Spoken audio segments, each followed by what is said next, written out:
David DeAngelis presents The Master Key System by Charles F. Haanel.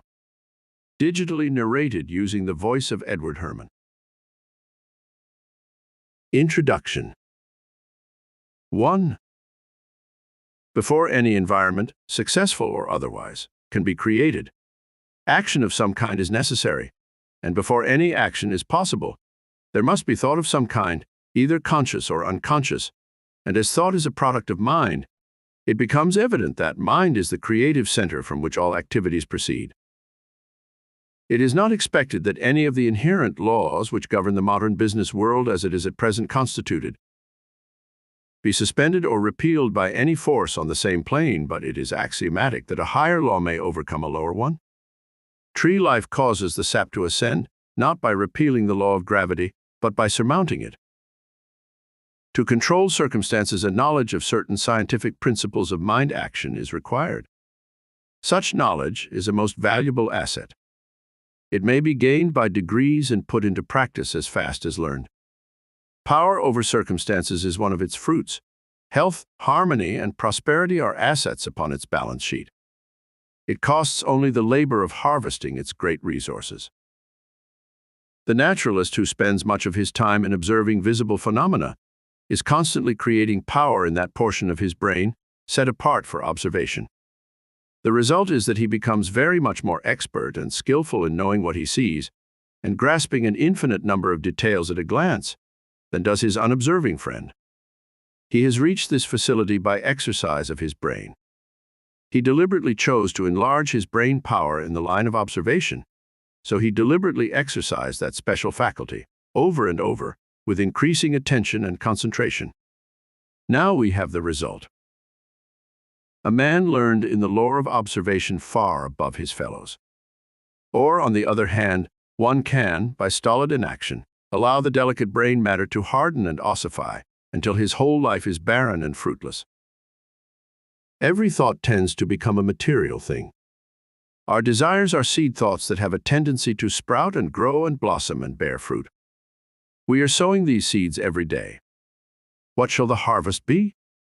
Each of us today is the result of his past thinking. Later we shall be the result of what we are now thinking. We create our own character, personality, and environment by the thought which we originate or entertain. Thought seeks its own. The law of mental attraction is an exact parallel to the law of atomic affinity. Mental currents are as real as electric, magnetic, or heat currents. We attract the currents with which we are in harmony. Are we selecting those which will be conducive to our success? This is the important question. Lines of least resistance are formed by the constant action of the mind. The activity of the brain reacts upon the particular faculty of the brain employed. The latent power of the mind is developed by constant exercise. Each form of its activity becomes more perfect by practice. Exercises for the development of the mind present a variety of motives for consideration. They involve the development of the perceptive faculties, the cultivation of the emotions, the quickening of the imagination, the symmetrical unfoldment of the intuitive faculty, which without being able to give a reason frequently impels or prohibits choice, and finally the power of the mind may be cultivated by the development of the moral character. The greatest man, said Seneca, is he who chooses right with invincible determination. The greatest power of the mind, then, depends upon its exercise in moral channels, and therefore requires that every conscious mental effort should involve a moral end. A developed moral consciousness modifies consideration of motives and increases the force and continuity of actions. Consequently, the well-developed symmetrical character necessitates good physical, mental, and moral health, and this combination creates initiative, power, resistless force, and necessarily success. It will be found that nature is constantly seeking to express harmony in all things, is forever trying to bring about an harmonious adjustment for every discord, every wound, every difficulty. Therefore, when thought is harmonious, nature begins to create the material conditions, the possession of which is necessary in order to make up an harmonious environment. When we understand that mind is the great creative power, what does not become possible? With desire as the great creative energy, can we not see why desire should be cultivated, controlled, and directed in our lives and destinies? Men and women of strong mentality, who dominate those around them, and often those far removed from them, really emanate currents charged with power, which, coming in contact with the minds of others, causes the desires of the latter to be in accord with the mind of the strong individuality. Great masters of men possess this power to a marked degree. Their influence is felt far and near, and they secure compliance with their wishes by making others want to act in accord with them.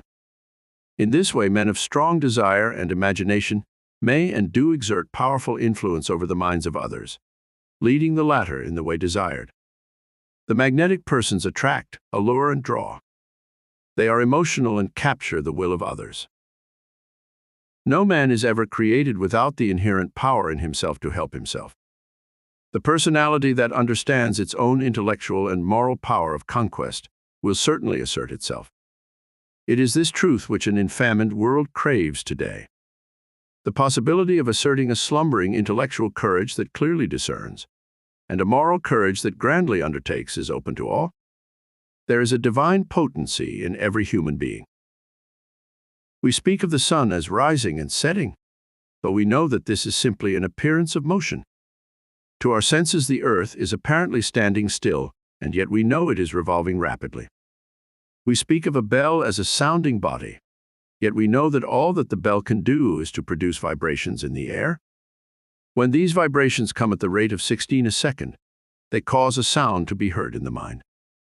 It is possible for the mind to hear vibrations up to the rate of 38,000 a second. When the number increases beyond this, all is silence again, so that we know that the sound is not in the bell, it is in our own mind. We speak and even think of the sun as giving light, yet we know it is simply giving forth energy which produces vibrations in the ether at the rate of 400 trillion a second, causing what are termed light waves, so that we know that what we call light is simply a mode of motion, and the only light that there is the sensation caused in the mind by the motion of these waves. When the number of vibrations increases, the light changes in color, each change in color being caused by shorter and more rapid vibrations, so that although we speak of the rose as being red, the grass as being green, or the sky as being blue, we know that these colors exist only in our minds and are the sensation experienced by us as the result of the vibrations of light. When the vibrations are reduced below 400 trillion a second, they no longer affect us as light, but we experience the sensation of heat. So we have come to know that appearances exist for us only in our consciousness. Even time and space become annihilated, time being only the experience of succession, there being no past or future except as a thought relation to the present. In the last analysis, therefore, we know that one principle governs and controls all there is. Every atom is forever conserved. Whatever is parted with must inevitably be received somewhere. It cannot perish, and it only exists for use. It can go only where it is attracted, and therefore required. We can receive only what we give, and we may give only to those who can receive, and it remains with us to determine our rate of growth and the degree of harmony that we shall express. The laws under which we live are designed solely for our advantage. These laws are immutable, and we cannot escape from their operation. All the great eternal forces act in solemn silence, but it is in our power to place ourselves in harmony with them, and thus express a life of comparative peace and happiness. Difficulties in harmonies, obstacles, indicate that we are either refusing to give out what we no longer need, or refusing to accept what we require. Growth is attained through an exchange of the old for the new, of the good for the better. It is a conditional or reciprocal action, for each of us is a complete thought entity, and the completeness makes it possible for us to receive only as we give. We cannot obtain what we lack if we tenaciously cling to what we have. The principle of attraction operates to bring to us only what may be to our advantage. We are able consciously to control our conditions as we come to sense the purpose of what we attract, and are able to extract from each experience only what we require for our further growth. Our ability to do this determines the degree of harmony or happiness we attain. The ability to appropriate what we require for our growth continually increases as we reach higher planes and broader visions, and the greater our ability to know what we require, the more certain we shall be to discern its presence, to attract it, and to absorb it. Nothing may reach us except what is necessary for our growth. All conditions and experiences that come to us do so for our benefit. Difficulties and obstacles will continue to come until we absorb their wisdom and gather from them the essentials of further growth. That we reap what we sow is mathematically exact. We gain permanent strength exactly to the extent of the effort required to overcome our difficulties. The inexorable requirements of growth demand that we exert the greatest degree of attraction for what is perfectly in accord with us. Our highest happiness will be best attained through our understanding of unconscious cooperation with natural laws. Our mind forces are often bound by the paralyzing suggestions that come to us from the crude thinking of the race, and which are accepted and acted upon without question. Impressions of fear, of worry, of disability, and of inferiority are given us daily. These are sufficient reasons in themselves why men achieve so little, why the lives of multitudes are so barren of results, when all the time there are possibilities within them which need only the liberating touch of appreciation and wholesome ambition to expand into real greatness. Women, perhaps even more than men, have been subject to these conditions. This is true because of their finer susceptibilities, making them more open to thought vibrations from other minds, and because the flood of negative and repressive thoughts has been aimed more especially at them. But it is being overcome. Florence Nightingale overcame it when she rose in the Crimea to heights of tender sympathy and executive ability before unknown among women. Clara Barton, the head of the Red Cross, overcame it when she wrought a similar work in the armies of the Union. Jenny Lind overcame it when she showed her ability to command enormous financial rewards, while at the same time gratifying the passionate desire of her nature and reaching the front rank of her day in musical art. And there is a long list of women singers, philanthropists, writers, and actresses who have proved themselves capable of reaching the greatest literary, dramatic, artistic, and sociological achievement. Women as well as men are beginning to do their own thinking. They have awakened to some conception of their possibilities. They demand that if life holds any secrets, these shall be disclosed. At no previous time has the influence and potency of thought received such careful and discriminating investigation. While a few seers have grasped the great fact that mind is the universal substance, the basis of all things, never before has this vital truth penetrated the more general consciousness. Many minds are now striving to give this wonderful truth definite utterance. Modern science has taught us that light and sound are simply different intensities of motion, and this may lead to discoveries of forces within man that could not have been conceived of until this revelation was made. A new era has dawned, and now, standing in its light, man sees something of the vastness of the meaning of life, something of its grandeur. Within that life is the germ of infinite potencies. One feels convinced that man's possibility of attainment cannot be measured, that boundary lines to his onward march are unthinkable. Standing on this height, he finds that he can draw new power to himself from the infinite energy of which he is a part. 2. Some men seem to attract success, power, wealth, attainment, with very little conscious effort. Others conquer with great difficulty. Still others fail altogether to reach their ambitions, desires, and ideals. Why is this so? Why should some men realize their ambitions easily, others with difficulty, and still others not at all? The cause cannot be physical, else the most perfect men physically would be the most successful. The difference, therefore, must be mental, must be in the mind. Hence, mind must be the creative force, must constitute the sole difference between men. It is mind, therefore, which overcomes environment and every other obstacle in the path of men. It is the actualizing of interior quality through the creative power of thought which has given us great leaders like Alexander, Napoleon, Cromwell, Marlborough, and Washington, captains of industry like Carnegie, Morgan, Rockefeller, and Leverhulme, inventors like Stephenson, Morse, Marconi, Edison, Tesla, and hosts of others. If, then, the only difference between men lies in their ability to think, to use and control their thought, to develop it, if the secret of all success, all power, all attainment is the creative power of mind, the force of thought, surely the ability of think correctly, should become the paramount object of every man. When the creative power of thought is fully understood, its effect will be seen to be marvelous. But such results cannot be secured without proper application, diligence and concentration. The student will find that the laws governing in the mental and spiritual world are as fixed and infallible as in the material world.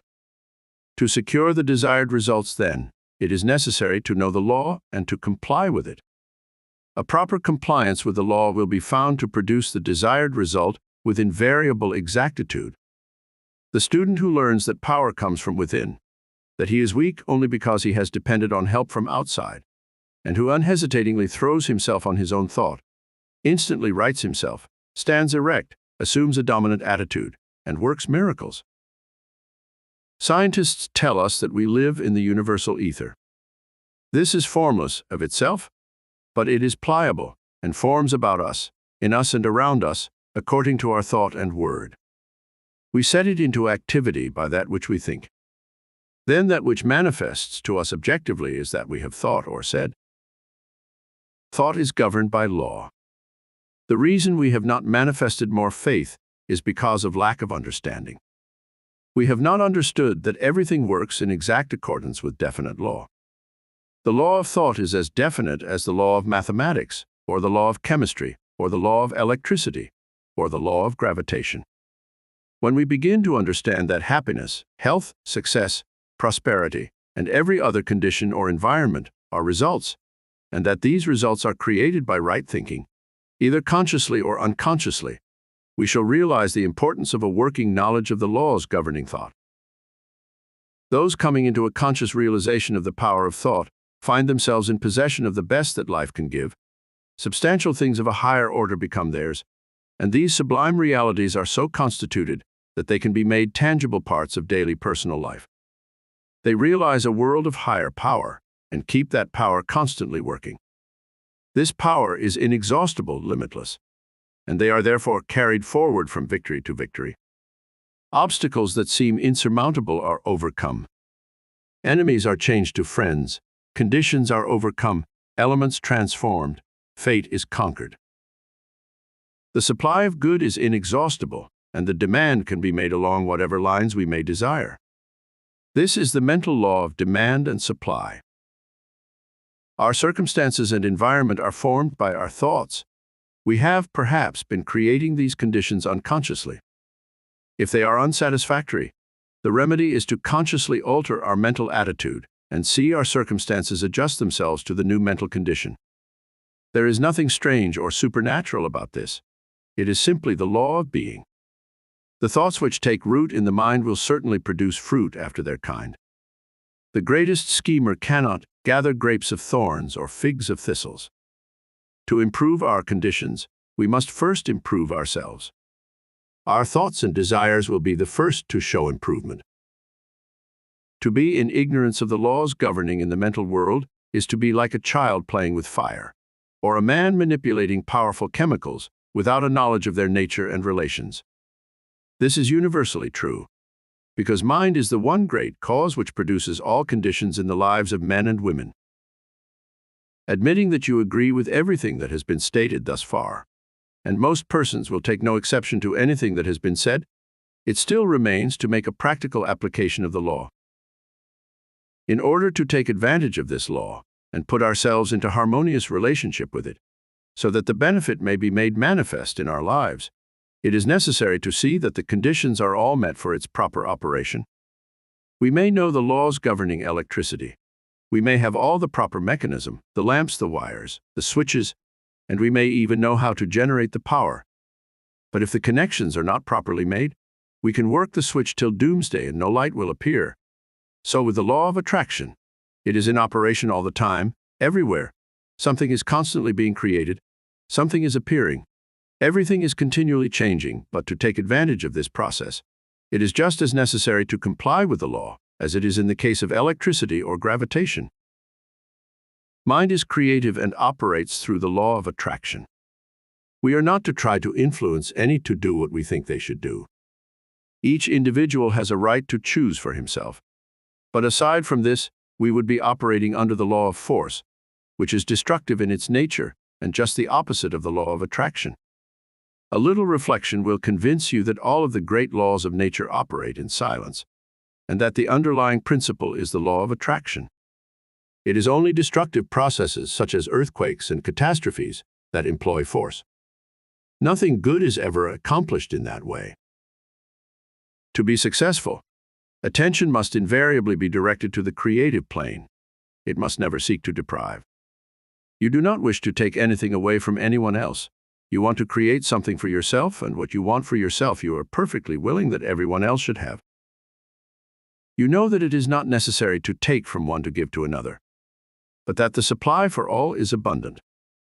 Nature's storehouse of wealth is inexhaustible, and if there seems to be a lack of supply anywhere, it is only because the channels of distribution are as yet imperfect. Abundance is a natural law of the universe. The evidence of this law is conclusive. We see it on every hand. Everywhere nature is lavish, wasteful, extravagant. Nowhere is economy observed in any created thing.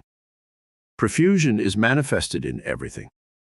The millions and millions of trees and flowers and plants and animals, and the vast scheme of reproduction, where the process of creating and recreating is forever going on, all indicates the lavishness with which nature has made provision for man. That there is an abundance for everyone is evident, but that many seem to have been separated from this supply is also evident. They have not yet come into a realization of the universality of all substance, and that mind is the active principle which starts causes in motion whereby we are related to the things we desire. It is evident, therefore, that he who fails to fully investigate and take advantage of the wonderful progress which is being made in this last and greatest science will soon be as far behind as the man who would refuse to acknowledge and accept the benefits which have accrued to mankind through an understanding of the laws of electricity. Of course, mind creates negative conditions just as readily as favorable conditions, and when we consciously or unconsciously visualize every kind of lack, limitation, and discord, we create these conditions. This is what many are unconsciously doing all the time. This law, as well as every other law, is no respecter of persons, but is in constant operation and is relentlessly bringing to each individual exactly what he has created. In other words, whatsoever a man soweth, that shall he also reap. Abundance, therefore, depends upon a recognition of the laws of abundance, and the fact that mind is not only the creator, but the only creator of all there is. Certainly nothing can be created before we know that it can be created and then make the proper effort. There is no more electricity in the world today than there was 50 years ago. But until someone recognized the law by which it could be made of service, we receive no benefit. Now that the law is understood, practically the whole world is lit by it.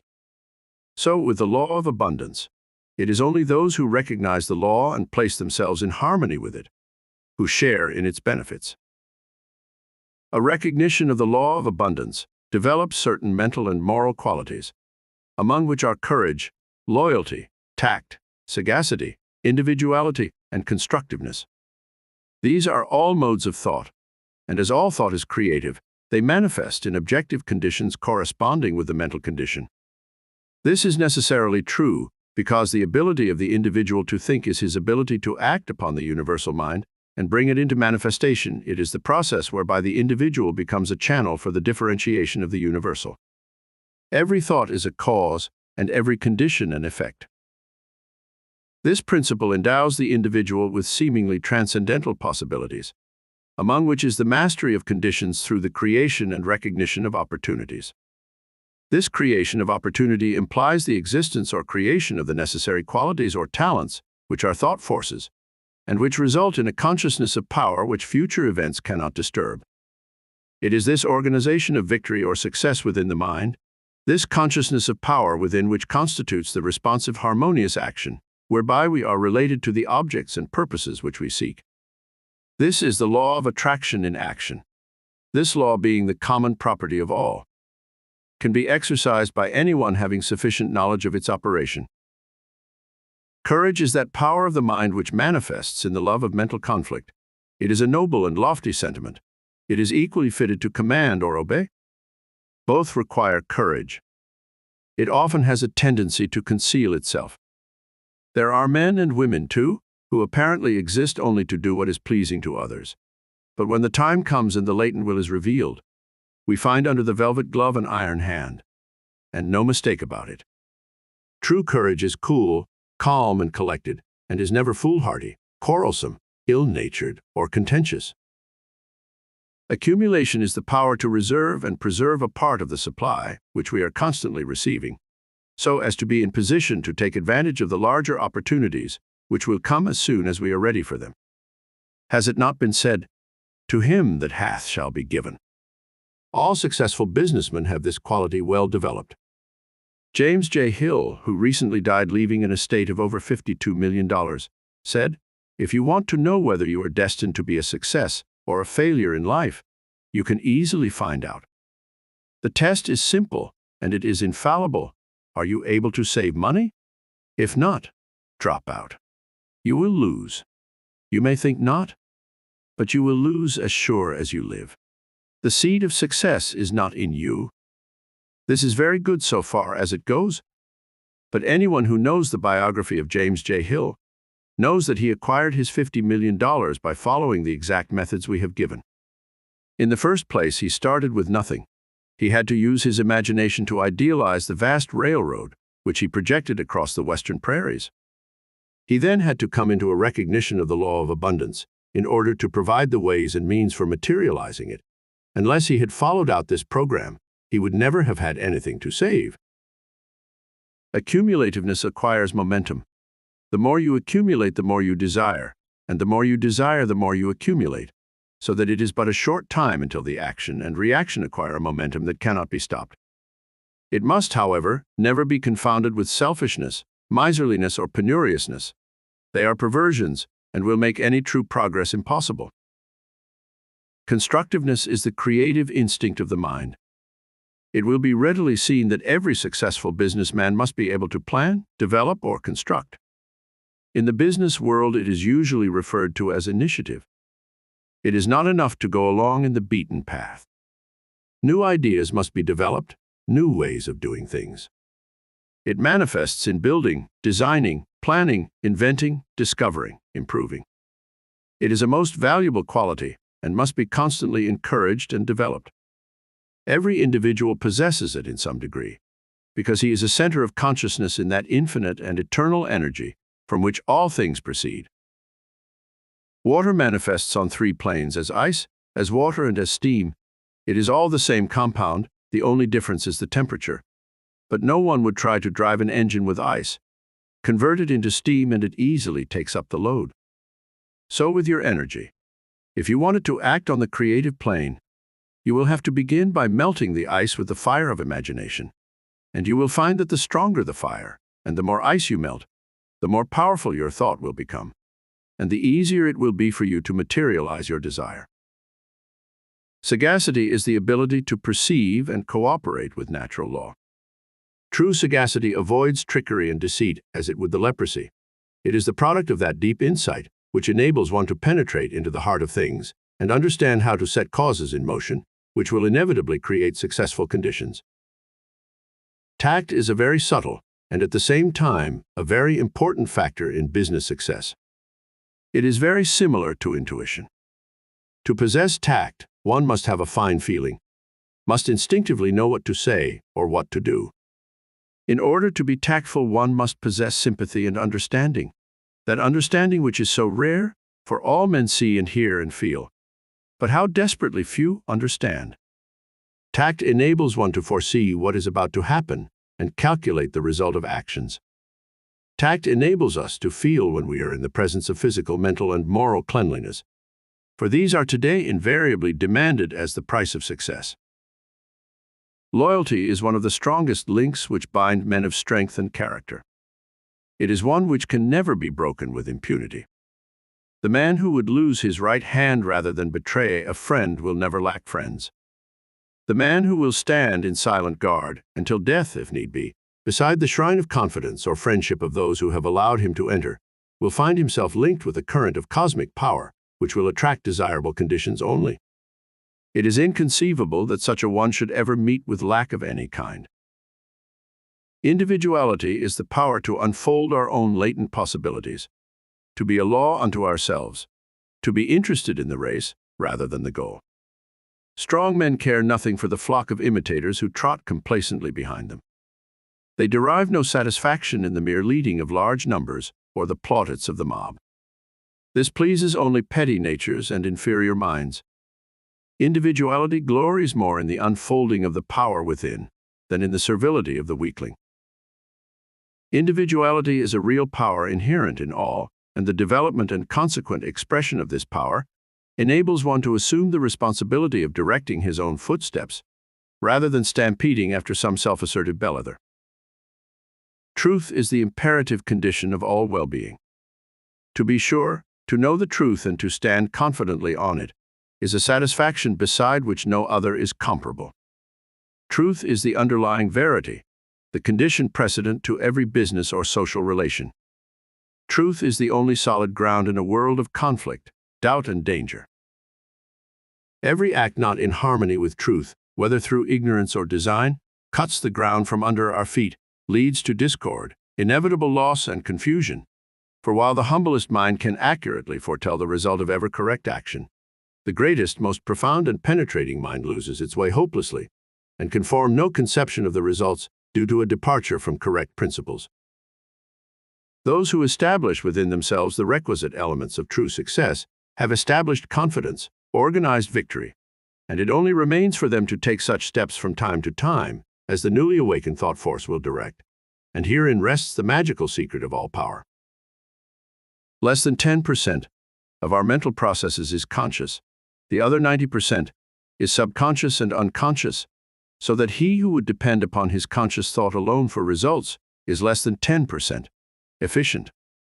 Those who are accomplishing anything worthwhile are those who are enabled to take advantage of this greater storehouse of mental wealth. It is in the vast domain of the subconscious mind that great truths are hidden, and it is here that thought finds its creative power, its power to correlate with its object, to bring out of the unseen the seen. Those familiar with the laws of electricity understand the principle that electricity must always pass from a higher to a lower potentiality, and can therefore make whatever application of the power they desire. Those not familiar with this law can effect nothing. And so with the law governing in the mental world, those who understand that mind penetrates all things, is omnipresent, and is responsive to every demand, can make use of the law and can control conditions, circumstances, and environment. The uninformed cannot use it, because they do not know it. The fruit of this knowledge is, as it were, a gift of the gods. It is the truth that makes men free, not only free from every lack and limitation, but free from sorrow, worry, and care. And is it not wonderful to realize that this law is no respecter of persons, that it makes no difference what your habit of thought may be, the way has been prepared? With the realization that this mental power controls and directs every other power which exists, that it can be cultivated and developed, that no limitation can be placed upon its activity, it will become apparent that it is the greatest fact in the world, the remedy for every ill, the solution for every difficulty, the gratification of every desire, in fact, that it is the Creator's magnificent provision for human emancipation. 3. The scientific spirit now dominates every field of effort. Relations of cause and effect are no longer ignored. The discovery of a reign of law marked an epoch in human progress. It eliminated the element of uncertainty and caprice from men's lives, and substituted law, reason, and certitude. Men now understand that for every result there is an adequate and definite cause, so that when a given result is desired, they seek the condition by which alone this result may be attained. The basis upon which all law rests was discovered by inductive reasoning, which consists of comparing a number of separate instances with one another, until the common factor which gives rise to them all is seen. It is this method of study to which the civilized nations owe the greater part of their prosperity and the more valuable part of their knowledge. It has lengthened life, it has mitigated pain, it has spanned rivers, it has brightened night with the splendor of day, extended the range of vision, accelerated motion, annihilated distance, facilitated intercourse, and enabled men to descend into the sea and to soar in the air. What wonder then that men soon endeavored to extend the blessings of this system of study to their method of thinking, so that when it became plainly evident that certain results followed a particular method of thinking, it only remained to classify these results. This method is scientific, and it is the only method by which we shall be permitted to retain, that degree of liberty and freedom which we have been accustomed to look upon as an inalienable right, because a people is safe at home and in the world only if national preparedness means such things as growing surplus of health, accumulated efficiency in public and private business of whatever sort, continuous advance in the science and art of acting together, and the increasingly dominant endeavor to make all of these and all other aspects of national development center and revolve about ascending life, single and collective, for which science, art, and ethics furnish guidance and controlling motives. The master key is based on absolute scientific truth and will unfold the possibilities that lie dormant in the individual and teach how they may be brought into powerful action to increase the person's effective capacity, bringing added energy, discernment, vigor, and mental elasticity. The student who gains an understanding of the mental laws which are unfolded will come into the possession of an ability to secure results hitherto undreamed of, and which has rewards hardly to be expressed in words. It explains the correct use of both the receptive and active elements of the mental nature, and instructs the student in the recognition of opportunity. It strengthens the will and reasoning powers, and teaches the cultivation and best uses of imagination, desire, the emotions, and the intuitional faculty. It gives initiative, tenacity of purpose, wisdom of choice, intelligent sympathy, and a thorough enjoyment of life on its higher planes. The master key teaches the use of mind power, true mind power, not any of the substitutes and perversions. It has nothing to do with hypnotism, magic, or any of the more or less fascinating deceptions by which many are led to think that something can be had for nothing. The master key cultivates and develops the understanding which will enable you to control the body and thereby the health. It improves and strengthens the memory. It develops insight, the kind of insight which is so rare, the kind which is the distinguishing characteristic of every successful businessman, the kind which enables men to see the possibilities as well as the difficulties in every situation, the kind which enables men to discern opportunity close at hand, for thousands fail to see opportunities almost within their grasp, while they are industriously working with situations which under no possibility can be made to realize any substantial return. The master key develops mental power, which means that others instinctively recognize that you are a person of force of character, that they want to do what you want them to do. It means that you attract men and things to you, that you are what some people call lucky, that things come your way, that you have come into an understanding of the fundamental laws of nature and have put yourself in harmony with them, that you are in tune with the infinite, that you understand the law of attraction, the natural laws of growth, and the psychological laws on which all advantages in the social and business world rest. Mental power is creative power. It gives you the ability to create for yourself. It does not mean the ability to take something away from someone else. Nature never does things that way. Nature makes two blades of grass grow where one grew before, and mind power enables men to do the same thing. The master key develops insight and sagacity, increased independence, the ability and disposition to be helpful. It destroys distrust, depression, fear, melancholia, and every form of lack, limitation, and weakness, including pain and disease. It awakens buried talents, supplies initiative, force, energy, vitality. It awakens an appreciation of the beautiful in art, literature, and science. It has changed the lives of thousands of men and women by substituting definite principles for uncertain and hazy methods, and principles are the foundation upon which every system of efficiency must rest. Elbert Gary, the chairman of the United States Steel Corporation, said, "The services of advisors, instructors, efficiency experts in successful management are indispensable to most business enterprises of magnitude, but I deem the recognition and adoption of right principles of vastly more importance." The master key teaches right principles and suggests methods for making a practical application of the principles, in that it differs from every other course of study. It teaches that the only possible value which can attach to any principle is in its application. Many read books, take home study courses, attend lectures all their lives, without ever making any progress in demonstrating the value of the principles involved. The master key suggests methods by which the value of the principles taught may be demonstrated and put in actual practice in the daily experience. There is a change in the thought of the world. This change is silently transpiring in our midst, and is more important than any which the world has undergone since the downfall of paganism. The present revolution in the opinions of all classes of men, the highest and most cultured of men, as well as those of the laboring class, stands unparalleled in the history of the world. Science has of late made such vast discoveries, has revealed such an infinity of resources, has unveiled such enormous possibilities and such unsuspected forces, that scientific men more and more hesitate to affirm certain theories as established and indubitable, or to deny certain other theories as absurd or impossible, and so a new civilization is being born. Customs, creeds, and cruelty are passing. Vision, faith, and service are taking their place. The fetters of tradition are being melted off from humanity, and as the dross of materialism is being consumed, thought is being liberated, and truth is rising full orb before an astonished multitude. The whole world is on the eve of a new consciousness, a new power, and a new realization of the resources within the self. The last century saw the most magnificent material progress in history. The present century will produce the greatest progress in mental and spiritual power. Physical science has resolved matter into molecules, molecules into atoms, atoms into energy, and it has remained for Sir Ambrose Fleming, in an address before the Royal Institution, to resolve this energy into mind.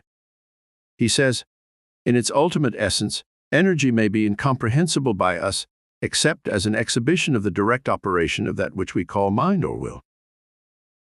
Let us see what are the most powerful forces in nature.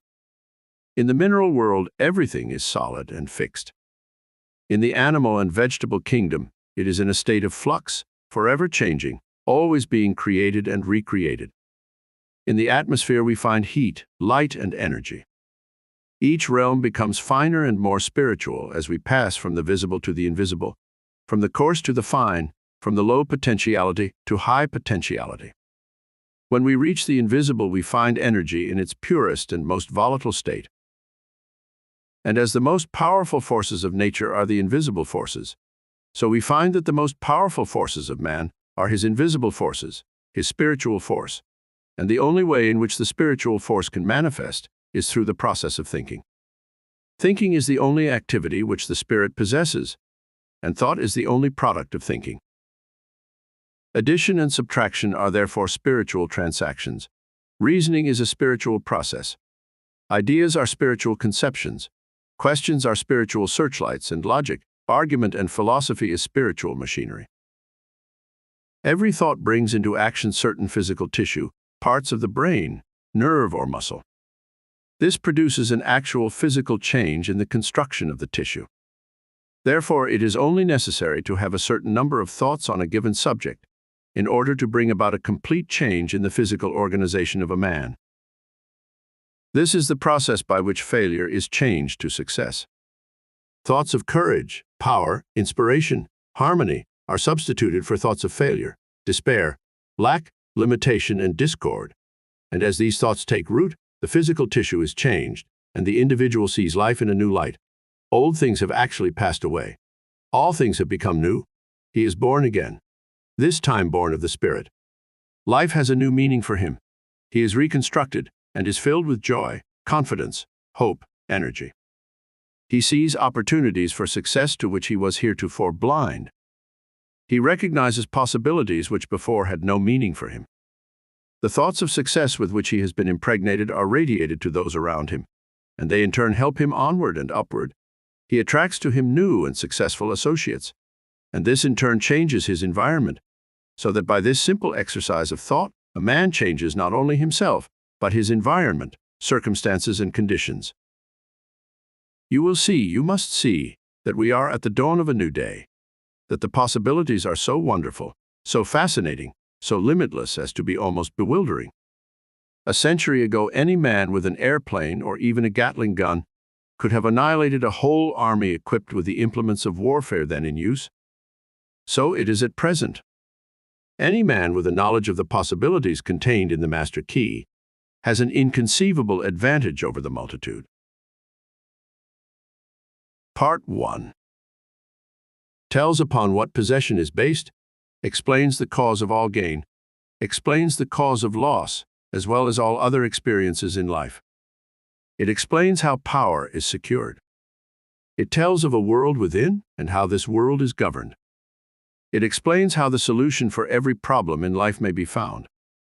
It tells how practical men and women find the courage, power, hope, enthusiasm, and confidence by which they are given the intelligence and wisdom to make their dreams come true. It tells how more efficiency is obtained and retained, and how our future may be placed under our own control instead of being at the mercy of any capricious or uncertain external power. It explains the cause of every condition, the reason for every experience, the origin of all power, and why all power is absolutely under our own control. Introduction. Part 1. Would you bring into your life more power? Get the power consciousness. More health? Get the health consciousness. More happiness? Get the happiness consciousness. Live the spirit of these things until they become yours by right. It will then become impossible to keep them from you. The things of the world are fluid to a power within man by which he rules them. You need not acquire this power. You already have it. But you want to understand it. You want to use it. You want to control it. You want to impregnate yourself with it, so that you can go forward and carry the world before you. Day by day, as you go on, as you gain momentum, as your inspiration deepens, as your plans crystallize, as you gain understanding, you will come to realize that this world is no dead pile of stones and timber, but that it is a living thing. It is made up of the beating hearts of humanity. It is a thing of life and beauty. It is evident that it requires understanding to work with material of this description, but those who come into this understanding are inspired by a new light, a new force. They gain confidence and greater power each day. They realize their hopes and their dreams come true. Life has a deeper, fuller, clearer meaning than before. Part 1. 1. That much gathers more is true on every plane of existence, and that loss leads to greater loss is equally true. 2. Mind is creative, and conditions, environment, and all experiences in life are the result of our habitual or predominant mental attitude. 3. The attitude of mind necessarily depends upon what we think. Therefore, the secret of all power, all achievement, and all possession depends upon our method of thinking. 4. This is true because we must be before we can do, and we can do only to the extent that we are, and what we are depends upon what we think. 5. We cannot express powers that we do not possess. The only way by which we may secure possession of power is to become conscious of power, and we can never become conscious of power until we learn that all power is from within. 6.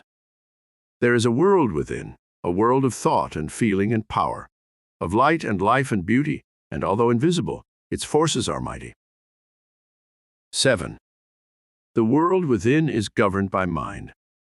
When we discover this world, we shall find the solution for every problem, the cause for every effect.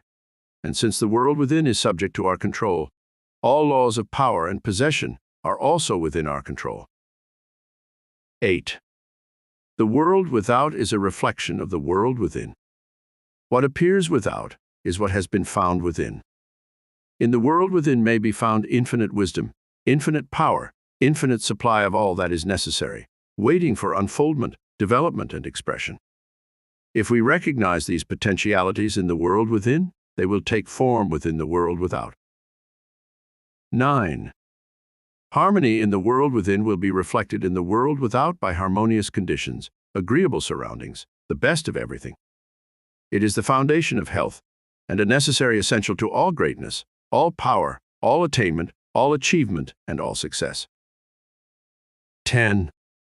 Harmony in the world within means the ability to control our thoughts and to determine for ourselves how any experience is to affect us.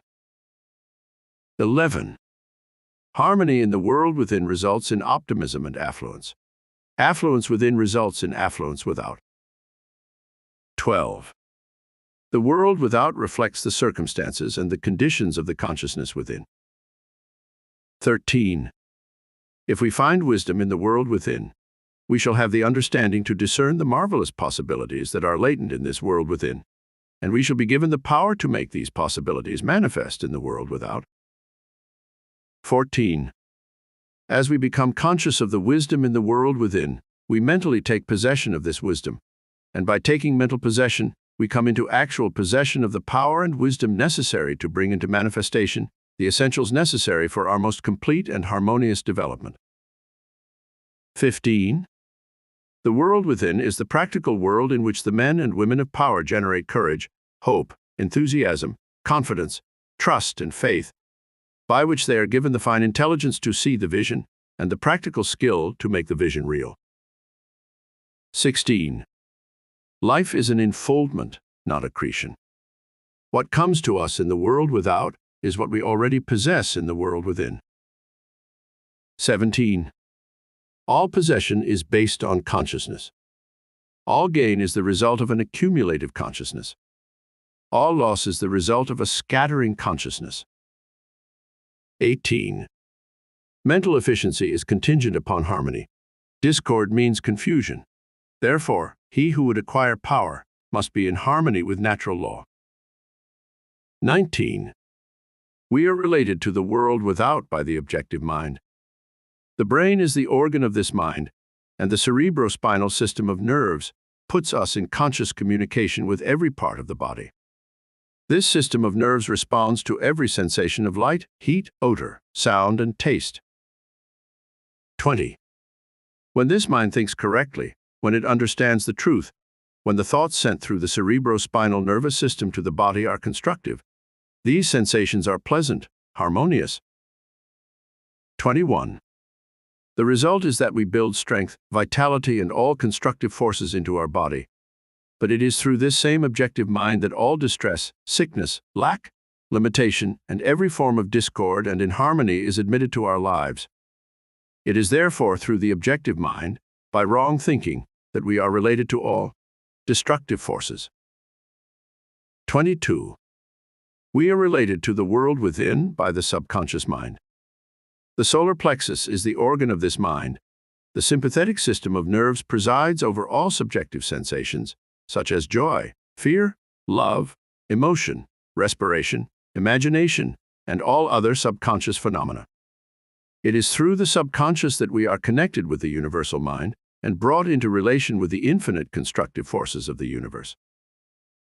23. It is the coordination of these two centers of our being and the understanding of their functions, which is the great secret of life. With this knowledge, we can bring the objective and subjective minds into conscious cooperation and thus coordinate the finite and the infinite. Our future is entirely within our own control. It is not at the mercy of any capricious or uncertain external power. 24. All agree that there is but one principle or consciousness pervading the entire universe, occupying all space and being essentially the same in kind at every point of its presence. It is all-powerful, all wisdom, and always present. All thoughts and things are within itself. It is all in all. 25. There is but one consciousness in the universe able to think, and when it thinks, its thoughts become objective things to it. As this consciousness is omnipresent, it must be present within every individual. Each individual must be a manifestation of that omnipotent, omniscient, and omnipresent consciousness. 26. As there is only one consciousness in the universe that is able to think, it necessarily follows that your consciousness is identical with the universal consciousness. Or, in other words, all mind is one mind. There is no dodging this conclusion. 27. The consciousness that focuses in your brain cells is the same consciousness which focuses in the brain cells of every other individual. Each individual is but the individualization of the universal, the cosmic mind. 28. The universal mind is static or potential energy. It simply is. It can manifest only through the individual, and the individual can manifest only through the universal. They are one. 29. The ability of the individual to think is his ability to act on the universal and bring it into manifestation. Human consciousness consists only in the ability of man to think. Walker says, mind in itself is believed to be a subtle form of static energy. from which arises the activities called thought, which is the dynamic phase of mind. Mind is static energy. Thought is dynamic energy, the two phases of the same thing. Thought is therefore the vibratory force formed by converting static mind into dynamic mind. 30. As the sum of all attributes is contained in the universal mind, which is omnipotent, omniscient, and omnipresent, these attributes must be present at all times in their potential form in every individual. Therefore, when the individual thinks, the thought is compelled by its nature to embody itself in an objectivity or condition, which will correspond with its origin. 31. Every thought is therefore a cause, and every condition an effect. For this reason, it is absolutely essential that you control your thoughts so as to bring forth only desirable conditions. 32. All power is from within and is absolutely under your control. It comes through exact knowledge and by the voluntary exercises of exact principles. 33. It should be plain that when you acquire a thorough understanding of this law and are able to control your thought processes, you can apply it to any condition. In other words, you will have come into conscious cooperation with omnipotent law, which is the fundamental basis of all things. 34. The universal mind is the life principle of every atom which is in existence. Every atom is continually striving to manifest more life. All are intelligent, and all are seeking to carry out the purpose for which they were created. 35. A majority of mankind lives in the world without. Few have found the world within, and yet it is the world within that makes the world without. It is therefore creative, and everything which you find in your world without has been created by you in the world within. 36. The master key will bring you into a realization of power which will be yours when you understand this relation between the world without and the world within. The world within is the cause, the world without the effect. To change the effect, you must change the cause. 37. You will at once see that this is a radically new and different idea. Most men try to change effects by working with effects. They fail to see that this is simply changing one form of distress for another. To remove discord, we must remove the cause, and this cause can be found only in the world within. 38. All growth is from within. This is evident in all nature. Every plant, every animal, every human being is a living testimony to this great law, and the error of the ages is in looking for strength or power from without. 39. The world within is the universal fountain of supply, and the world without is the outlet to the stream. Our ability to receive depends upon our recognition of this universal fountain, this infinite energy of which each individual is an outlet, and so is one with every other individual. 40. Recognition is a mental process. Mental action is therefore the interaction of the individual upon the universal mind. And as the universal mind is the intelligence which pervades all space and animates all living things, this mental action and reaction is the law of causation. But the principle of causation does not obtain in the individual, but in the universal mind. It is not an objective faculty, but a subjective process, and the results are seen in an infinite variety of conditions and experiences. 41. In order to express life, there must be mind. Nothing can exist without mind. Everything which exists is some manifestation of this one basic substance, from which and by which all things have been created and are continually being recreated. 42. We live in a fathomless sea of plastic mind substance. This substance is ever alive and active. It is sensitive to the highest degree. It takes form according to the mental demand. Thought forms the mold or matrix from which the substance expresses. 43. Remember that it is in the application alone that the value consists, and that a practical understanding of this law will substitute abundance for poverty, wisdom for ignorance, harmony for discord, and freedom for tyranny. And certainly there can be no greater blessing than these from a material and social standpoint. 44. Now make the application. Select a room where you can be alone and undisturbed. Sit erect, comfortably, but do not lounge. Let your thoughts roam where they will but be perfectly still for from 15 minutes to half an hour. Continue this for 3 or 4 days or for a week until you secure full control of your physical being. 45. Many will find this extremely difficult. Others will conquer with ease, but it is absolutely essential to secure complete control of the body before you are ready to progress. In Part 2, you will receive instructions for the next step. In the meantime, you must have mastered this one. Part 1. 1. What is the world without in its relation to the world within? The world without is a reflection of the world within. 2. Upon what does all possession depend? All possession is based on consciousness. 3. How is the individual related to the objective world? The individual is related to the objective world by the objective mind. The brain is the organ of this mind. 4. How is he related to the universal mind? He is related to the universal mind by the subconscious mind. The solar plexus is the organ of this mind. 5. What is the universal mind? The universal mind is the life principle of every atom which is in existence. 6. How can the individual act on the universal?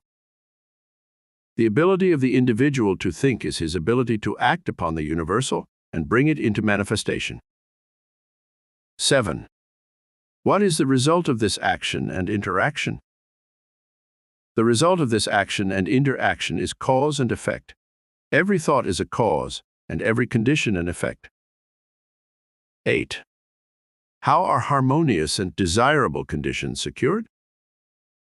Harmonious and desirable conditions are obtained by right thinking.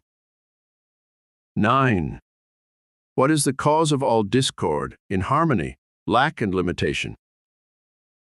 Discord, inharmony, lack and limitation are the result of wrong thinking. 10. What is the source of all power? The source of all power is the world within, the universal fountain of supply, the infinite energy of which each individual is an outlet. Those who have finished by making all others think with them have usually been those who began by daring to think for themselves. Colton. Part 2 tells how and why the operations of the mind are carried on by two parallel modes of activity, the one conscious and the other subconscious. It explains why the thought processes of the subconscious are the theatre of the most important mental phenomena, why ease and perfection depend entirely upon the degree in which we cease to depend upon the consciousness. It explains the origin of all great, noble, brilliant thoughts and ideas, why we find ourselves sometimes endowed with tact, instinct, courage, sagacity, and inspiration. In fact, it tells of a vast mental storehouse in which 90% of our thought processes originate. It explains also how this vast mental storehouse may be placed under the supervision and in the keeping of the conscious mind. It tells why those who are familiar with the laws governing in this larger mental domain are enabled to accomplish, to achieve, to become writers, authors, artists, ministers, captains of industry, and why all others must necessarily remain less than 10% efficient. Introduction. Part 2. Our difficulties are largely due to confused ideas and ignorance of our true interests. The great task is to discover the laws of nature to which we are to adjust ourselves. Clear thinking and moral insight are therefore of incalculable value. All processes, even those of thought, rest on solid foundations. The keener the sensibilities, the more acute the judgment, the more delicate the taste, the more refined the moral feelings, the more subtle the intelligence, the loftier the aspiration, the purer and more intense are the gratifications which existence yields. Hence it is that the study of the best that has been thought in the world gives supreme pleasure. The powers, uses, and possibilities of the mind under the new interpretations are incomparably more wonderful than the most extravagant accomplishment, or even dreams of material progress. Thought is energy. Active thought is active energy. Concentrated thought is concentrated energy. Thought concentrated on a definite purpose becomes power. This is the power which is being used by those who do not believe in the virtue of poverty or the beauty of self-denial. They perceive that this is the talk of weaklings.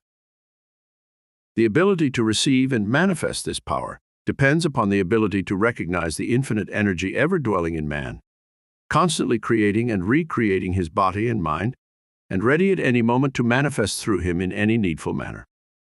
In exact proportion to the recognition of this truth will be the manifestation in the outer life of the individual. Part 2 explains the method by which this is accomplished.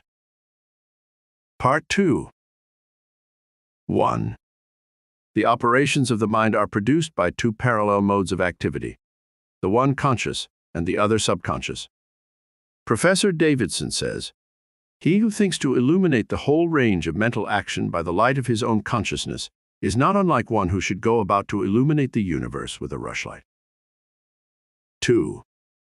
The subconscious, logical processes are carried on with a certainty and regularity, which would be impossible if there existed the possibility of error. Our mind is so designed that it prepares for us the most important foundations of cognition, whilst we have not the slightest apprehension of the modus operandi. 3. The subconscious soul, like a benevolent stranger, works and makes provision for our benefit, pouring only the mature fruit into our lap. Thus, ultimate analysis of thought processes shows that the subconscious is the theater of the most important mental phenomena. 4. It is through the subconscious that Shakespeare must have perceived without effort great truths which are hidden from the conscious mind of the student, that Phidias fashioned marble and bronze, that Raphael painted Madonnas and Beethoven composed symphonies. 5. Ease and perfection depend entirely upon the degree in which we cease to depend upon the consciousness. Playing the piano, skating, operating the typewriter, the skilled trades, depend for their perfect execution on the process of the subconscious mind. The marvel of playing a brilliant piece on the piano, while at the same time conducting a vigorous conversation, shows the greatness of our subconscious powers. 6. We are all aware how dependent we are upon the subconscious, and the greater, the nobler, the more brilliant our thoughts are, the more it is obvious to ourselves that the origin lies beyond our ken. We find ourselves endowed with tact, instinct, sense of the beautiful in art, music, etc., of whose origin or dwelling place we are wholly unconscious. 7. The value of the subconscious is enormous. It inspires us. It warns us. It furnishes us with names, facts, and scenes from the storehouse of memory. It directs our thoughts, tastes, and accomplishes tasks so intricate that no conscious mind, even if it had the power, has the capacity for. 8. We can walk at will. We can raise the arm whenever we choose to do so. We can give our attention through eye or ear to any subject at pleasure. On the other hand, we cannot stop our heartbeats, nor the circulation of the blood, nor the growth of stature, nor the formation of nerve and muscle tissue, nor the building of the bones, nor many other important vital processes. 9. If we compare these two sets of action, the one decreed by the will of the moment, and the other proceeding in majestic, rhythmic course, subject to no vacillation, but constant at every moment, we stand in awe of the latter, and ask to have the mystery explained. We see at once that these are the vital processes of our physical life, and we cannot avoid the inference that these all-important functions are designedly withdrawn from the domain of our outward will with its variations and transitions, and placed under the direction of a permanent and dependable power within us. 10. Of these two powers, the outward and changeable has been termed the conscious mind, or the objective mind, dealing with outward objects. The interior power is called the subconscious mind, or the subjective mind, and besides its work on the mental plane, it controls the regular functions which make physical life possible. 11. It is necessary to have a clear understanding of their respective functions on the mental plane, as well as of certain other basic principles. Perceiving and operating through the 5 physical senses, the conscious mind deals with the impressions and objects of the outward life. 12. It has the faculty of discrimination, carrying with it the responsibility of choice. It has the power of reasoning, whether inductive, deductive, analytical, or syllogistic, and this power may be developed to a high degree. It is the seat of the will, with all the energies that flow therefrom. 13. Not only can it impress other minds, but it can direct the subconscious mind. In this way, the conscious mind becomes the responsible ruler and guardian of the subconscious mind. It is this high function which can completely reverse conditions in your life. 14. It is often true that conditions of fear, worry, poverty, disease, inharmony, and evils of all kinds dominate us by reason of false suggestions accepted by the unguarded subconscious mind. All this the trained conscious mind can entirely prevent by its vigilant protective action. It may properly be called the watchman at the gate of the great subconscious domain. 15. One writer has expressed the chief distinction between the two phases of mind thus. Conscious mind is reasoning will. Subconscious mind is instinctive desire, the result of past reasoning will. 16. The subconscious mind draws just and accurate inferences from premises furnished from outside sources. Where the premise is true, the subconscious mind reaches a faultless conclusion. But where the premise or suggestion is an error, the whole structure falls. The subconscious mind does not engage in the process of proving. It relies upon the conscious mind, the watchman at the gate, to guard it from mistaken impressions. 17. Receiving any suggestions as true, the subconscious mind at once proceeds to act thereon in the whole domain of its tremendous field of work. The conscious mind can suggest either truth or error. If the latter, it is at the cost of wide-reaching peril to the whole being.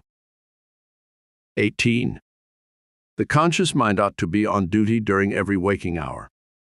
When the watchman is off guard, or when its calm judgment is suspended, under a variety of circumstances, then the subconscious mind is unguarded and left open to suggestion from all sources.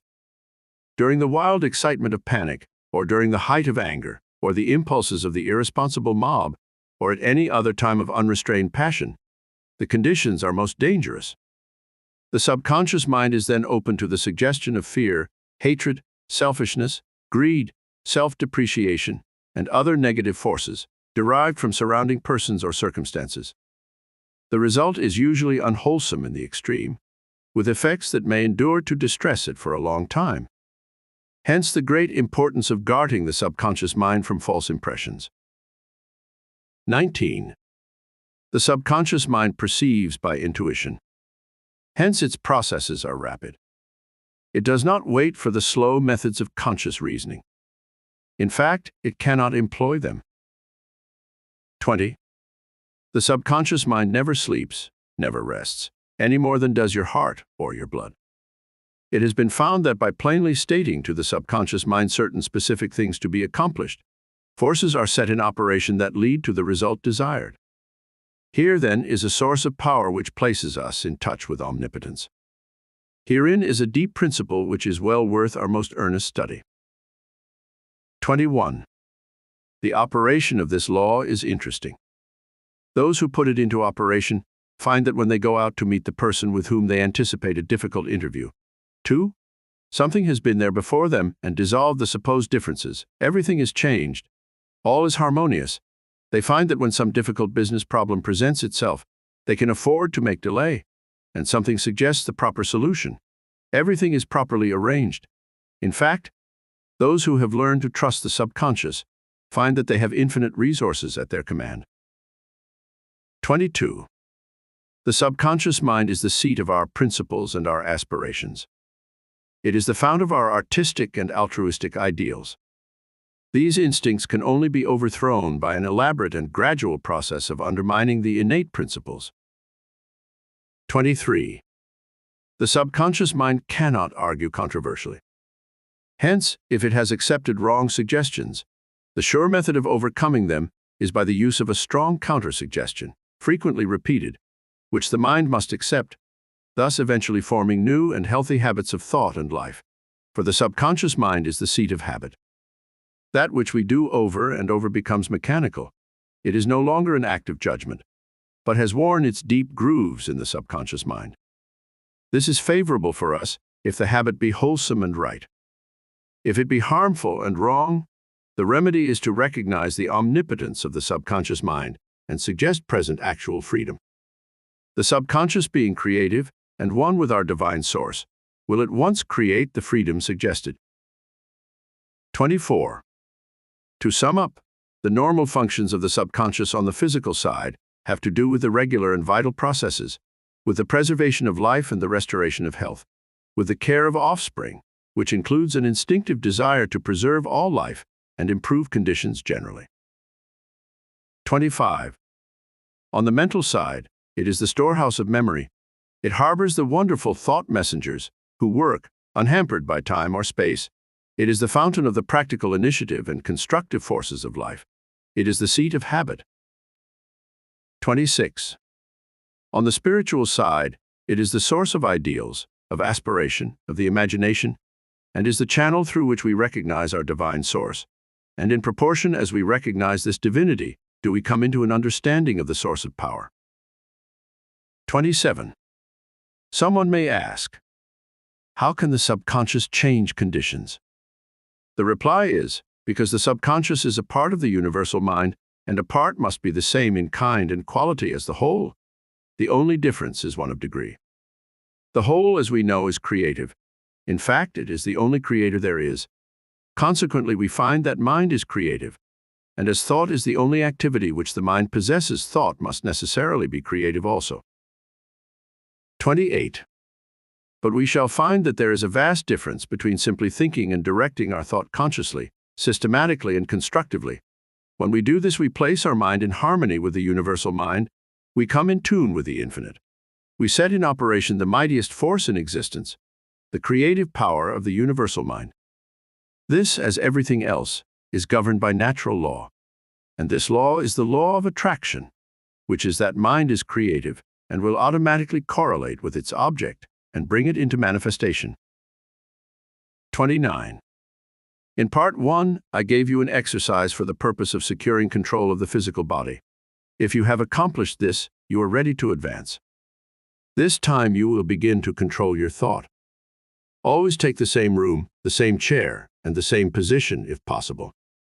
In some cases it is not convenient to take the same room. In this case, simply make the best use of such conditions as may be available. Now be perfectly still as before, but inhibit all thought. This will give you control over all thoughts of care, worry, and fear, and will enable you to entertain only the kind of thoughts you desire. Continue this exercise until you gain complete mastery. 30.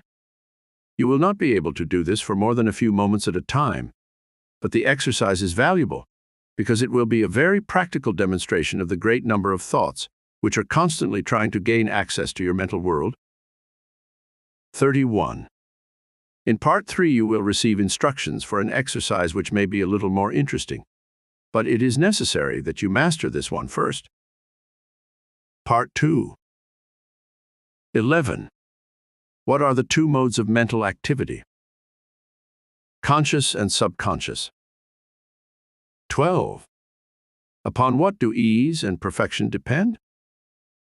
Ease and perfection depend entirely upon the degree in which we cease to depend upon the conscious mind. 13. What is the value of the subconscious?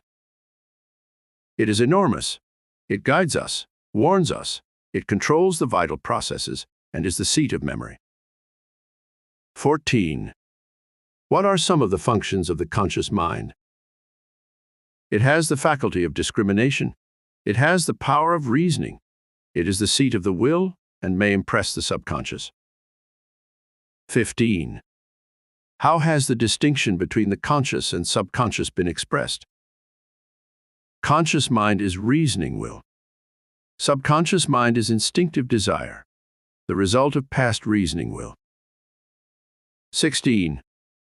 What method is necessary in order to impress the subconscious? Mentally state what is wanted. 17. What will be the result? If the desire is in harmony with the forward movement of the great whole, forces will be set in motion which will bring about the result. 18. What is the result of the operation of this law?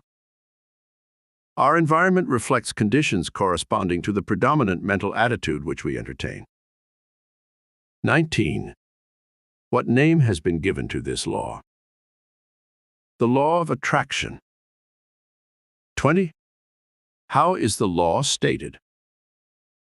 Thought is a creative energy and will automatically correlate with its object and bring it into manifestation.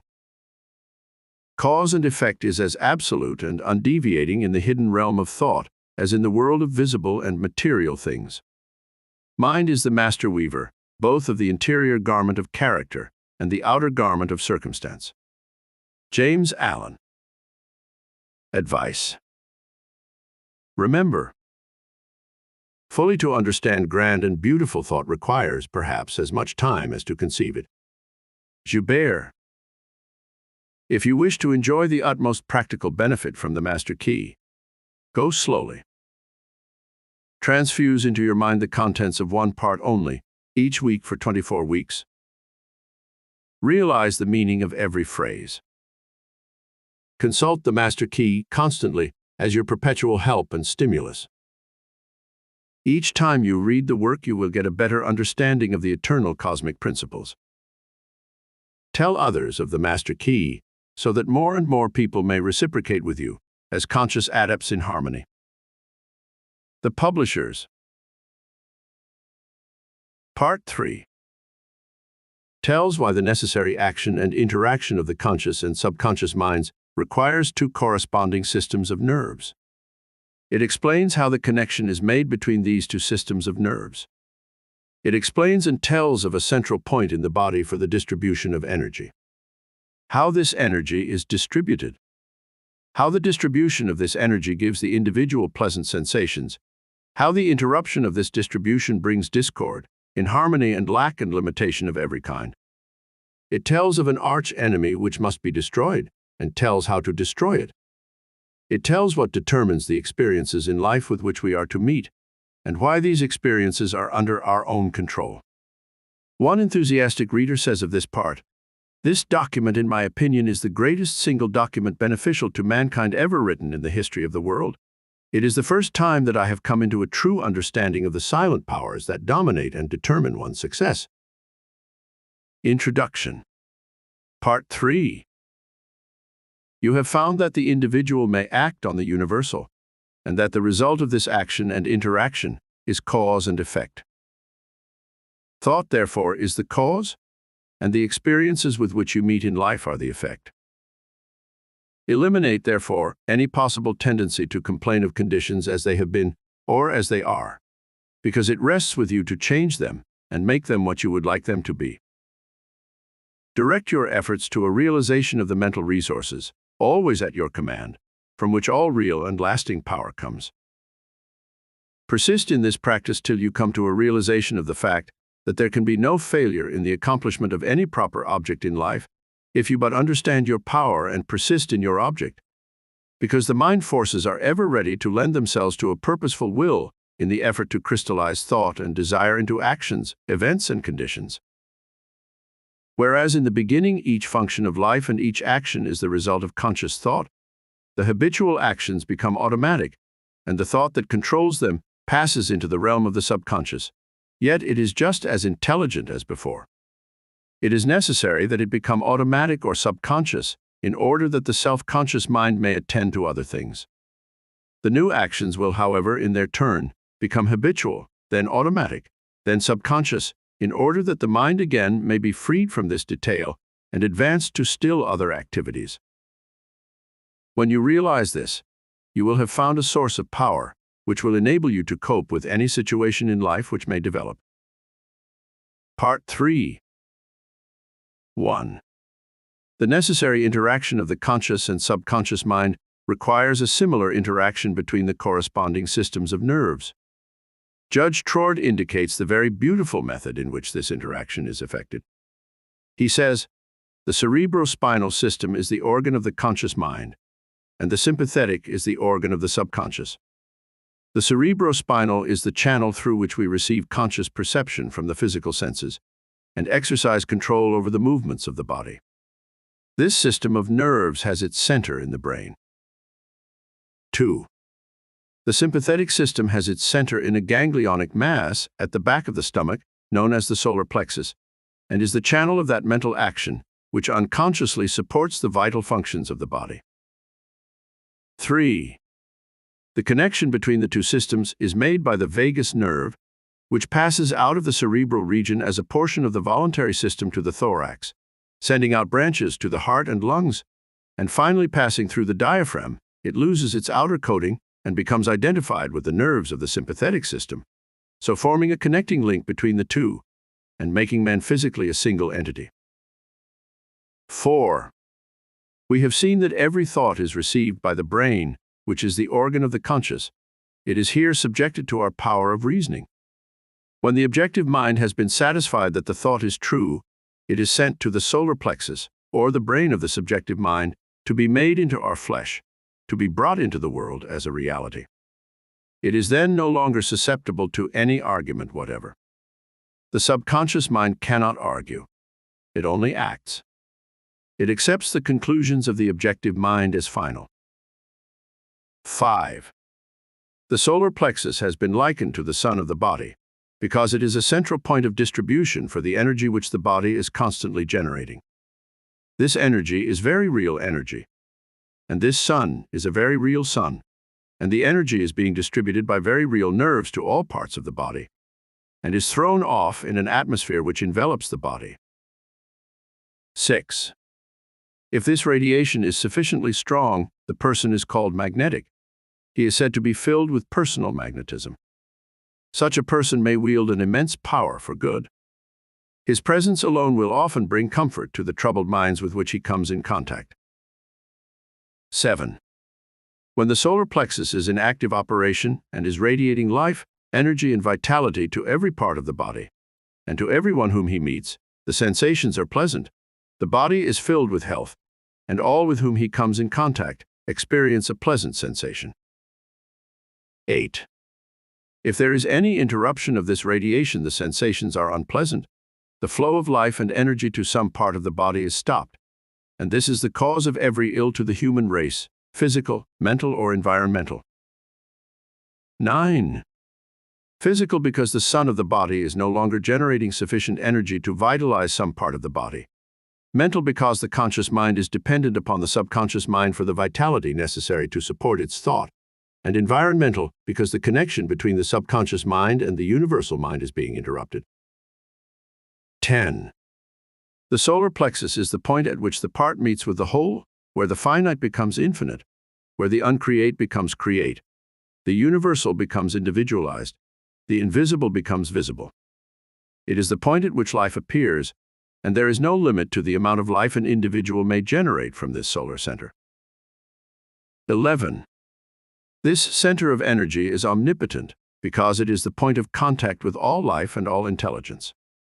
It can therefore accomplish whatever it is directed to accomplish, and herein lies the power of the conscious mind. The subconscious can and will carry out such plans and ideas as may be suggested to it by the conscious mind. 12.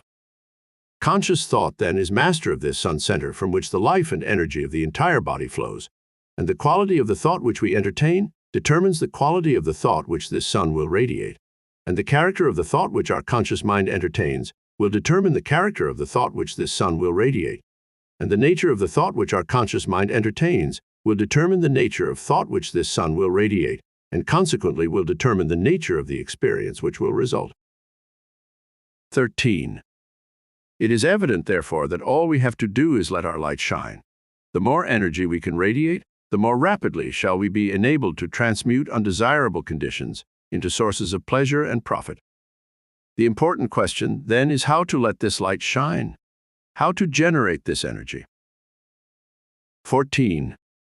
Non-resistant thought expands the solar plexus. Resistant thought contracts it. Pleasant thought expands it. Unpleasant thought contracts it. Thoughts of courage, power, confidence, and hope all produce a corresponding state, but the one arch enemy of the solar plexus, which must be absolutely destroyed before there is any possibility of letting any light shine, is fear. This enemy must be completely destroyed. He must be eliminated. He must be expelled forever. He is the cloud which hides the sun, which causes a perpetual gloom. 15. It is this personal devil which makes men fear the past, the present, and the future. Fear themselves, their friends, and their enemies. Fear everything and everybody. When fear is effectually and completely destroyed, your light will shine, the clouds will disperse, and you will have found the source of power, energy, and life. 16. When you find that you are really one with the infinite power, and when you can consciously realize this power by a practical demonstration of your ability to overcome any adverse condition by the power of your thought, you will have nothing to fear. Fear will have been destroyed, and you will have come into possession of your birthright. 17. It is our attitude of mind towards life which determines the experiences with which we are to meet. If we expect nothing, we shall have nothing. If we demand much, we shall receive the greater portion. The world is harsh only as we fail to assert ourselves. The criticism of the world is bitter only to those who cannot compel room for their ideas. It is fear of this criticism that causes many ideas to fail to see the light of day. 18. But the man who knows that he has a solar plexus will not fear criticism or anything else.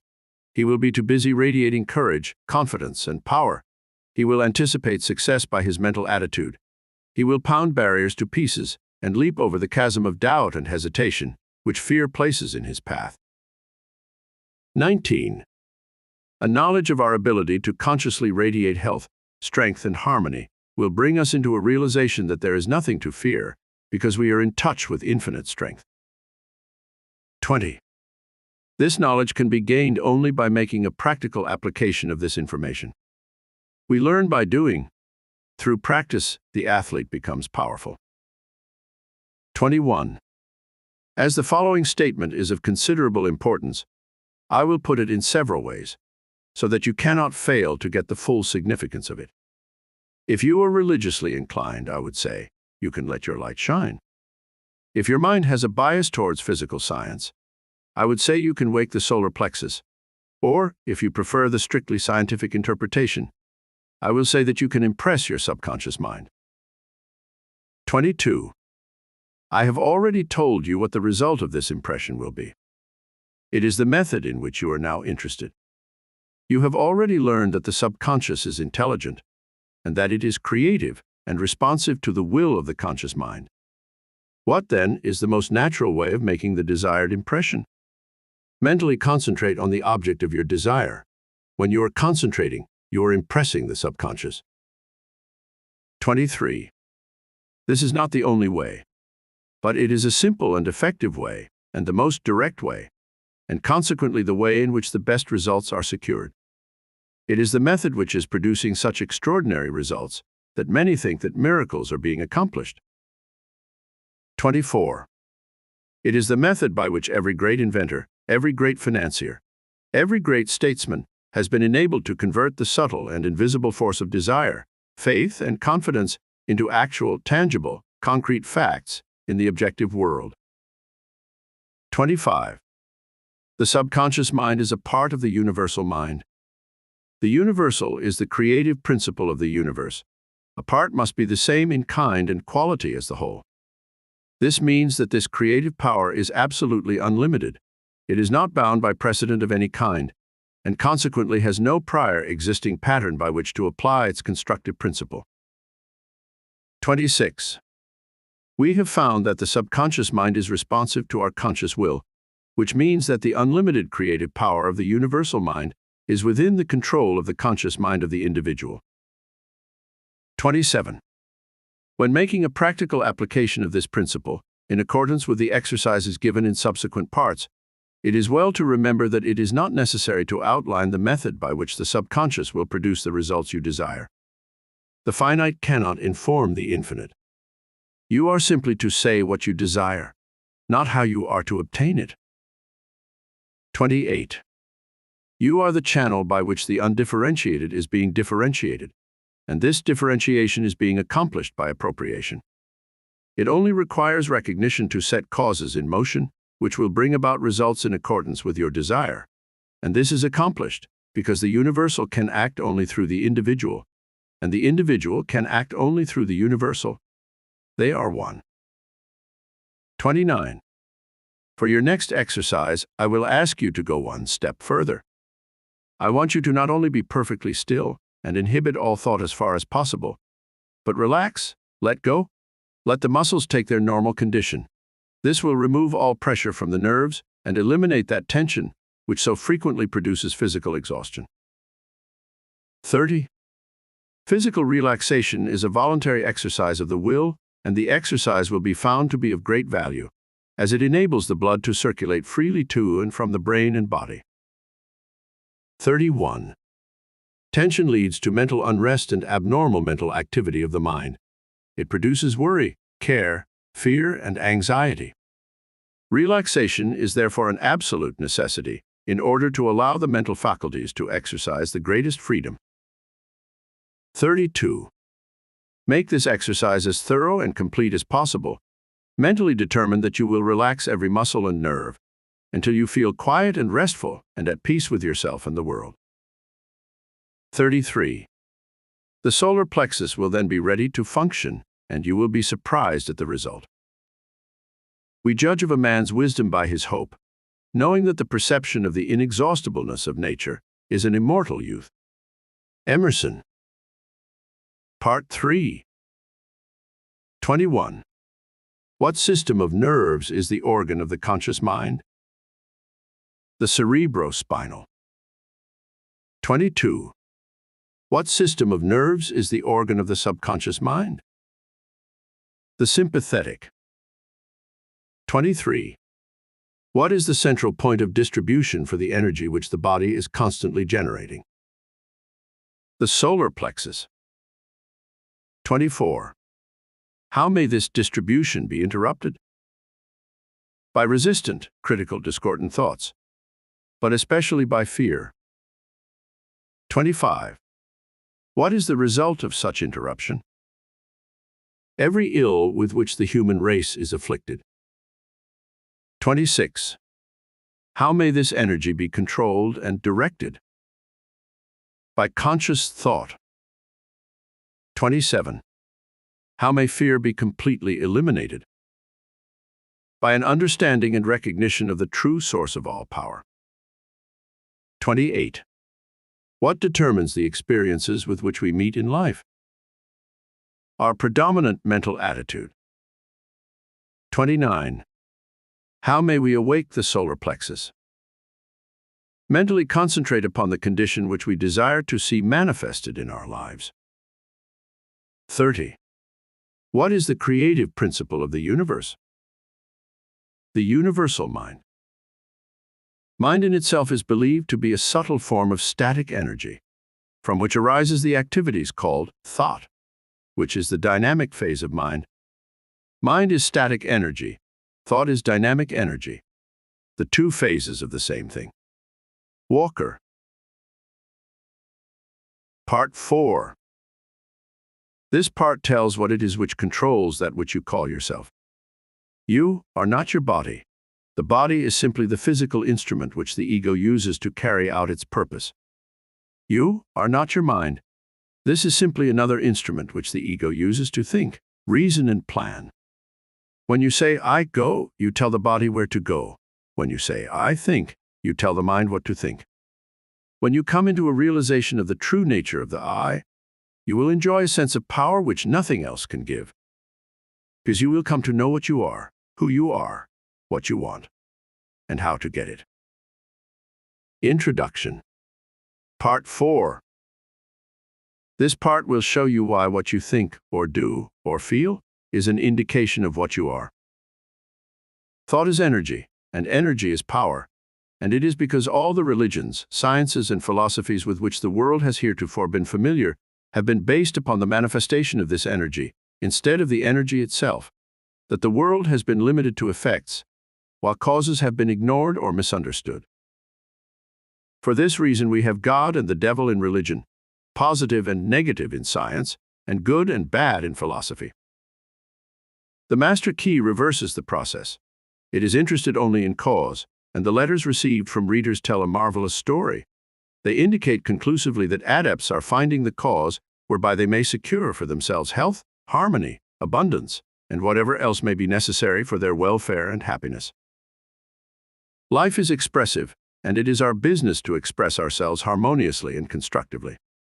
Sorrow, misery, unhappiness, disease, and poverty are not necessities, and we are constantly eliminating them.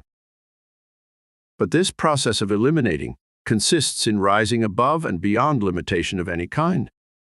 He who has strengthened and purified his thought need not concern himself about microbes, and he who has come into an understanding of the law of abundance will go at once to the source of supply. It is thus that fate, fortune, and destiny will be controlled as readily as a captain controls his ship or an engineer his train. Part 4. 1. The eye of you is not the physical body. That is simply an instrument which the eye uses to carry out its purposes. The eye cannot be the mind, for the mind is simply another instrument which the eye uses with which to think, reason, and plan. 2. The eye must be something which controls and directs both the body and the mind, something which determines what they shall do and how they shall act.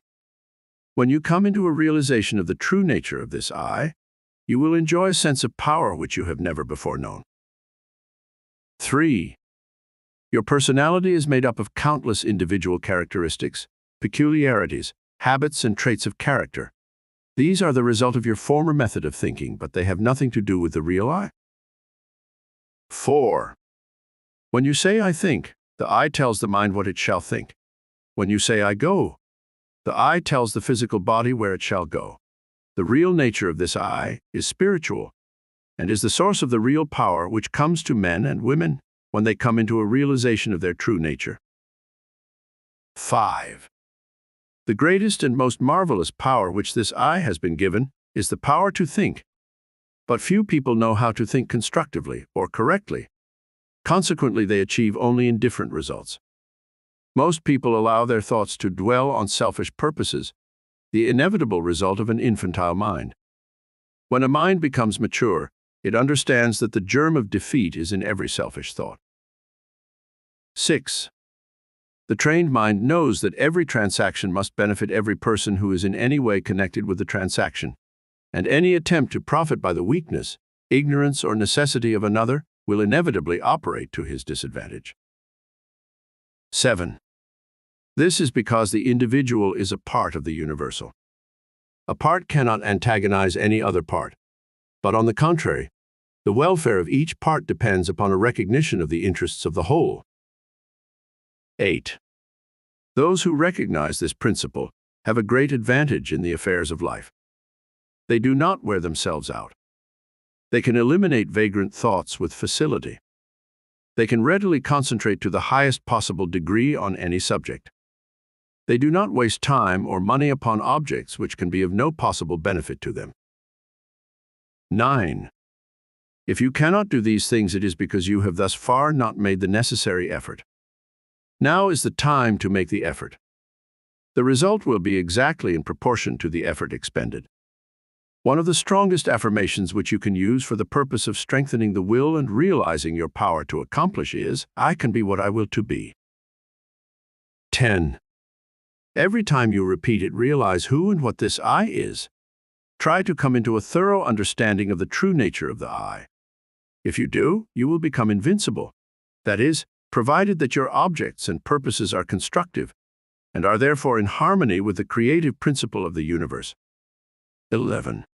If you make use of this affirmation, use it continuously, night and morning, and as often during the day as you think of it, and continue to do so until it becomes a part of you. Form the habit. 12. Unless you do this, you had better not start at all, because modern psychology tells us that when we start something and do not complete it, or make a resolution and do not keep it, we are forming the habit of failure, absolute, ignominious failure. If you do not intend to do a thing, do not start. If you do start, see it through even if the heavens fall. If you make up your mind to do something, do it. Let nothing, no one interfere. The I in you has determined, the thing is settled. The die is cast, there is no longer any argument. 13.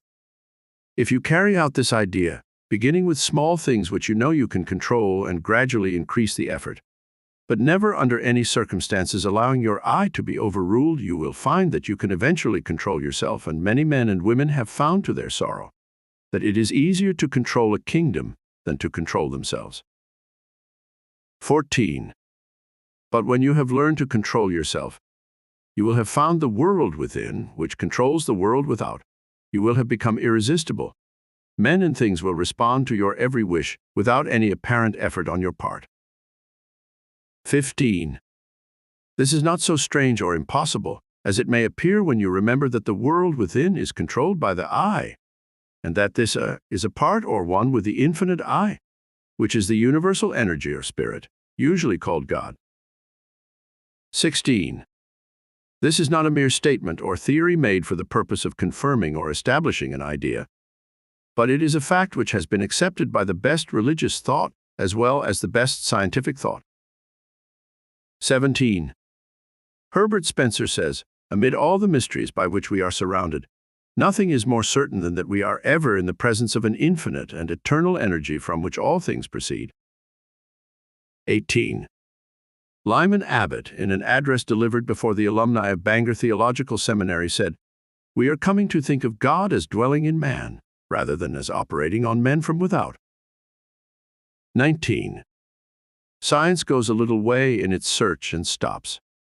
Science finds the ever-present eternal energy, but religion finds the power behind this energy and locates it within man. But this is by no means a new discovery. The Bible says exactly the same thing, and the language is just as plain and convincing. Know ye not that ye are the temple of the living God? Here, then, is the secret of the wonderful creative power of the world within. 20. Here is the secret of power, of mastery. To overcome does not mean to go without things. Self-denial is not success. We cannot give unless we get. We cannot be helpful unless we are strong. The infinite is not a bankrupt, and we who are the representatives of infinite power should not be bankrupts either. And if we wish to be of service to others, we must have power and more power. But to get it, we must give it. We must be of service. 21. The more we give, the more we shall get. We must become a channel whereby the universal can express activity. The universal is constantly seeking to express itself, to be of service, and it seeks the channel whereby it can find the greatest activity, where it can do the most good, where it can be of greatest service to mankind. 22. The universal cannot express through you as long as you are busy with your plans, your own purposes. Quiet the senses, seek inspiration, focus the mental activity on the within. Dwell in the consciousness of your unity with omnipotence. Still water runs deep. Contemplate the multitudinous opportunities to which you have spiritual access by the omnipresence of power. 23. Visualize the events, circumstances, and conditions which these spiritual connections may assist in manifesting. Realize the fact that the essence and soul of all things is spiritual, and that the spiritual is the real, because it is the life of all there is. When the spirit is gone, the life is gone. It is dead. It has ceased to exist. 24. These mental activities pertain to the world within, to the world of cause, and conditions and circumstances which result are the effect. It is thus that you become a creator. This is important work, and the higher, loftier, grander, and more noble ideals which you can conceive, the more important the work will become. 25. Overwork or overplay or overbodily activity of any kind produces conditions of mental apathy and stagnation, which makes it impossible to do the more important work which results in a realization of conscious power. We should, therefore, seek the silence frequently. Power comes through repose. It is in the silence that we can be still. And when we are still, we can think. And thought is the secret of all attainment. 26. Thought is a mode of motion and is carried by the law of vibration the same as light or electricity. It is given vitality by the emotions through the law of love. It takes form and expression by the law of growth. It is a product of the spiritual, hence its divine, spiritual, and creative nature. 27. From this it is evident that in order to express power, abundance, or any other constructive purpose, the emotions must be called upon to give feeling to the thought so that it will take form. How may this purpose be accomplished? This is the vital point.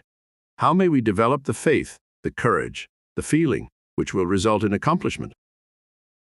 28. The reply is, by exercise, Mental strength is secured in exactly the same way that physical strength is secured by exercise. We think something, perhaps with difficulty the first time. We think the same thing again, and it becomes easier this time. We think it again and again. It then becomes a mental habit. We continue to think the same thing. Finally, it becomes automatic. We can no longer help thinking this thing. We are now positive of what we think. There is no longer any doubt about it. We are sure. We know. 29. In part 3, I asked you to relax, to let go physically. Now I am going to ask you to let go mentally. If you practice the previous exercise 15 or 20 minutes a day in accordance with the instructions, you can no doubt relax physically. And anyone who cannot consciously do this quickly and completely is not a master of himself. He has not obtained freedom. He is still a slave to conditions. But I shall assume that you have mastered the exercise and are ready to take the next step, which is mental freedom. 30. Now, after taking your usual position, remove all tension by completely relaxing. Then mentally let go of all adverse conditions, such as hatred, anger, worry, jealousy, envy, sorrow, trouble, or disappointment of any kind. 31. You may say that you cannot let go of these things, but you can. You can do so by mentally determining to do so, by voluntary intention and persistence. 32. The reason that some cannot do this is because they allow themselves to be controlled by the emotions instead of by their intellect. But the will guided by the intellect will gain the victory. You will not succeed the first time you try, but practice makes perfect, in this as in everything else, and you must succeed in dismissing, eliminating, and completely destroying these negative and destructive thoughts, because they are the seed which is constantly germinating into discordant conditions of every conceivable kind and description. Part 4. 31. What is thought? Thought is spiritual energy. 32. How is it carried? By the law of vibration. 33. How is it given vitality? By the law of love. 34. How does it take form? By the law of growth. 35. What is the secret of its creative power? It is a spiritual activity. 36. How may we develop the faith, courage, and enthusiasm which will result in accomplishment? By a recognition of our spiritual nature. 37. What is the secret of power? Service. 38. Why is this so? Because we get what we give. 39. What is the silence? A physical stillness. 40. Of what value is it? It is the first step to self-control, self-mastery. There is nothing truer than that the quality of thought which we entertain correlates certain externals in the outside world. This is the law from which there is no escape. And it is this law, this correlative of the thought with its object, that from time immemorial has led the people to believe in special providence. Willmans. Part 5. This part tells how the subconscious processes are continually at work, and it tells how we may consciously direct this work instead of being mere passive recipients of its activity. It tells how we may have a vision of the destination to be reached, the dangers and pitfalls to be avoided. It tells how the Word has become flesh, how we are constantly creating and recreating ourselves. It tells of a mental home which each of us is building for ourselves, the importance of this home, where the material is secured, the character of the furnishing, how and why many of us need a mental house cleaning in case we wish to realize our ideas. It tells of the conditions by which we may come into an inheritance of health, harmony, and prosperity, and the condition is one which demands no sacrifices except the loss of our limitations, our servitudes, and our weaknesses, and costs only the labor of harvesting its great resources. Introduction. Part 5. After studying this part carefully, you will see that every conceivable force or object or fact is the result of mind in action. Mind in action is thought, and thought is creative. Men are thinking now as they never thought before. Therefore, this is a creative age, and the world is awarding its richest prizes to the thinkers. Matter is powerless, passive, inert. Mind is force, energy, power. Mind shapes and controls matter. Every form which matter takes is but the expression of some pre-existing thought. But thought works no magic transformations. It obeys natural laws. It sets in motion natural forces. It releases natural energies. It manifests in your conduct and actions, and these in turn react upon your friends and acquaintances, and eventually upon the whole of your environment. You can originate thought, and since thoughts are creative, you can create for yourselves the things you desire. Part 5. 1. At least 90% of our mental life is subconscious, so that those who fail to make use of this mental power live within very narrow limits. 2. The subconscious can and will solve any problem for us if we know how to direct it. The subconscious processes are always at work. The only question is, are we to be simply passive recipients of this activity, or are we to consciously direct the work? Shall we have a vision of the destination to be reached, the dangers to be avoided, or shall we simply drift? 3. We have found that mind pervades every part of the physical body and is always capable of being directed or impressed by authority coming from the objective or the more dominant portion of the mind. 4. The mind, which pervades the body, is largely the result of heredity, which, in turn, is simply the result of all the environments of all past generations on the responsive and ever-moving life forces. An understanding of this fact will enable us to use our authority when we find some undesirable trait of character manifesting. 5. We can consciously use all the desirable characteristics with which we have been provided, and we can repress and refuse to allow the undesirable ones to manifest. 6. Again, this mind which pervades our physical body is not only the result of hereditary tendencies, but is the result of home, business, and social environment, where countless thousands of impressions, ideas, prejudices, and similar thoughts have been received. Much of this has been received from others, the result of opinions, suggestions, or statements. Much of it is the result of our own thinking, but nearly all of it has been accepted with little or no examination or consideration. 7. The idea seemed plausible. The conscious received it, passed it on to the subconscious, where it was taken up by the sympathetic system, and passed on to be built into our physical body. The Word has become flesh. 8. This, then, is the way we are constantly creating and recreating ourselves. We are today the result of our past thinking, and we shall be what we are thinking today. The law of attraction is bringing to us, not the things we should like, or the things we wish for, or the things someone else has, but it brings us our own, the things which we have created by our thought processes, whether consciously or unconsciously. Unfortunately, many of us are creating these things unconsciously. 9. If either of us were building a home for ourselves, how careful we would be in regard to the plans, how we should study every detail, how we should watch the material and select only the best of everything, and yet how careless we are when it comes to building our mental home, which is infinitely more important than any physical home, as everything which can possibly enter into our lives depends upon the character of the material which enters into the construction of our mental home. 10. What is the character of this material? We have seen that it is the result of the impressions which we have accumulated in the past and stored away in our subconscious mentality.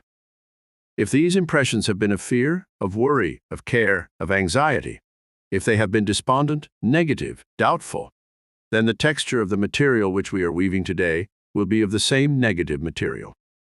Instead of being of any value, it will be mildewed and rotten, and will bring us only more toil and care and anxiety. We shall be forever busy trying to patch it up and make it appear at least genteel. 11. But if we have stored away nothing but courageous thought, if we have been optimistic, positive, and have immediately thrown any kind of negative thought on the scrap heap, have refused to have anything to do with it, have refused to associate with it, or become identified with it in any way, what then is the result? Our mental material is now of the best kind. We can weave any kind of material we want. We can use any color we wish. We know that the texture is firm, that the material is solid, that it will not fade, and we have no fear, no anxiety concerning the future. There is nothing to cover. There are no patches to hide. 12. These are psychological facts. There is no theory or guesswork about these thinking processes. There is nothing secret about them. In fact, they are so plain that everyone can understand them. The thing to do is to have a mental house cleaning, and to have this house cleaning every day, and keep the house clean.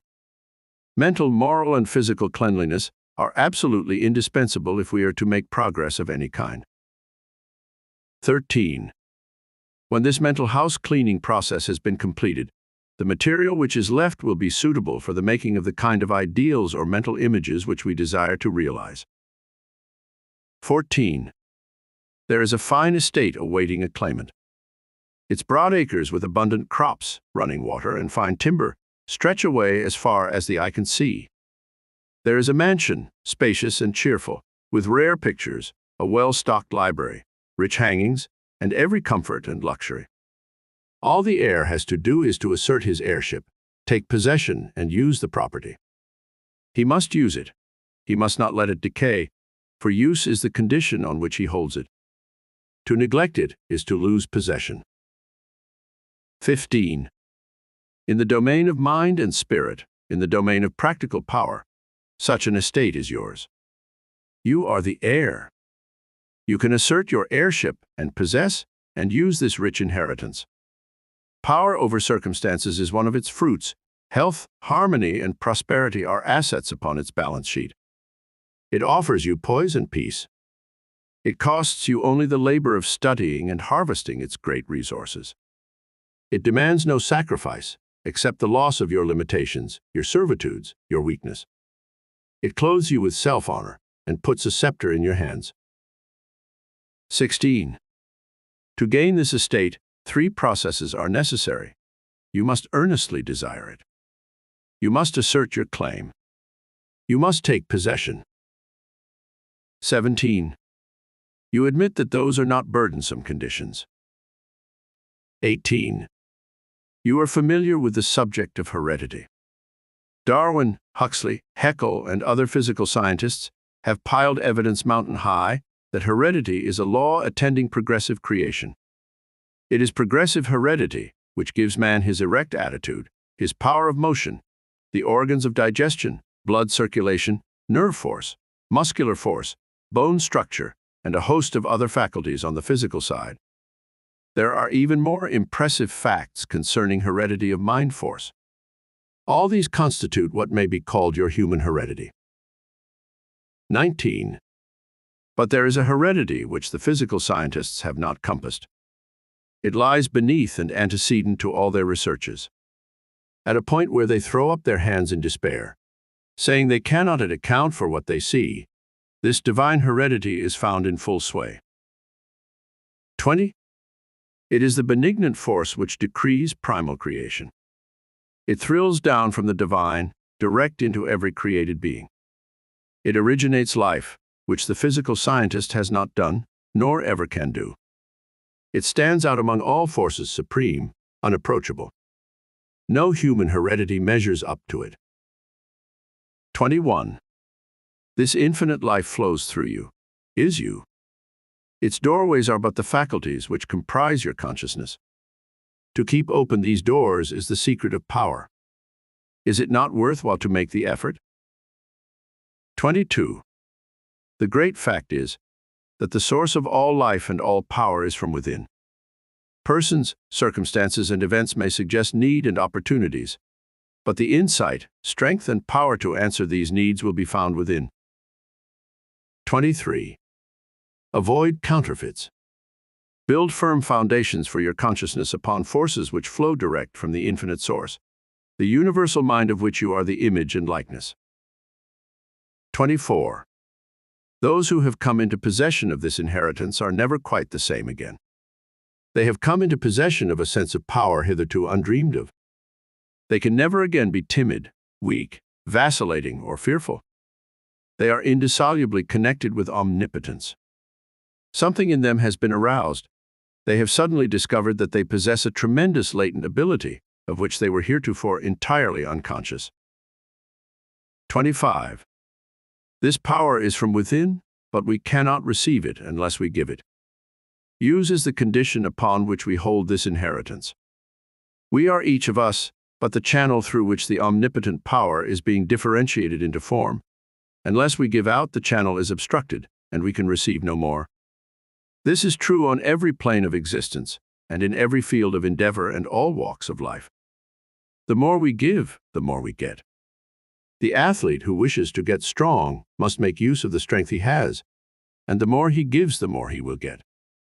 The financier who wishes to make money must make use of the money he has, for only by using it can he get more. 26. The merchant who does not keep his goods going out will soon have none coming in. The business which fails to give efficient service will soon lack customers. The barrister who fails to get results will soon lack clients. And so it goes everywhere. Power is contingent upon a proper use of the power already in our possession. What is true in every field of endeavor, every experience in life, is true of the power from which every other power known among men is begotten. Spiritual power. Take away the spirit and what is left? Nothing. 27.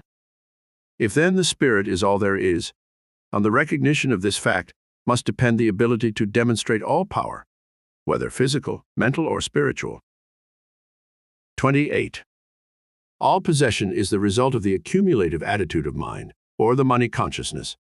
This is the magic wand which will enable you to receive the idea, and it will formulate plans for you to execute, and you will find as much pleasure in the execution as in the satisfaction of attainment and achievement. 29. Now go to your room, take the same seat, the same position as heretofore, and mentally select a place which has pleasant associations. Make a complete mental picture of it. See the buildings, the grounds, the trees, friends, associations, everything complete. At first you will find yourself thinking of everything under the sun, except the ideal upon which you desire to concentrate. But do not let that discourage you.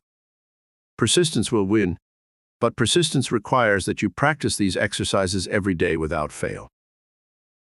Relation and connection are not somewhere and sometime, but everywhere and always. Emerson. Part 5. 41.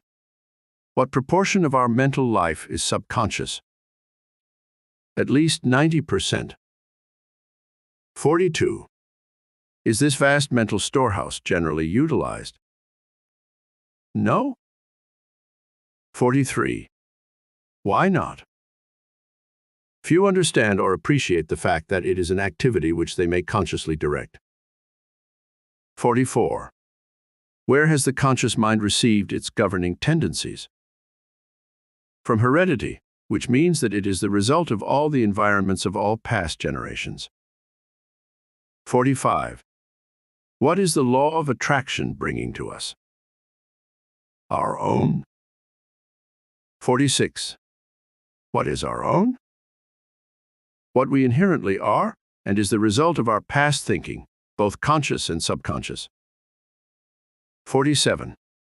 Of what is the material with which we construct our mental home composed? The thoughts which we entertain. 48. What is the secret of power? A recognition of the omnipresence of omnipotence. 49. Where does it originate? All life and all power is from within. 50. Upon what is the possession of power contingent? Upon a proper use of the power already in our possession. The key to every man is his thought. Sturdy and defying though he look, he has a helm which he obeys, which is the idea after which all his facts are classified. He can only be reformed by showing him a new idea which commands his own. Emerson. Part 6. Tells of the unlimited possibilities of the universal mind. which is the life principle of every atom in existence, and explains how this mind is differentiated in form. It tells of the most marvelous piece of mechanism which has ever been constructed, and tells how the effect which will be produced depends entirely upon the mechanism to which it is attached. It tells why we should all become familiar with the mechanism, so as to secure the effects which we desire. The power to which it can be attached is unlimited, and we can accordingly secure any effect we desire when we become familiar with the mechanism and understand how to make the proper connections. An understanding of this part will enable you to plan courageously and execute fearlessly, because you will have come into a knowledge of the source of all power, and this will determine your course in life, bringing you into contact with all that is strongest and best and most desirable. Introduction. Part 6. This part will give you an excellent understanding of the most wonderful piece of mechanism which has ever been created. A mechanism whereby you may create for yourself health, strength, success, prosperity, or any other condition which you desire. Necessities are demands, and demands create action, and actions bring about results. The process of evolution is constantly building our tomorrows out of our todays. Individual development, like universal development, must be gradual with an ever-increasing capacity and volume. The knowledge that if we infringe upon the rights of others, we become moral thorns and find ourselves entangled at every turn of the road should be an indication that success is contingent upon the highest moral ideal, which is the greatest good to the greatest number. Aspiration, desire, and harmonious relations constantly and persistently maintained will accomplish results. The greatest hindrance is erroneous and fixed ideas. To be in tune with eternal truth, we must possess poise and harmony within. In order to receive intelligence, the receiver must be in tune with the transmitter. Thought is a product of mind, and mind is creative. But this does not mean that the universal will change its modus operandi to suit us or our ideas, but it does mean that we can come into harmonious relationship with the universal. And when we have accomplished this, we may ask anything to which we are entitled, and the way will be made plain. Part 6. 1. The universal mind is so wonderful that it is difficult to understand its utilitarian powers and possibilities, and its unlimited creative effects. 2. We have found that this mind is not only all intelligence, but all substance. How, then, is it to be differentiated in form? How are we to secure the effect which we desire? 3. Ask any electrician what the effect of electricity will be, and he will reply that electricity is a form of motion, and its effect will depend upon the mechanism to which it is attached. Upon this mechanism will depend whether we shall have heat, light, power, music, or any of the other marvelous demonstrations of power to which this vital energy has been harnessed. 4. What effect can be produced by thought? The reply is that thought is mind in motion, just as wind is air in motion, and its effect will depend entirely on the mechanism to which it is attached. 5. Here, then, is the secret of all mental power. It depends entirely on the mechanism which we attach. 6. What is this mechanism? You know something of the mechanism which has been invented by Edison, Bell, Marconi, and other electrical wizards, by which place and space and time have become only figures of speech, but did you ever stop to think that the mechanism which has been given you for transforming the universal, omnipresent potential power was invented by a greater inventor than Edison? 7.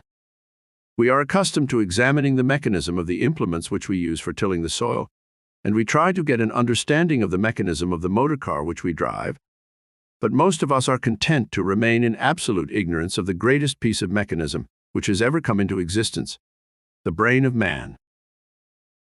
8. Let us examine the wonders of this mechanism. Perhaps we shall thereby get a better understanding of the various effects of which it is the cause. 9. In the first place, there is the great mental world in which we live and move and have our being. This world is omnipotent, omniscient, and omnipresent. It will respond to our desire in direct ratio to our purpose and faith. The purpose must be in accordance with the law of our being, that is, it must be creative or constructive. Our faith must be strong enough to generate a current of sufficient strength to bring our purpose into manifestation. As thy faith is, so be it unto thee, bears the stamp of scientific test. 10. The effects which are produced in the world without are the result of the action and reaction of the individual upon the universal. That is the process which we call thinking. The brain is the organ through which this process is accomplished. Think of the wonder of it all. Do you love music, flowers, literature, art, or are you inspired by the thought of ancient or modern genius? Remember, every beauty to which you respond must have its corresponding outline in your brain before you can appreciate it. 11. There is not a single virtue or principle in the storehouse of nature which the brain cannot express. The brain is an embryonic world, ready to develop at any time as necessity may arise. If you can comprehend that this is a scientific truth and one of the wonderful laws of nature, it will be easier for you to get an understanding of the mechanism by which these extraordinary results are being accomplished. 12. The nervous system has been compared to an electric circuit with its battery of cells in which force is originated, and its white matter to insulated wires by which the current is conveyed. It is through these channels that every impulse or desire is carried through the mechanism. 13. The spinal cord is the great motor and sensory pathway by which messages are conveyed to and from the brain. Then, there is the blood supply plunging through the veins and arteries, renewing our energy and strength, the perfectly arranged structure upon which the entire physical body rests, and finally, the delicate and beautiful skin, clothing the entire mechanism in a mantle of beauty. 14. This then is the temple of the living God, and the individual I is given control. And upon his understanding of the mechanism which is within his control will the result depend. 15. Every thought sets the brain cells in action. At first, the substance upon which the thought is directed fails to respond, but if the thought is sufficiently refined and concentrated, the substance finally yields and expresses perfectly. 16. This influence of the mind can be exerted upon any part of the body, causing the elimination of any undesirable effect. 17.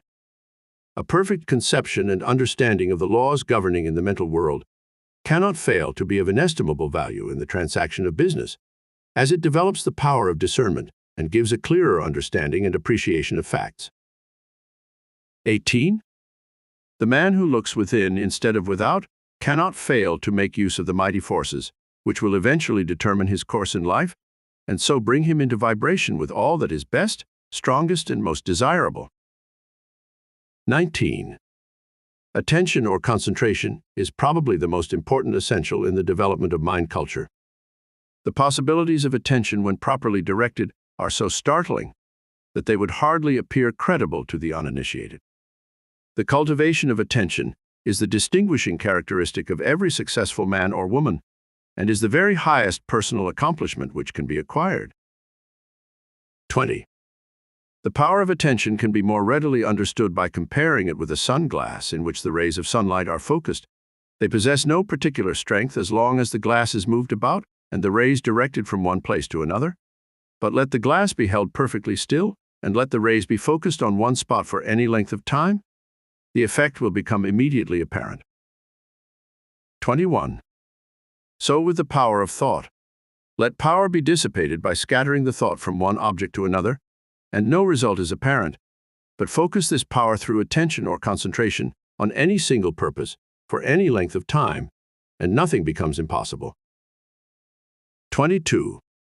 A very simple remedy for a very complex situation, some will say. All right, try it. You who have had no experience in concentrating the thought on a definite purpose or object.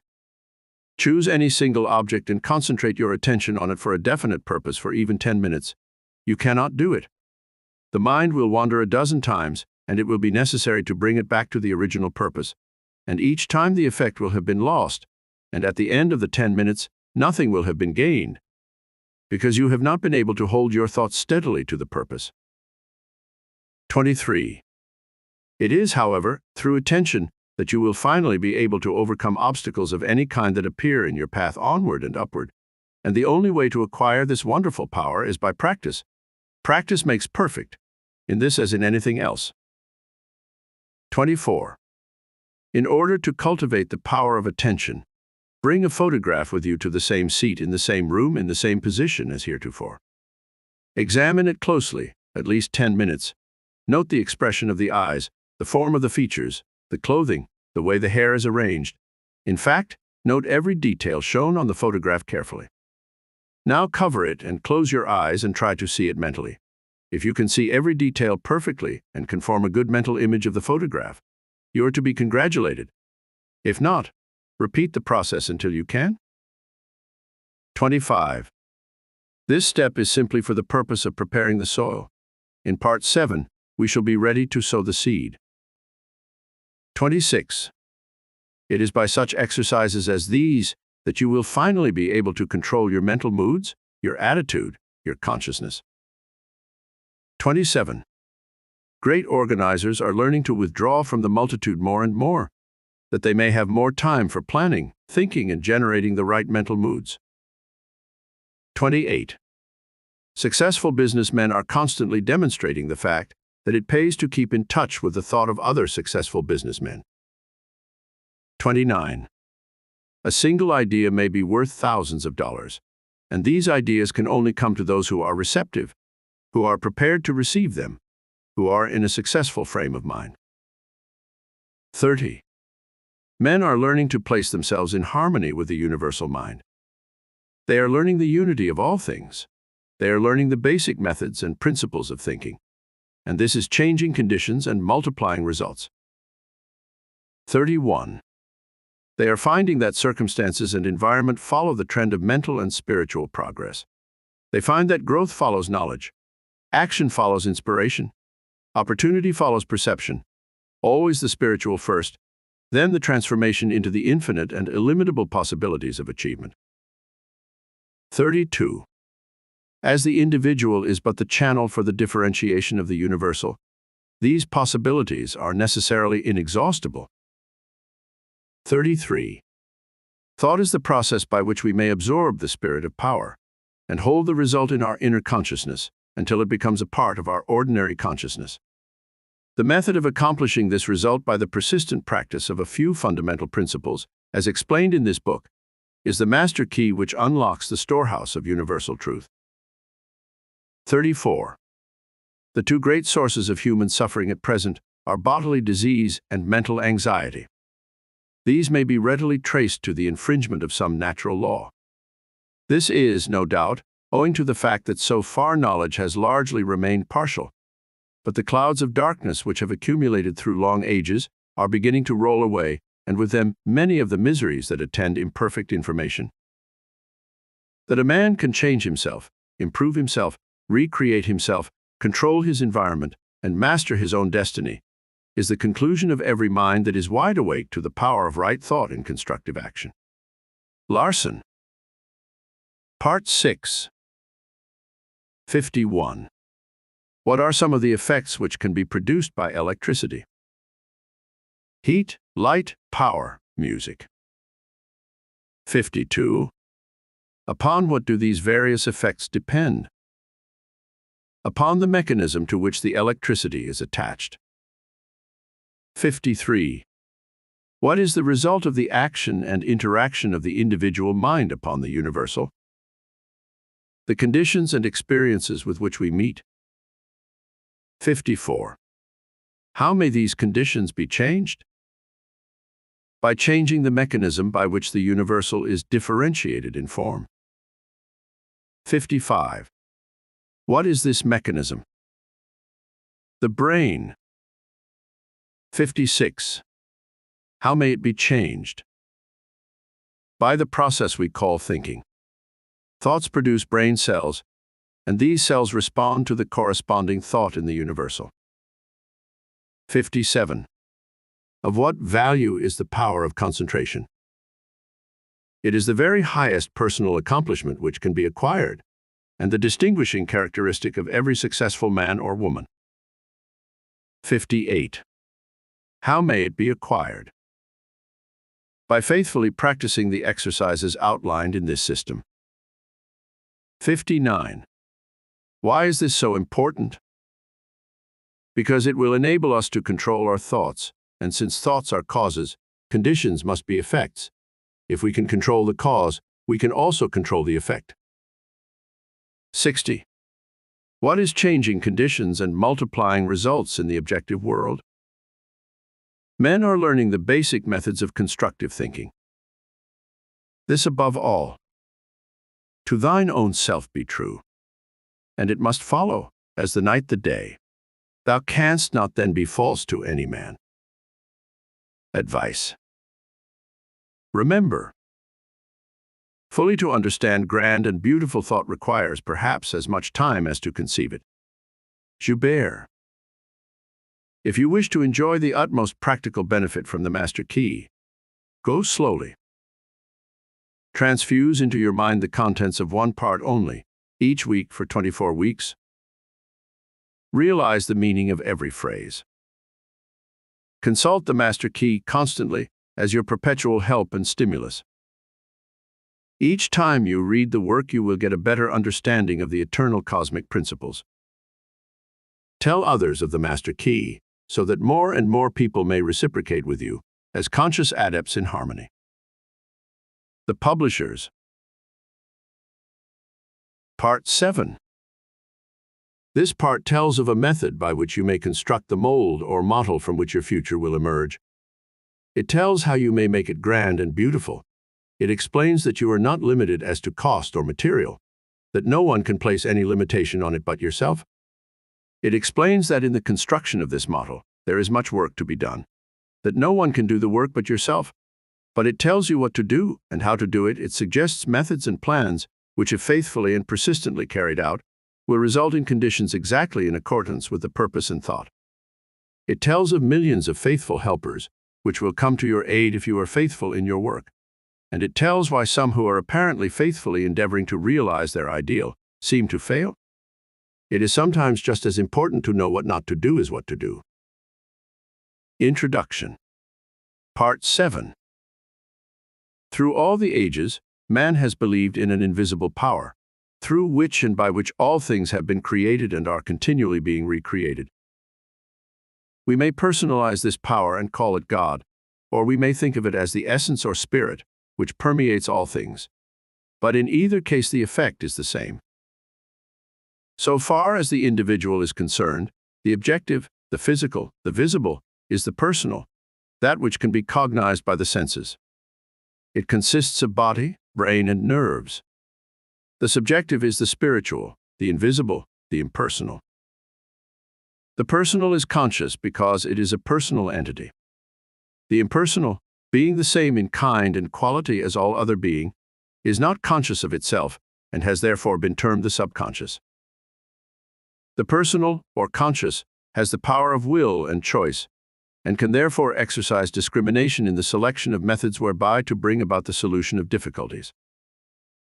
The impersonal, or spiritual, being a part or one with the source and origin of all power, can necessarily exercise no such choice, but, on the contrary, it has infinite resources at its command. It can and does bring about results by methods concerning which the human or individual mind can have no possible conception. You will therefore say that it is your privilege to depend upon the human will with all its limitations and misconceptions, or you may utilize the potentialities of infinity by making use of the subconscious mind. Here, then, is the scientific explanation of the wonderful power which has been put within your control, if you but understand, appreciate, and recognize it. One method of consciously utilizing this omnipotent power is outlined in Part 7. Part 7. 1. Visualization is the process of making mental images, and the image is the mold or model which will serve as a pattern from which your future will emerge. 2. Make the pattern clear and make it beautiful. Do not be afraid. Make it grand. Remember that no limitation can be placed upon you by anyone but yourself. You are not limited as to cost or material. Draw on the infinite for your supply. Construct it in your imagination. It will have to be there before it will ever appear anywhere else. 3. Make the image clear and clean-cut. Hold it firmly in the mind, and you will gradually and constantly bring the thing nearer to you. You can be what you will to be. 4. This is another psychological fact which is well known, but unfortunately, reading about it will not bring about any result which you may have in mind. It will not even help you to form the mental image, much less bring it into manifestation. Work is necessary, labor, hard mental labor, the kind of effort which so few are willing to put forth. 5. The first step is idealization. It is likewise the most important step, because it is the plan on which you are going to build. It must be solid. It must be permanent. The architect, when he plans a grand building, has every line and detail pictured in advance. The engineer, when he spans a chasm, first ascertains the strength requirements of 1,000,000 separate parts. 6. They see the end before a single step is taken. So you are to picture in your mind what you want.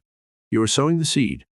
But before sowing any seed, you want to know what the harvest is to be. This is idealization. If you are not sure, return to the chair daily until the picture becomes plain. It will gradually unfold. First, the general plan will be dim, but it will take shape. The outline will take form, then the details, and you will gradually develop the power by which you will be enabled to formulate plans, which will eventually materialize in the objective world. You will come to know what the future holds for you. 7. Then comes the process of visualization. You must see the picture more and more complete, see the detail, and as the details begin to unfold, the ways and means for bringing it into manifestation will develop. One thing will lead to another. Thought will lead to action. Action will develop methods. Methods will develop friends, and friends will bring about circumstances. And finally, the third step, or materialization, will have been accomplished.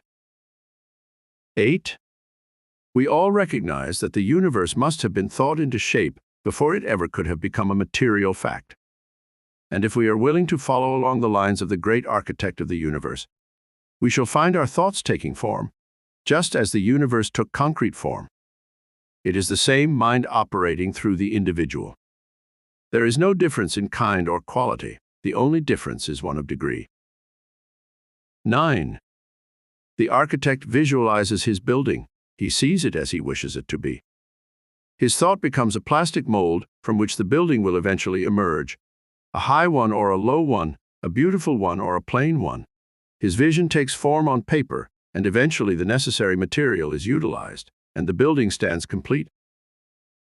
10. The inventor visualizes his idea in exactly the same manner. For instance, Nikola Tesla, he with the giant intellect, one of the greatest inventors of all ages, the man who has brought forth the most amazing realities, always visualizes his inventions before attempting to work them out. He does not rush to embody them in form and then spend his time in correcting defects. Having first built up the idea in his imagination, he holds it there as a mental picture, to be reconstructed and improved by his thought. In this way, he writes in the Electrical Experimenter, I am enabled to rapidly develop and perfect a conception without touching anything. When I have gone so far as to embody in the invention every possible improvement I can think of, and see no fault anywhere, I put into concrete form the product of my brain. Invariably, my device works as I conceived it should. In 20 years, there has not been a single exception. 11. If you can conscientiously follow these directions, you will develop faith, the kind of faith that is the substance of things hoped for, the evidence of things not seen. You will develop confidence, the kind of confidence that leads to endurance and courage. You will develop the power of concentration, which will enable you to exclude all thoughts, except the ones which are associated with your purpose. 12. The law is that thought will manifest in form, and only one who knows how to be the divine thinker of his own thoughts can ever take a master's place and speak with authority. 13. Clearness and accuracy are obtained only by repeatedly having the image in mind. Each repeated action renders the image more clear and accurate than the preceding, and in proportion to the clearness and accuracy of the image will the outward manifestation be. You must build it firmly and securely in your mental world, the world within, before it can take form in the world without. And you can build nothing of value, even in the mental world, unless you have the proper material. When you have the material, you can build anything you wish. But make sure of your material. You cannot make broadcloth from shoddy. 14. This material will be brought out by millions of silent mental workers and fashioned into the form of the image which you have in mind. 15. Think of it. You have over 5 million of these mental workers, ready and in active use. Brain cells, they are called. Besides this, there is another reserve force of at least an equal number, ready to be called into action at the slightest need. Your power to think, then, is almost unlimited, and this means that your power to create the kind of material which is necessary to build for yourself any kind of environment which you desire is practically unlimited. 16. In addition to these millions of mental workers, you have billions of mental workers in the body, every one of which is endowed with sufficient intelligence to understand and act upon any message or suggestion given.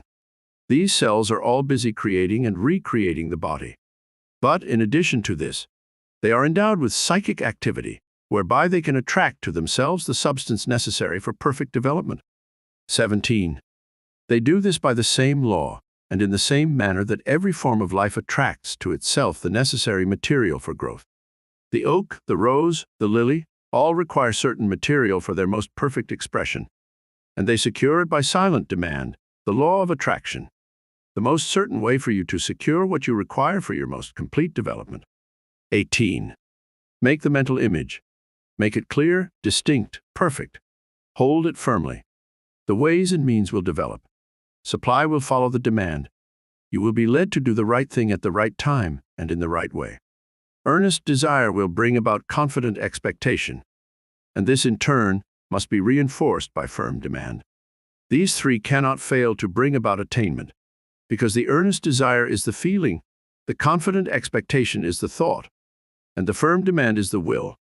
And as we have seen, feeling gives vitality to thought, and the will holds it steadily until the law of growth brings it into manifestation. 19. Is it not wonderful that man has such tremendous power within himself, such transcendental faculties concerning which he had no conception? Is it not strange that we have always been taught to look for strength and power without? We have been taught to look everywhere but within, and whenever this power manifested in our lives, we were told that it was something supernatural. 20. There are many who have come to an understanding of this wonderful power, and who make serious and conscientious efforts to realize health, power, and other conditions, and seem to fail.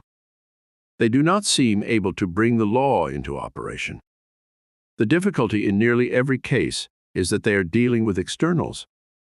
They want money, power, health, and abundance, but they fail to realize that these are effects and can come only when the cause is found. 21.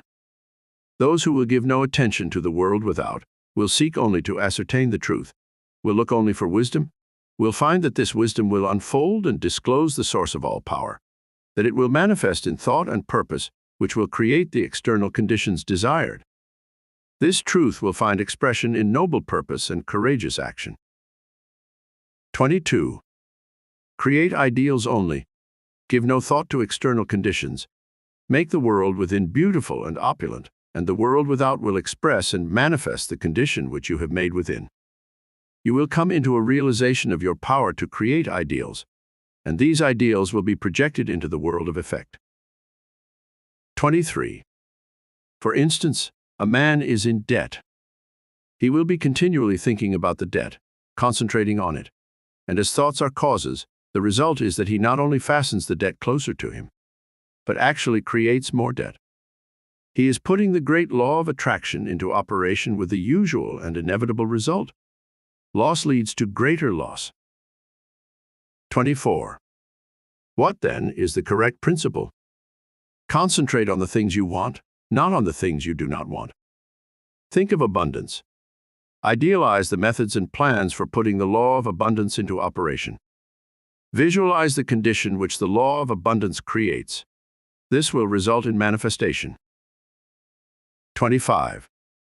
If the law operates perfectly to bring about poverty, lack, and every form of limitation for those who are continually entertaining thoughts of lack and fear, it will operate with the same certainty to bring about conditions of abundance and opulence for those who entertain thoughts of courage and power. 26. This is a difficult problem for many. We are too anxious. We manifest anxiety, fear, distress. We want to do something. We want to help. We are like a child who has just planted a seed, and every 15 minutes goes out and stirs up the earth to see if it is growing. Of course, under such circumstances, the seed will never germinate, and yet this is exactly what many of us do in the mental world. 27. We must plant the seed and leave it undisturbed. This does not mean that we are to sit down and do nothing, by no means. We will do more and better work than we have ever done before. New channels will constantly be provided. New doors will open.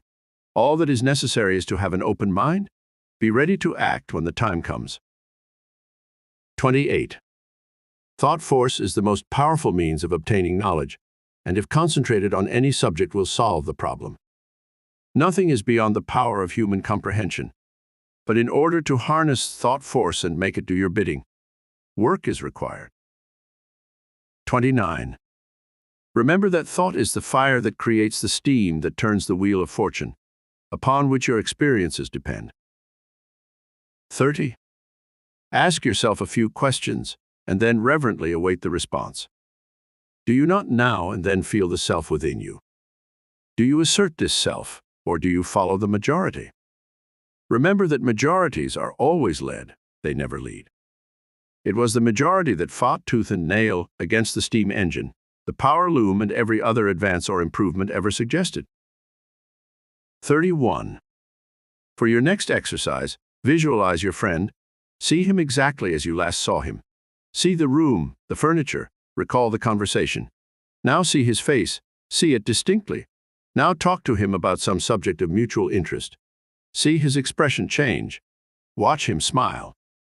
Can you do this? All right, you can? Then arouse his interest.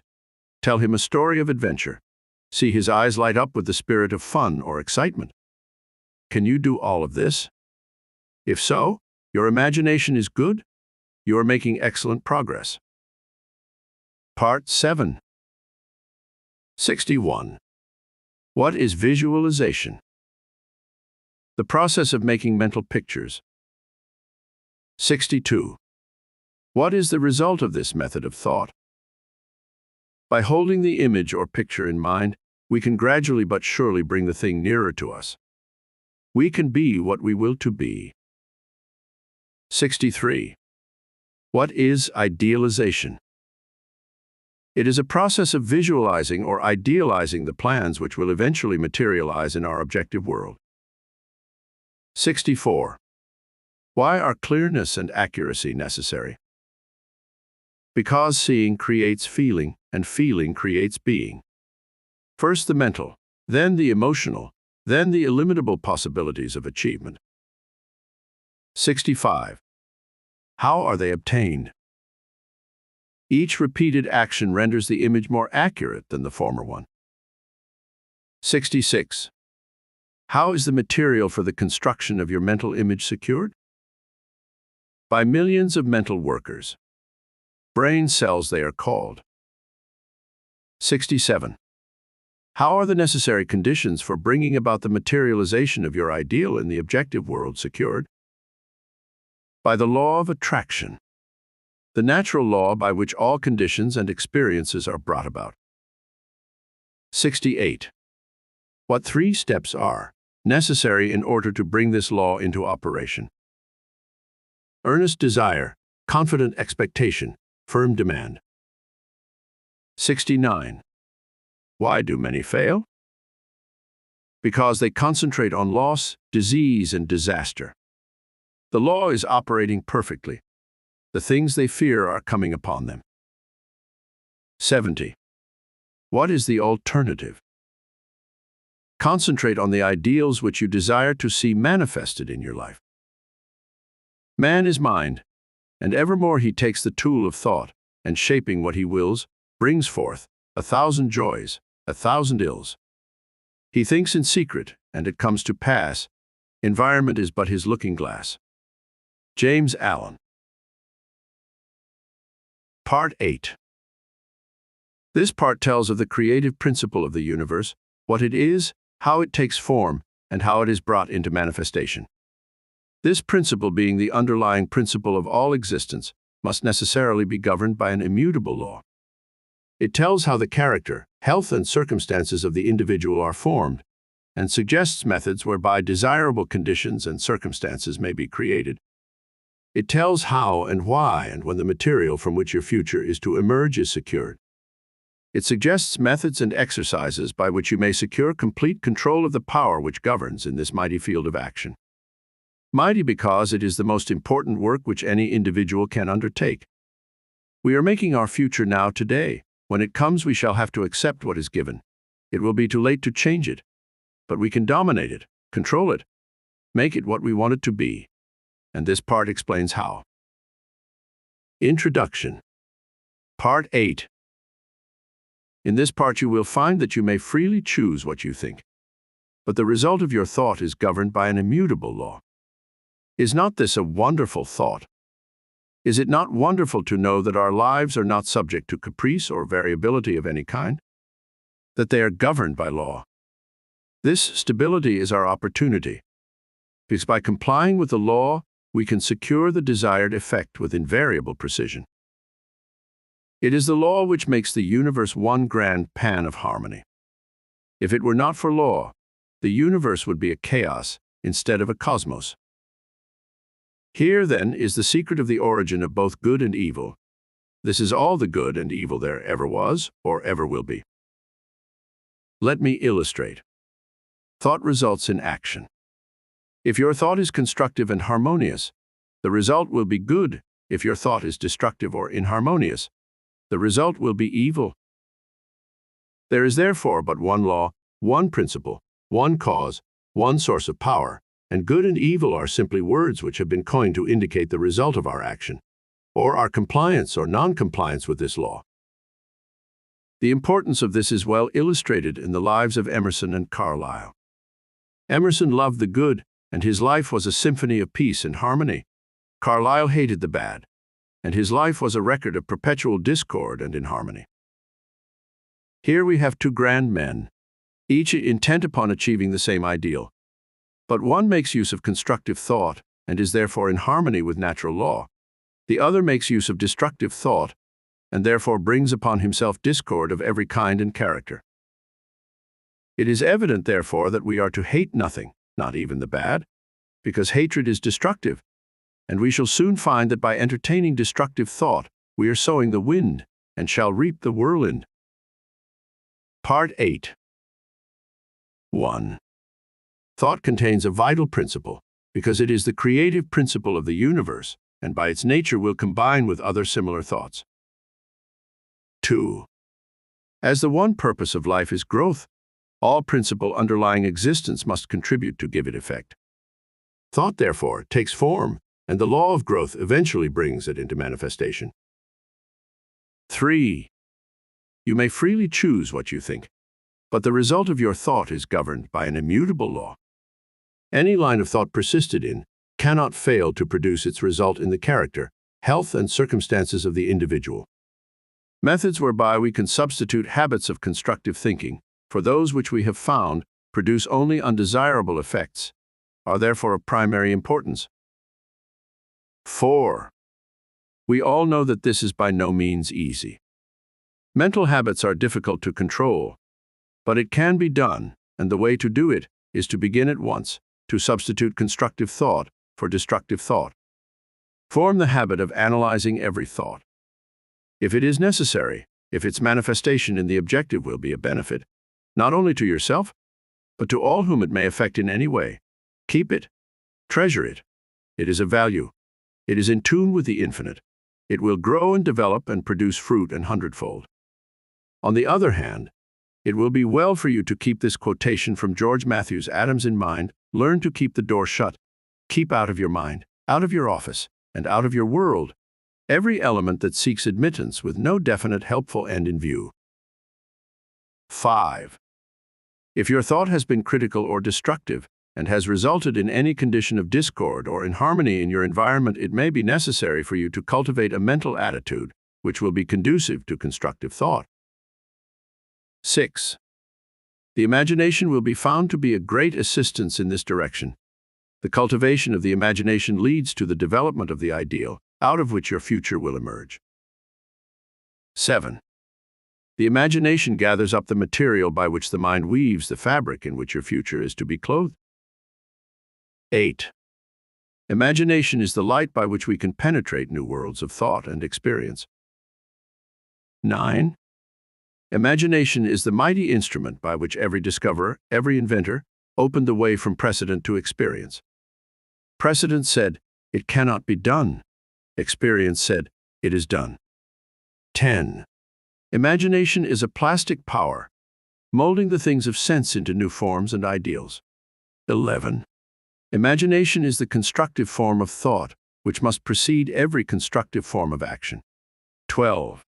A builder cannot build a structure of any kind until he has first received the plans from the architect, and the architect must get them from his imagination. 13. The captain of industry cannot build a giant corporation which may coordinate hundreds of smaller firms and thousands of employees and utilize millions of capital until he has first created the entire work in his imagination. Objects in the material world are as clay in the potter's hand. It is in the mastermind that the real things are created, and it is by the use of the imagination that the work is done. In order to cultivate the imagination, it must be exercised. Exercise is necessary to cultivate mental muscle as well as physical muscle. It must be supplied with nourishment, or it cannot grow. 14. Do not confuse imagination with fancy, or that form of daydreaming in which some people like to indulge. Daydreaming is a form of mental dissipation, which may lead to mental disaster. 15.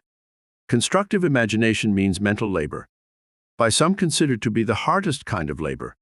But if so, it yields the greatest returns, for all the great things in life have come to men and women who had the capacity to think, to imagine, and to make their dreams come true. 16.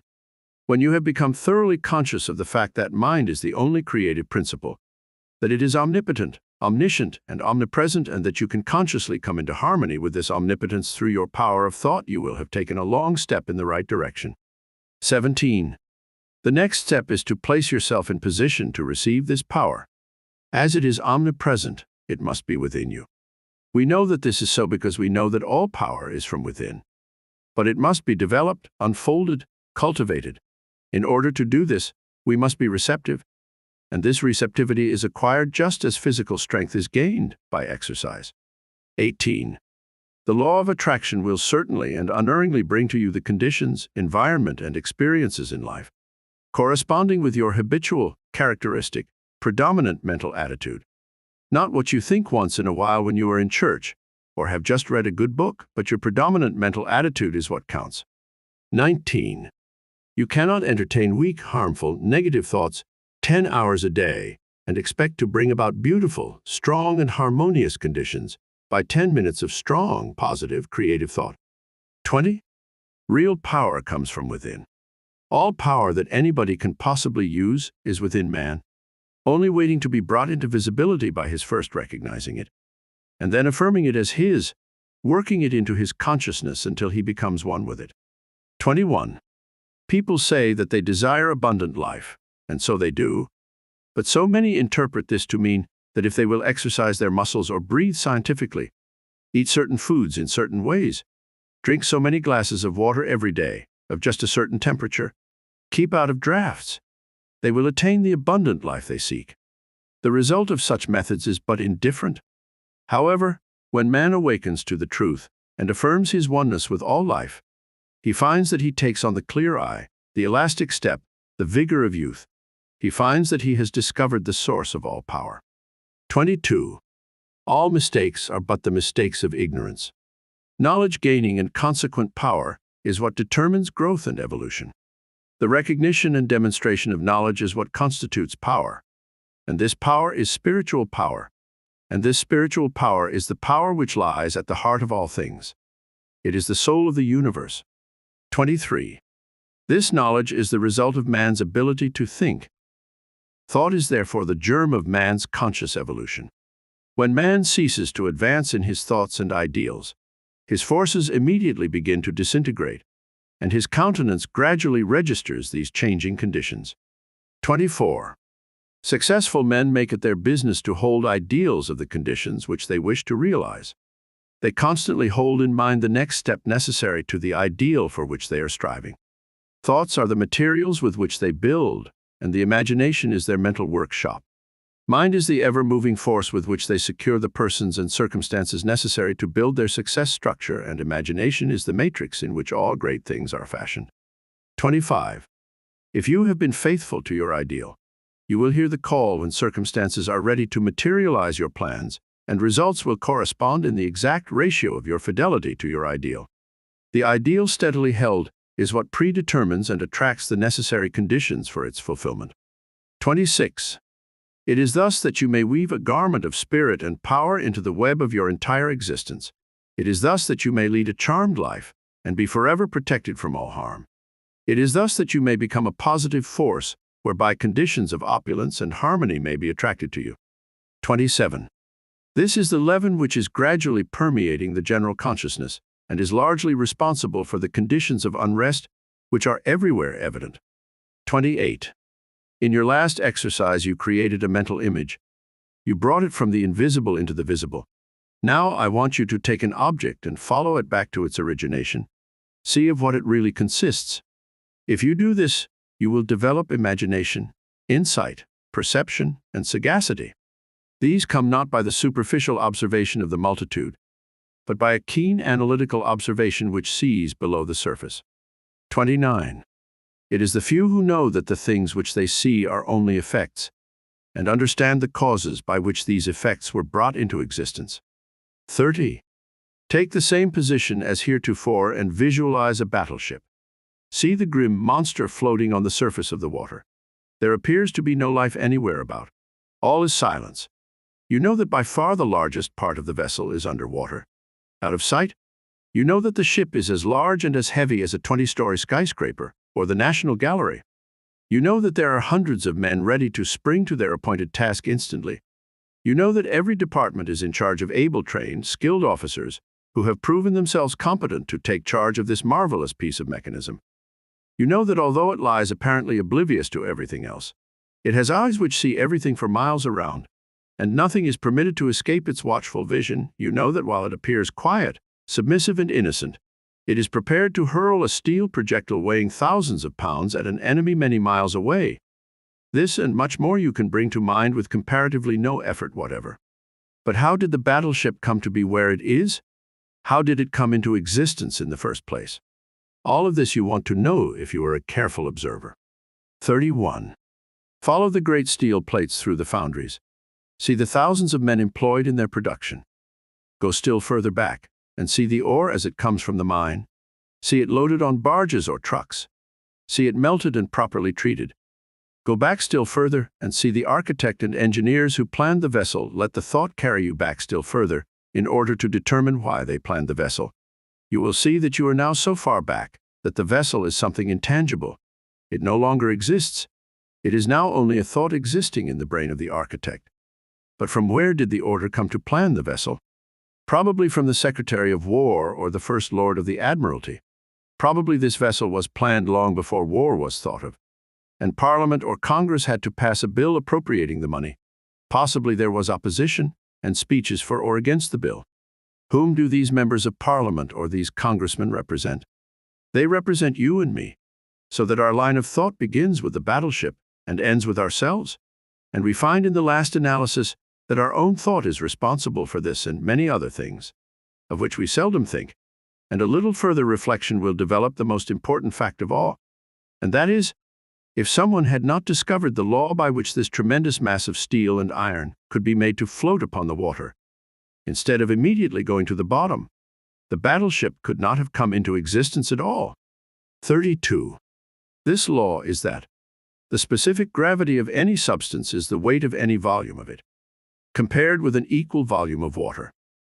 The discovery of this law revolutionized every kind of ocean travel, commerce, and warfare, and made the existence of the battleship possible. 33. You will find exercises of this kind invaluable. When the thought has been trained to look below the surface, everything takes on a different appearance. The insignificant becomes significant, the uninteresting interesting, The things which we suppose to be of no importance are seen to be the only really vital things in existence. Part 8.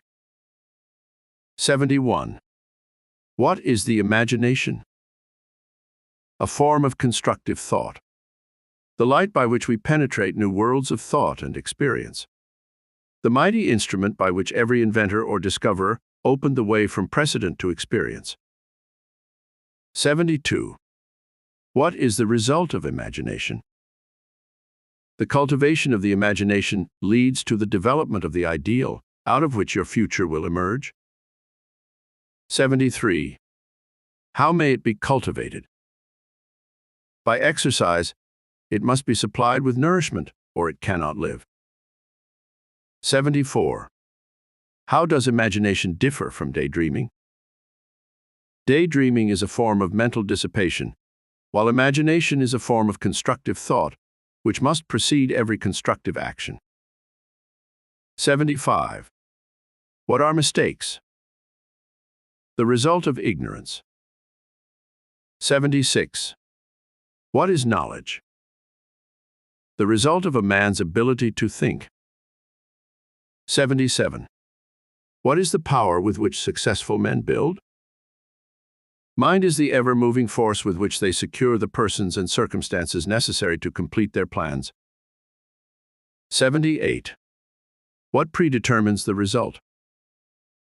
The ideal held steadily in mind attracts the necessary conditions for its fulfillment. 79. What is the result of a keen analytical observation? The development of imagination, insight, perception, and sagacity. 80. To what do these lead? Opulence and harmony. Look to this day, for it is life, the very life of life. In its brief course lie all the verities and realities of your existence, the bliss of growth, the glory of action, the splendor of beauty. For yesterday is but a dream, and tomorrow is only a vision. But today well lived makes every yesterday a dream of happiness, and every tomorrow a vision of hope. Look well, therefore, to this day. From the Sanskrit. Advice. Remember, fully to understand grand and beautiful thought requires perhaps as much time as to conceive it. Joubert. If you wish to enjoy the utmost practical benefit from the Master Key, go slowly. Transfuse into your mind the contents of one part only, each week for 24 weeks. Realize the meaning of every phrase. Consult the Master Key constantly as your perpetual help and stimulus. Each time you read the work, you will get a better understanding of the eternal cosmic principles. Tell others of the Master Key, so that more and more people may reciprocate with you as conscious adepts in harmony. The Publishers. Part 9. This part tells of the fundamental principle, the imperative condition, the immutable law underlying every successful business relation or social condition. It tells of the law by which you may make yourself irresistible, by which you may sweep away every form of discord, inharmony, and doubt. It tells the secret of the solution to every problem. It explains that there are only three things which all mankind requires for complete happiness and development. It tells what they are and how they may be had. Introduction. Part 9. In this part you may learn to fashion the tools by which you may build for yourself any condition you desire. If you wish to change conditions, you must change yourself. Your whims, your wishes, your fancies, your ambitions may be thwarted at every step, but your inmost thoughts will find expression just as certainly as the plant springs from the seed.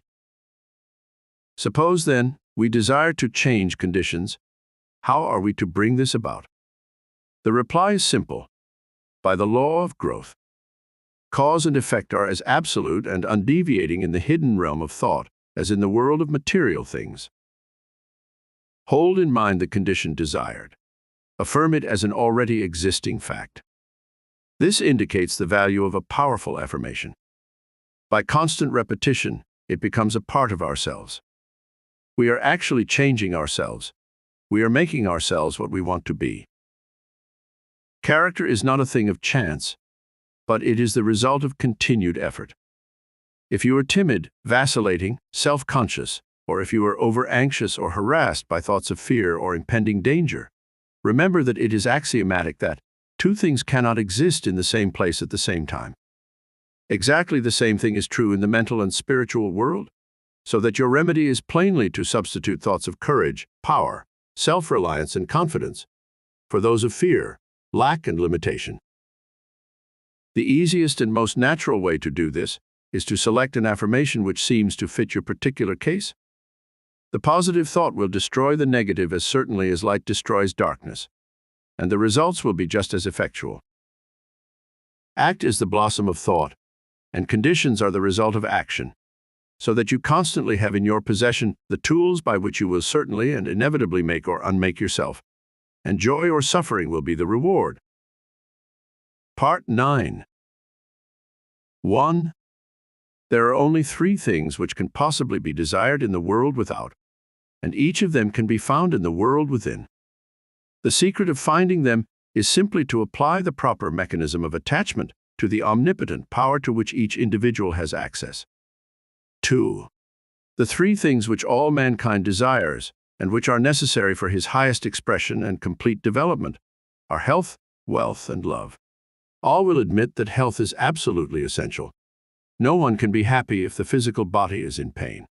All will not so readily admit that wealth is necessary, but all must admit that a sufficient supply at least is necessary, and what would be considered sufficient for one would be considered absolute and painful lack for another.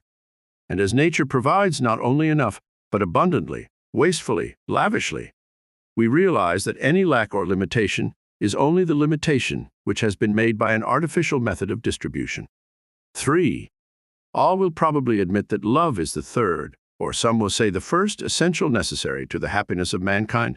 At any rate, those who possess all 3, health, wealth, and love, find nothing else which can be added to their cup of happiness. 4. We have found that the universal substance is all health, all substance, and all love, and that the mechanism of attachment whereby we can consciously connect with this infinite supply is in our method of thinking. To think correctly is therefore to enter into the secret place of the Most High. 5. What shall we think? If we know this, we shall have found the proper mechanism of attachment, which will relate us to whatsoever things we desire. This mechanism may seem very simple when I give it to you, but read on. You will find that it is in reality the master key, the Aladdin's lamp. If you please, you will find that it is the foundation, the imperative condition, the absolute law of well-doing, which means well-being. 6. To think correctly, accurately, we must know the truth. The truth, then, is the underlying principle in every business or social relation. It is a condition precedent to every right action. To know the truth, to be sure, to be confident, affords a satisfaction beside which no other is at all comparable. It is the only solid ground in a world of doubt, conflict, and danger. 7. To know the truth is to be in harmony with the infinite and omnipotent power. To know the truth is, therefore, to connect yourself with a power which is irresistible and which will sweep away every kind of discord, inharmony, doubt, or error, because the truth is mighty and will prevail. 8. The humblest intellect can readily foretell the result of any action when he knows that it is based on truth, but the mightiest intellect, the most profound and penetrating mind, loses its way hopelessly, and can form no conception of the results which may ensue when his hopes are based on a premise which he knows to be false. 9. Every action which is not in harmony with truth, whether through ignorance or design, will result in discord and eventual loss in proportion to its extent and character. 10. How then are we to know the truth in order to attach this mechanism which will relate us to the infinite? 11. We can make no mistake about this if we realize that truth is the vital principle of the universal mind and is omnipresent.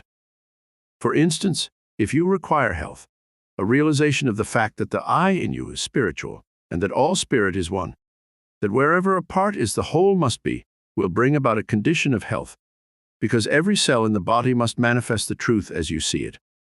If you see sickness, they will manifest sickness. If you see perfection, they must manifest perfection. The affirmation, I am whole, perfect, strong, powerful, loving, harmonious, and happy, will bring about harmonious conditions. The reason for this is because the affirmation is in strict accordance with the truth, and when truth appears, every form of error or discord must necessarily disappear. 12. You have found that the I is spiritual. It must necessarily then always be no less than perfect. The affirmation, I am whole, perfect, strong, powerful, loving, harmonious, and happy, is therefore an exact scientific statement. 13. Thought is a spiritual activity and spirit is creative. Therefore, the result of holding this thought in mind must necessarily bring about conditions in harmony with the thought. 14. If you require wealth, a realization of the fact that the I in you is one with the universal mind, which is all substance and is omnipotent, will assist you in bringing into operation the law of attraction, which will bring you into vibration with those forces which make for success and bring about conditions of power and affluence in direct proportion with the character and purpose of your affirmation. 15. Visualization is the mechanism of the attachment which you require. Visualization is a very different process from seeing. Seeing is physical and is therefore related to the objective world, the world without. But visualization is a product of the imagination and is therefore a product of the subjective mind, the world within. It therefore possesses vitality. It will grow. The thing visualized will manifest itself in form. The mechanism is perfect. It was created by the master architect who doeth all things well. But unfortunately, sometimes the operator is inexperienced or inefficient. But practice and determination will overcome this defect. 16. If you require love, try to realize that the only way to get love is by giving it, that the more you give, the more you will get. And the only way in which you can give it is to fill yourself with it until you become a magnet. The method was explained in another part. 17. He who has learned to bring the greatest spiritual truths into touch with the so-called lesser things of life has discovered the secret of the solution of his problem. One is always quickened, made more thoughtful, by his nearness of approach to great ideas, great events, great natural objects, and great men. Lincoln is said to have begotten in all who came near him the feeling awakened when one approaches a mountain, and this sense asserts itself most keenly when one comes to realize that he understands the things that are eternal, including the power of truth. 18. It is sometimes an inspiration to hear from someone who has actually put these principles to the test, someone who has demonstrated them in his own life. I am today in receipt of a letter from a Mr. Andrews. He says, Dear friend, you will find my experience published in the March issue of Nautilus, and you are at liberty to make any extracts from or reference to it that may suit your purpose. Sincerely yours, Frederick Andrews, Oddfellows Building, Indianapolis, Indiana. 19. I was about 13 years old when Dr. T.W. Marseille, since passed over, said to my mother, There is no possible chance, Mrs. Andrews. I lost my little boy the same way, after doing everything for him that it was possible to do. I have made a special study of these cases, and I know there is no possible chance for him to get well. 20. She turned to him and said, Doctor, what would you do if he were your boy? And he answered, I would fight, as long as there is a breath of life to fight for. 21. That was the beginning of a long drawn-out battle, with many ups and downs, the doctors all agreeing that there was no chance for a cure, though they encouraged and cheered us the best they could. 22. But at last the victory came, and I have grown from a little crooked, twisted cripple, going about on my hands and knees, to a strong, straight, well-formed man. 23. Now I know you want the formula, and I will give it to you as briefly and quickly as I can. 24. I build up an affirmation for myself, taking the qualities I most needed, and affirming for myself over and over again, I am whole, perfect, strong, powerful, loving, harmonious and happy. I kept up this affirmation, always the same, never varying, till I could wake up in the night and find myself repeating, I am whole, perfect, strong, powerful, loving, harmonious, and happy. It was the last thing on my lips at night and the first thing in the morning. 25. Not only did I affirm it for myself, but for others that I knew needed it. I want to emphasize this point. Whatever you desire for yourself, affirm it for others, and it will help you both. We reap what we sow. If we send out thoughts of love and health, they return to us like bread cast upon the waters. But if we send out thoughts of fear, worry, jealousy, anger, hate, etc., we will reap the results in our own lives. 26. It used to be said that man is built completely anew every 7 years, but some scientists now declare that we build ourselves entirely over again every 11 months. So we are really only 11 months old if we build the defects back into our bodies year after year. We have no one to blame but ourselves. 27. Man is the sum total of his own thoughts. So the question is, how are we going to entertain only the good thoughts and reject the evil ones? At first, we can't keep the evil thoughts from coming, but we can keep from entertaining them. The only way to do this is to forget them, which means get something for them. This is where the ready-made affirmation comes in. 28. When a thought of anger, jealousy, fear, or worry creeps in, just start your affirmation going. The way to fight darkness is with light. The only way to fight cold is with heat. The way to overcome evil is with good. For myself, I never could find any help in denials. Affirm the good, and the bad will vanish. Frederick Andrews. 29. If there is anything you require, it will be well for you to make use of this affirmation. It cannot be improved upon. Use it just as it is. Take it into the silence with you until it sinks into your subconsciousness, so that you can use it anywhere, in your car, on the tram, in the office, at home. This is the advantage of spiritual methods. They are always available. Spirit is omnipresent, ever ready. All that is required is a proper recognition of its omnipotence, and a willingness or desire to become the recipient of its beneficent effects. 30. If our predominant mental attitude is one of power, courage, kindliness, and sympathy, we shall find that our environment will reflect conditions in correspondence with these thoughts. If it is weak, critical, envious, and destructive, we shall find our environment reflecting conditions corresponding to these thoughts. 31. Thoughts are causes, and conditions are effects. Herein is the explanation of the origin of both good and evil. Thought is creative and will automatically correlate with its object. This is a cosmological law, the law of attraction, the law of cause and effect. The recognition and application of this law will determine both beginning and end. It is the law by which in all ages and in all times the people were led to believe in the power of prayer. As thy faith is, so be it unto thee, is simply another, a shorter and a better way of stating it. 32. Your next exercise is to visualize a plant. Take a flower, the one you most admire. Bring it from the unseen into the seen. Plant the tiny seed, water it, care for it. Place it where it will get the direct rays of the morning sun. See the seed burst. It is now a living thing, something which is alive and beginning to search for the means of subsistence. See the roots penetrating the earth. Watch them shoot out in all directions, and remember that they are living cells dividing and subdividing, and that they will soon number millions, that each cell is intelligent, that it knows what it wants and knows how to get it. See the stem shoot forward and upward. Watch it burst through the surface of the earth. See it divide and form branches. See how perfect and symmetrical each branch is formed. See the leaves begin to form, and then the tiny stems, each one holding aloft a bud. And as you watch, you see the bud begin to unfold, and your favorite flower comes to view. And now, if you will concentrate intently, you will become conscious of a fragrance. It is the fragrance of the flower as the breeze gently sways the beautiful creation which you have visualized. 33.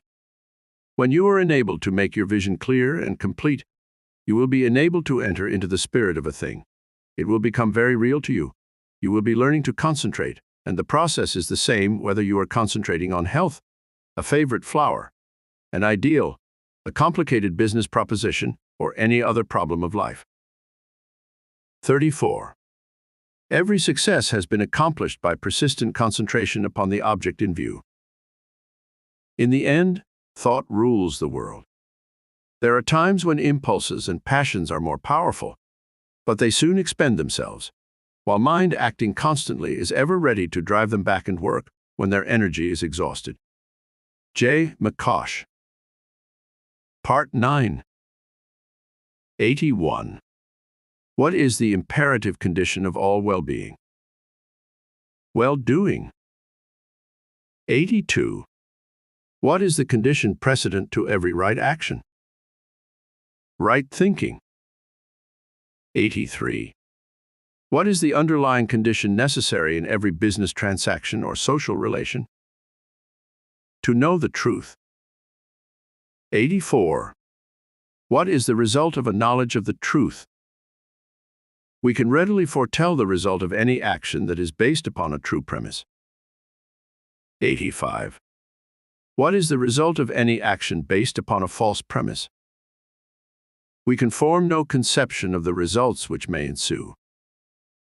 86. How may we know the truth? By a realization of the fact that truth is the vital principle of the universe and is therefore omnipresent. 87. What is the nature of truth? It is spiritual. 88. What is the secret of the solution to every problem? To apply spiritual truth. 89. What is the advantage of spiritual methods? They are always available. 90. What are the necessary requirements? A recognition of the omnipotence of spiritual power and a desire to become the recipient of its beneficent effects.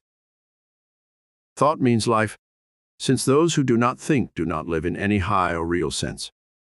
Thinking makes the man. A.B. Alcott. Part 10. This part tells of the law of abundance. It shows that nature has provided an abundance for all, and why some seem to be separated from this supply. It tells of a connecting link between the individual and the supply, explains the law of attraction, the law by which your own is brought to you. It tells why every experience in life is the result of this law. It tells why and how you attract the things to you, which make up the sum total of your existence. It tells how you may place yourself in harmony with this law, and thereby assist in bringing about desirable conditions in your health, environment, or finances. It shows that this law of attraction is fundamental and eternal, and that there is no escape from the result of its operation. A knowledge of this law is absolutely essential to those desiring to make permanent progress. Introduction. Part 10. If you get a thorough understanding of the thought contained in Part 10, you will have learned that nothing happens without a definite cause.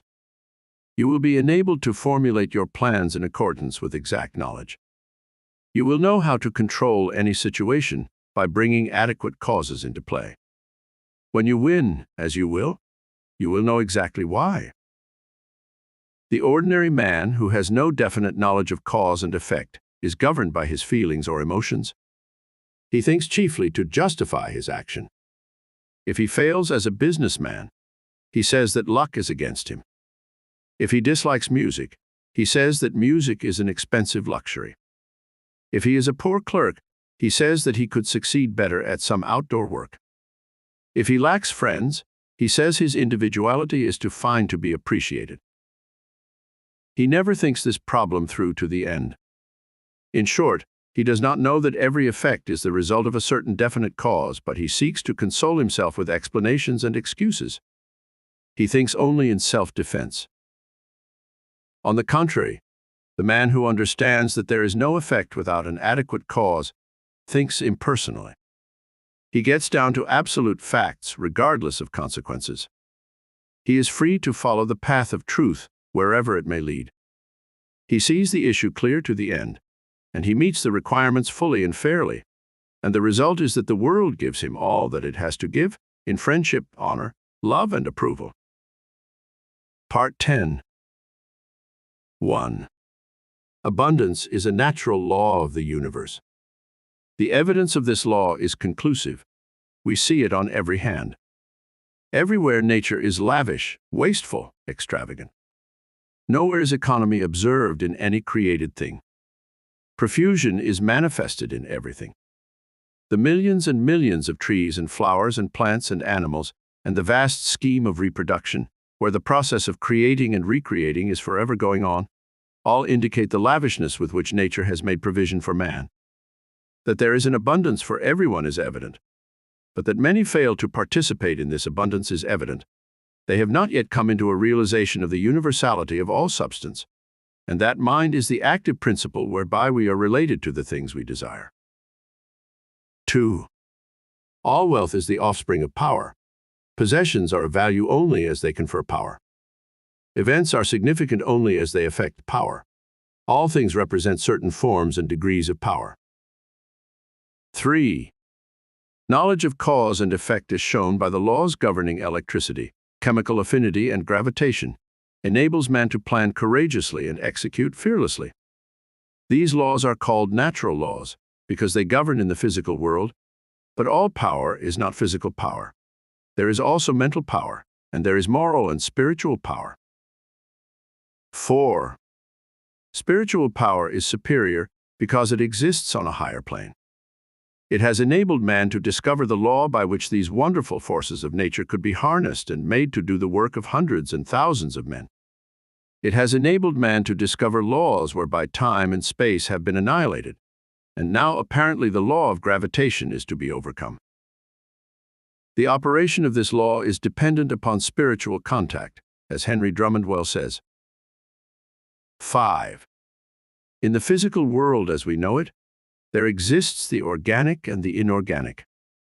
The inorganic, or the mineral world, is absolutely cut off from the plant or animal world. The passage is hermetically sealed. These barriers have never yet been crossed.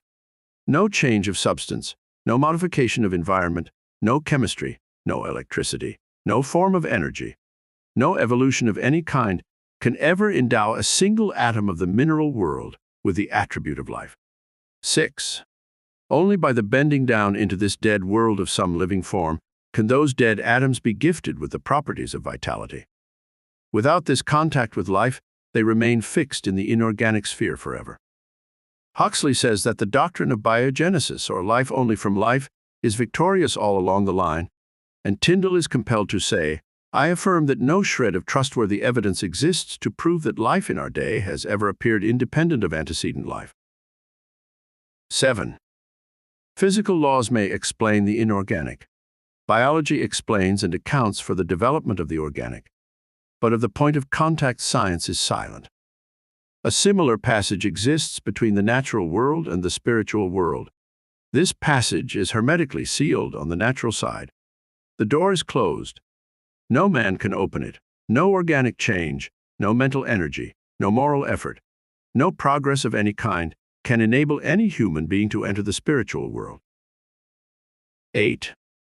But as the plant reaches down into the mineral world and touches it with the mystery of life, so the universal mind reaches down into the human mind and endows it with new, strange, wonderful, and even marvelous qualities. All men or women who have ever accomplished anything in the world of industry, commerce, or art have accomplished because of this process. 9. Thought is the connecting link between the infinite and the finite, between the universal and the individual. We have seen that there is an impassable barrier between the organic and the inorganic, and that the only way that matter can unfold is to be impregnated with life. As a seed reaches down into the mineral world and begins to unfold and reach out, the dead matter begins to live. 1,000 invisible fingers begin to weave a suitable environment for the new arrival, and as the law of growth begins to take effect, we see the process continue until the lily finally appears, and even Solomon in all his glory was not arrayed like one of these. 10. Even so, a thought is dropped into the invisible substance of the universal mind, that substance from which all things are created, and as it takes root, the law of growth begins to take effect, and we find that conditions and environment are but the objective form of our thought. 11. The law is that thought is an active, vital form of dynamic energy, which has the power to correlate with its object and bring it out of the invisible substance from which all things are created into the visible or objective world. This is the law by which and through which all things come into manifestation.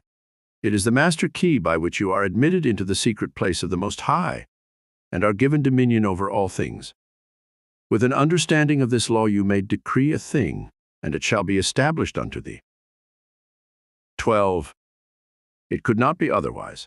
If the soul of the universe as we know it is the universal spirit, then the universe is simply the condition which the universal spirit has made for itself. We are simply individualized spirit and are creating the conditions for our growth in exactly the same way. 13. This creative power depends upon our recognition of the potential power of spirit or mind and must not be confused with evolution. Creation is the calling into existence of that which does not exist in the objective world. Evolution is simply the unfolding of potentialities involved in things which already exist. 14. In taking advantage of the wonderful possibilities opened up to us through the operation of this law, we must remember that we ourselves contribute nothing to its efficacy, as the great teacher said, "It is not I that doeth the works, but the Father that dwelleth in me, he doeth the work." We must take exactly the same position. We can do nothing to assist in the manifestation. We simply comply with the law, and the all-originating mind will bring about the result. 15. The great error of the present day is the idea that man has to originate the intelligence, whereby the infinite can proceed to bring about a specific purpose or result. Nothing of this kind is necessary. The universal mind can be depended upon to find the ways and means for bringing about any necessary manifestation. We must, however, create the ideal, and this ideal should be perfect. 16. We know that the laws governing electricity have been formulated in such a way that this invisible power can be controlled and used for our benefit and comfort in thousands of ways. We know that messages are carried around the world, that ponderous machinery does its bidding, that it now illuminates practically the whole world. But we know, too, that if we consciously or ignorantly violate its law by touching a live wire, when it is not properly insulated, the result will be unpleasant and possibly disastrous. A lack of understanding of the laws governing in the invisible world has the same result, and many are suffering the consequences all the time. 17. It has been explained that the law of causation depends upon polarity. A circuit must be formed. This circuit cannot be formed unless we operate in harmony with the law. How shall we operate in harmony with the law unless we know what the law is? How shall we know what the law is? By study, by observation. 18. We see the law in operation everywhere. All nature testifies to the operation of the law by silently, constantly expressing itself in the law of growth. Where there is growth, there must be life. Where there is life, there must be harmony, so that everything that has life is constantly attracting to itself the conditions and the supply which are necessary for its most complete expression. 19. If your thought is in harmony with the creative principle of nature, it is in tune with the infinite mind, and it will form the circuit. It will not return to you void, but it is possible for you to think thoughts that are not in tune with the infinite, and there is no polarity. The circuit is not formed. What, then, is the result? What is the result when a dynamo is generating electricity? The circuit is cut off and there is no outlet. The dynamo stops. 20. It will be exactly the same with you. If you entertain thoughts which are not in accordance with the infinite and cannot therefore be polarized, there is no circuit. You are isolated. The thoughts cling to you, harass you, worry you, and finally bring about disease and possibly death. The physician may not diagnose the case exactly in this way. He may give it some fancy name which has been manufactured for the various ills which are the result of wrong thinking. But the cause is the same nevertheless. 21. Constructive thought must necessarily be creative, but creative thought must be harmonious, and this eliminates all destructive or competitive thought. 22. Wisdom, strength, courage, and all harmonious conditions are the result of power, and we have seen that all power is from within. Likewise, every lack, limitation, or adverse circumstance is the result of weakness, and weakness is simply absence of power. It comes from nowhere. It is nothing. The remedy then is simply to develop power. And this is accomplished in exactly the same manner that all power is developed, by exercise. 23. This exercise consists in making an application of your knowledge. Knowledge will not apply itself. You must make the application. Abundance will not come to you out of the sky. Neither will it drop into your lap, but a conscious realization of the law of attraction and the intention to bring it into operation for a certain, definite, and specific purpose, and the will to carry out this purpose will bring about the materialization of your desire by a natural law of transference. If you are in business, it will increase and develop along regular channels. Possibly new or unusual channels of distribution will be opened, and when the law becomes fully operative, you will find that the things you seek are seeking you. 24. For your next exercise, select a blank space on the wall or any other convenient spot from where you usually sit. Mentally draw a black horizontal line about 6 inches long. Try to see the line as plainly as though it were painted on the wall. Now mentally draw 2 vertical lines connecting with this horizontal line at either end. Now draw another horizontal line connecting with the 2 vertical lines. Now you have a square. Try to see the square perfectly. When you can do so, draw a circle within the square. Now place a point in the center of the circle. Now draw the point towards you about 10 inches. Now you have a cone on a square base. You will remember that your work was all in black. Change it to white, to red, to yellow. 25. If you can do this, you are making excellent progress and will soon be enabled to concentrate on any problem you may have in mind. When any object or purpose is clearly held in thought, its precipitation, in tangible and visible form, is merely a question of time. The vision always precedes and itself determines the realization. Lillian Whiting. Part 10. 91. What is wealth? Wealth is the offspring of power. 92. Of what value are possessions? Possessions are of value only as they confer power. 93. Of what value is a knowledge of cause and effect? It enables men to plan courageously and execute fearlessly. 94. How does life originate in the inorganic world? Only by the introduction of some living form. There is no other way. 95. What is the connecting link between the finite and the infinite? Thought is the connecting link. 96. Why is that so? Because the universal can manifest only through the individual. 97. Upon what does causation depend? Upon polarity, a circuit must be formed. The universal is the positive side of the battery of life. The individual is the negative, and thought forms the circuit. 98. Why do many fail to secure harmonious conditions? They do not understand the law. There is no polarity. They have not formed the circuit. 99. What is the remedy? A conscious recognition of the law of attraction with the intention of bringing it into existence for a definite purpose. 100. What will be the result? Thought will correlate with its object and bring it into manifestation, because thought is a product of the spiritual man, and spirit is the creative principle of the universe. A vivid thought brings the power to paint it, and in proportion to the depths of its source is the force of its projection. Emerson. Advice. Remember, fully to understand grand and beautiful thought requires perhaps as much time as to conceive it. Joubert. If you wish to enjoy the utmost practical benefit from the Master Key, go slowly. Transfuse into your mind the contents of one part only, each week for 24 weeks. Realize the meaning of every phrase. Consult the Master Key constantly as your perpetual help and stimulus. Each time you read the work, you will get a better understanding of the eternal cosmic principles. Tell others of the Master Key so that more and more people may reciprocate with you as conscious adepts in harmony.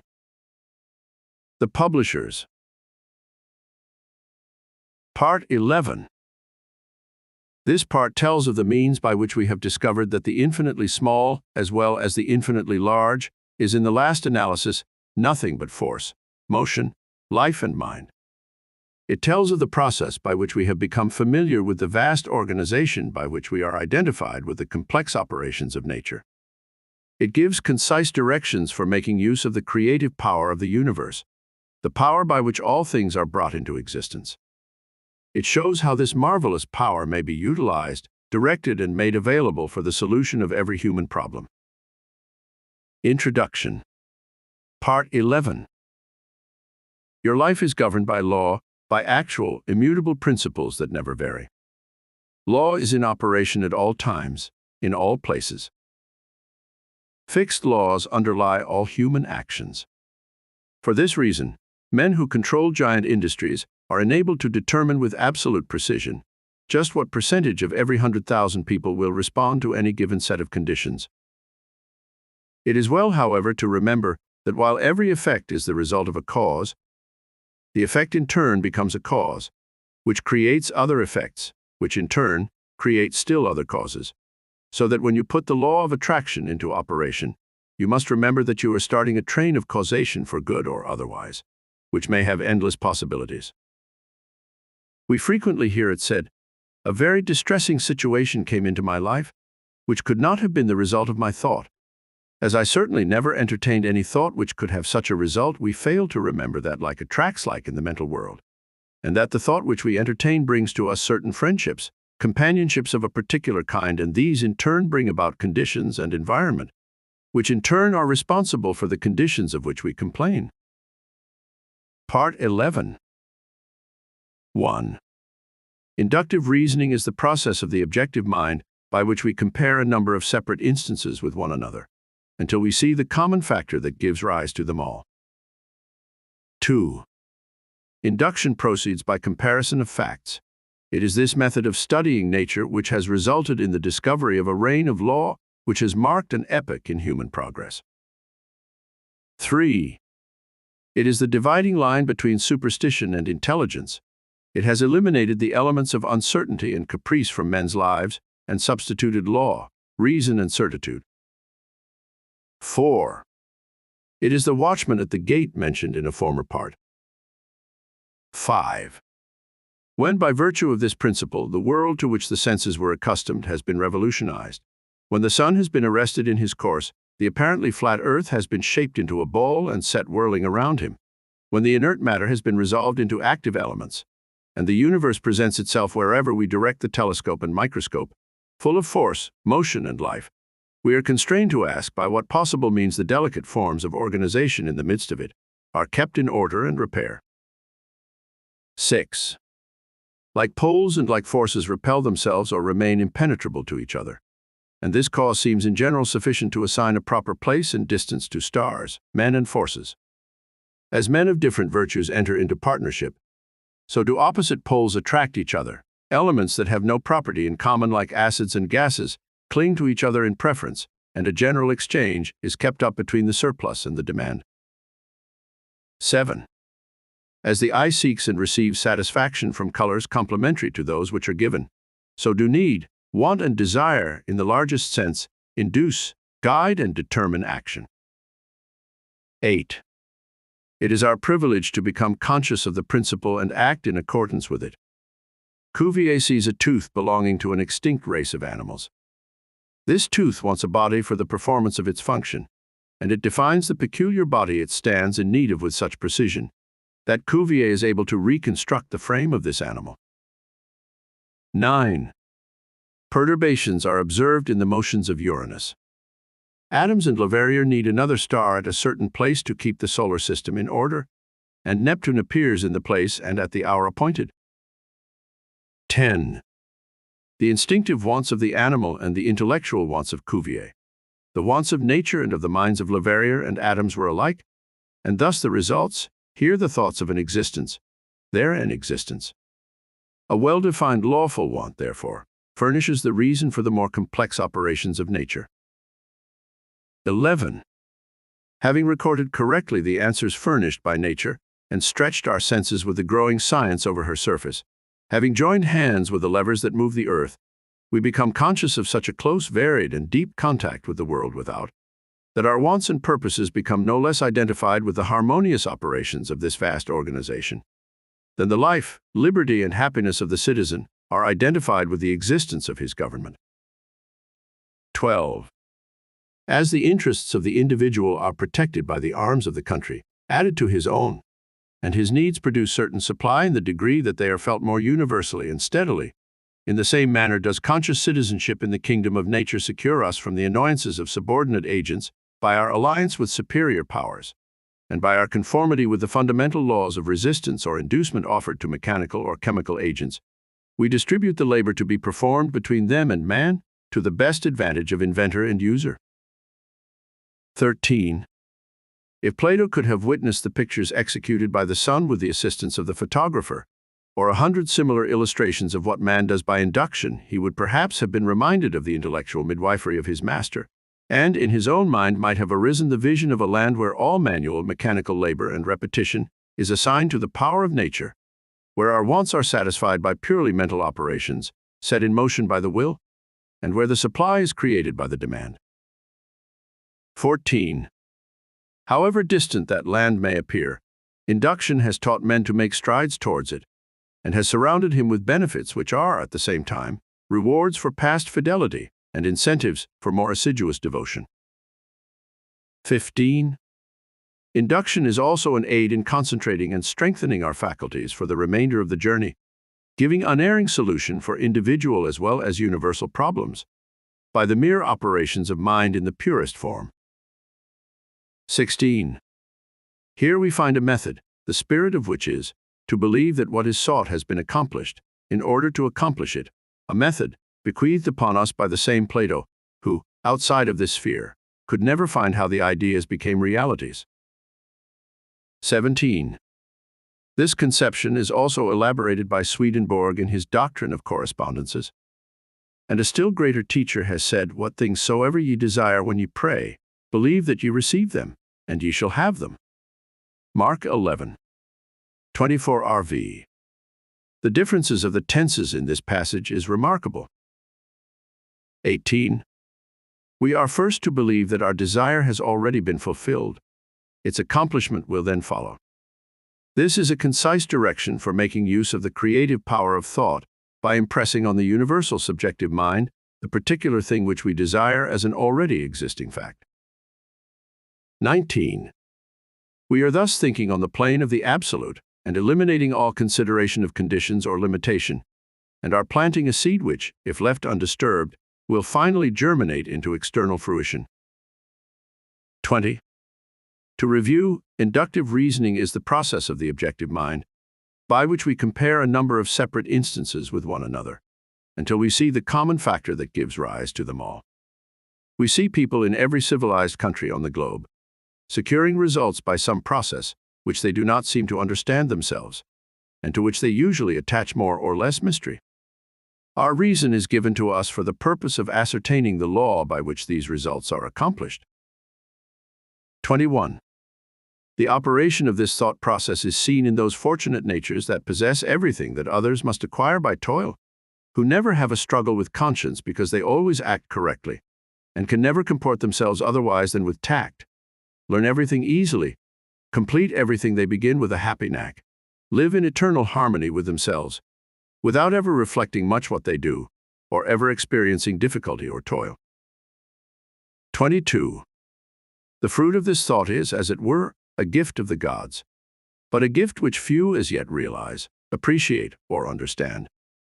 The recognition of the marvelous power which is possessed by the mind under proper conditions, and the fact that this power can be utilized, directed, and made available for the solution of every human problem, is of transcendental importance. 23. All truth is the same, whether stated in modern scientific terms or in the language of apostolic times. There are timid souls who fail to realize that the very completeness of truth requires various statement, that no one human formula will show every side of it. 24. Change, emphasis, new language, novel interpretations, unfamiliar perspectives are not, as some suppose, signs of departure from truth, but on the contrary, They are evidence that the truth is being apprehended in new relations to human needs and is becoming more generally understood. 25. The truth must be told to each generation and to every people in new and different terms, so that when the great teacher said, "Believe that ye receive, and ye shall receive," or when Paul said, "Faith is the substance of things not seen," or when modern science says, "The law of attraction is that law by which thought correlates with its object," each statement, when subjected to analysis, is found to contain exactly the same truth, the only difference being in the form of presentation. 26. We are standing on the threshold of a new era. The time has arrived when man has learned the secrets of mastery, and the way is being prepared for a new social order, more wonderful than anything ever heretofore dreamed of. The conflict of modern science with theology, the study of comparative religions, the tremendous power of new social movements, all of these are but clearing the way for the new order. They may have destroyed traditional forms which have become antiquated and impotent, but nothing of value has been lost. 27. A new faith has been born, a faith which demands a new form of expression, and this faith is taking form in a deep consciousness of power, which is being manifested in the present spiritual activity found on every hand. 28. The spirit which sleeps in the mineral, breathes in the vegetable, moves in the animal, and reaches its highest development in man, is the universal mind, and it behaves us to span the gulf between being and doing, theory and practice, by demonstrating our understanding of the dominion which we have been given. 29. By far the greatest discovery of all the centuries is the power of thought. The importance of this discovery has been a little slow in reaching the general consciousness, but it has arrived, and already in every field of research, the importance of this greatest of all great discoveries is being demonstrated. 30. You ask, in what does the creative power of thought consist? It consists in creating ideas, and these in turn objectify themselves by appropriating, inventing, observing, discerning, discovering, analyzing, ruling, governing, combining and applying matter and force. It can do this because it is an intelligent creative power. 31. Thought reaches its loftiest activity when plunged into its own mysterious depth, when it breaks through the narrow compass of self and passes from truth to the region of eternal light, where all which is, was, or ever will be, melt into one grand harmony. 32. From this process of self-contemplation comes inspiration, which is creative intelligence, and which is undeniably superior to every element, force, or law of nature, because it can understand, modify, govern, and apply them to its own ends and purposes, and therefore possess them. 33. Wisdom begins with the dawn of reason, and reason is but an understanding of the knowledge and principles whereby we may know the true meaning of things. Wisdom, then, is illuminated reason, and this wisdom leads to humility, for humility is a large part of wisdom. 34. We all know many who have achieved the seemingly impossible, who have realized lifelong dreams, who have changed everything, including themselves. We have sometimes marveled at the demonstration of an apparently irresistible power, which seemed to be ever available just when it was most needed. But it is all clear now. All that is required is an understanding of certain definite fundamental principles and their proper application. 35. For your next exercise, concentrate on the quotation taken from the Bible, "Whatsoever things ye desire when ye pray, believe that ye receive them, and ye shall have them." Notice that there is no limitation. Whatsoever things is very definite, and implies that the only limitation which is placed upon us is in our ability to think, to be equal to the occasion, to rise to the emergency, to remember that faith is not a shadow, but a substance, the substance of things hoped for, the evidence of things not seen. Part 11. 101. What is inductive reasoning? It is the process of the objective mind by which we compare a number of separate instances with each other, until we see the common factor which gives rise to them all. 102. What has this method of studying accomplished? It has resulted in the discovery of a reign of law, which has marked an epoch in human progress. 103. What is it that guides and determines action? It is need, want, and desire, which in the largest sense induce, Guide and determine action. 104. What is the formula for the unerring solution of every individual problem? We are to believe that our desire has already been fulfilled. Its accomplishment will then follow. 105. What great teachers advocated it? Jesus, Plato, Swedenborg. 106. What is the result of the operation of this thought process? We are thinking on the plane of the absolute and planting a seed, which if left undisturbed will germinate into fruition. 107. Why is it scientifically exact? Because it is natural law. 108. What is faith? Faith is the substance of things hoped for, the evidence of things unseen. 109. What is the law of attraction? The law by which faith is brought into manifestation. 110. What importance do you attach to an understanding of this law? It has eliminated the elements of uncertainty and caprice from men's lives and substituted law, reason, and certitude. Death is but the natural process whereby all material forms are thrown into the crucible for reproduction in fresh diversity. Part 12. This part tells of numerous counterfeits and perversions by which many are led to think that something can be had for nothing. There is no royal road to success. We must give before we can get. If we cannot give money, we must give service, we must give time and thought. The law of compensation demands an eye for an eye. It tells how we may create the implements by which we may put into operation the laws by which we can gain access to the unlimited resources of nature. Introduction. Part 12. In the fourth paragraph you will find the following statement. You must first have the knowledge of your power. Second, the courage to dare. Third, the faith to do. If you concentrate upon the thoughts given, if you give them your entire attention, you will find a world of meaning in each sentence, and will attract to yourself other thoughts in harmony with them, and you will soon grasp the full significance of the vital knowledge upon which you are concentrating. Knowledge does not apply itself. We as individuals must make the application, and the application consists in fertilizing the thought with a living purpose. The time and thought which most persons waste in aimless effort would accomplish wonders if properly directed with some special object in view.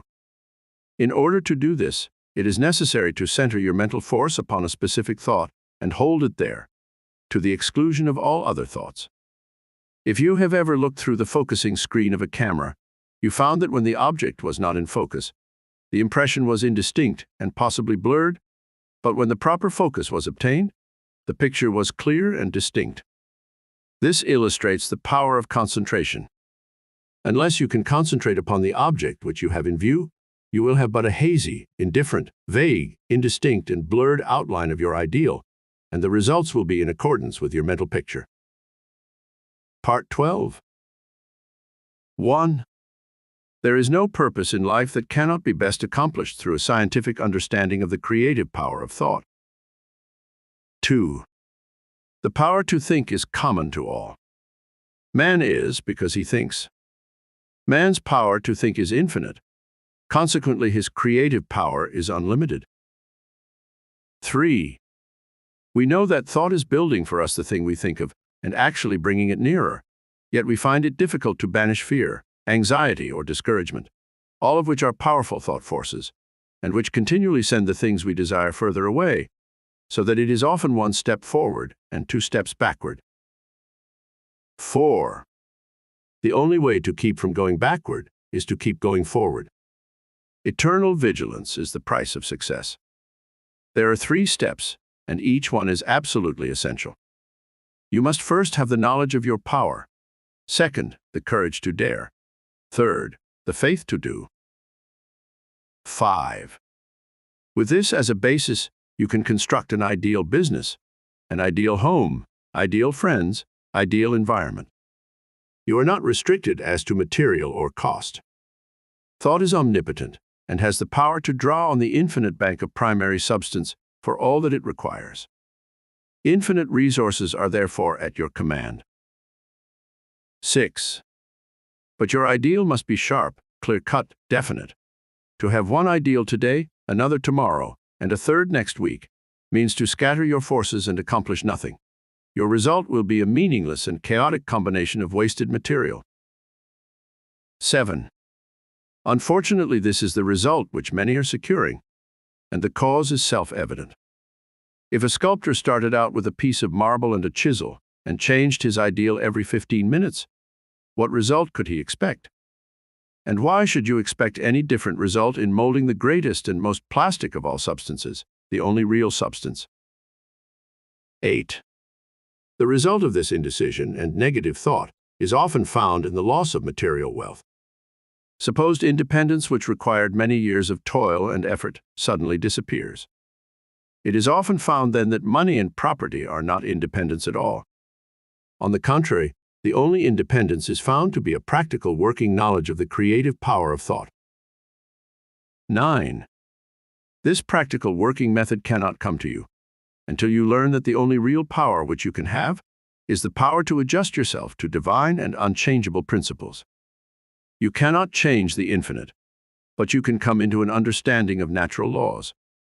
The reward of this understanding is a conscious realization of your ability to adjust your thought faculties to the universal thought which is omnipresent.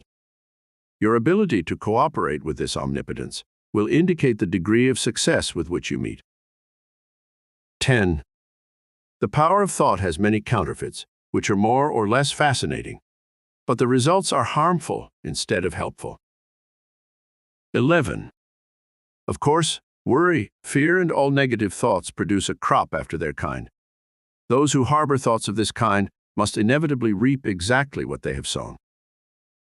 12. Again, there are the phenomena seekers who gourmandize on the so-called proofs and demonstrations obtained at materializing seances. They throw open their mental doors and soak themselves in the most poisonous currents which can be found in the psychic world. They do not seem to understand that it is the ability to become negative, receptive, and passive, and thus drain themselves of all their vital force, which enables them to bring about these vibratory thought forms. 13. There are also the Hindu worshippers, who see in the materializing phenomena which are performed by the so-called adepts a source of power, forgetting or never seeming to realize that as soon as the will is withdrawn, the forms wither, and the vibratory forces of which they are composed vanish. 14. Telepathy, or thought transference, has received considerable attention, but as it requires a negative mental state on the part of the receiver, the practice is harmful. A thought may be sent with the intention of hearing or seeing, but it will bring the penalty attached to the inversion of the principle involved. 15. Hypnotism is positively dangerous to the subject as well as the operator. No one familiar with the laws governing in the mental world would think of attempting to dominate the will of another, for by so doing he will gradually but surely divest himself of his own power. 16. All of these perversions have their temporary satisfaction, and for some a keen fascination. But there is an infinitely greater fascination in a true understanding of the world of power within, a power which increases with use, is permanent instead of fleeting, which not only is potent as a remedial agency to bring about the remedy for past error or results of wrong thinking, but is a prophylactic agency protecting us from all manner and form of danger, and finally is an actual creative force with which we can build new conditions and new environment.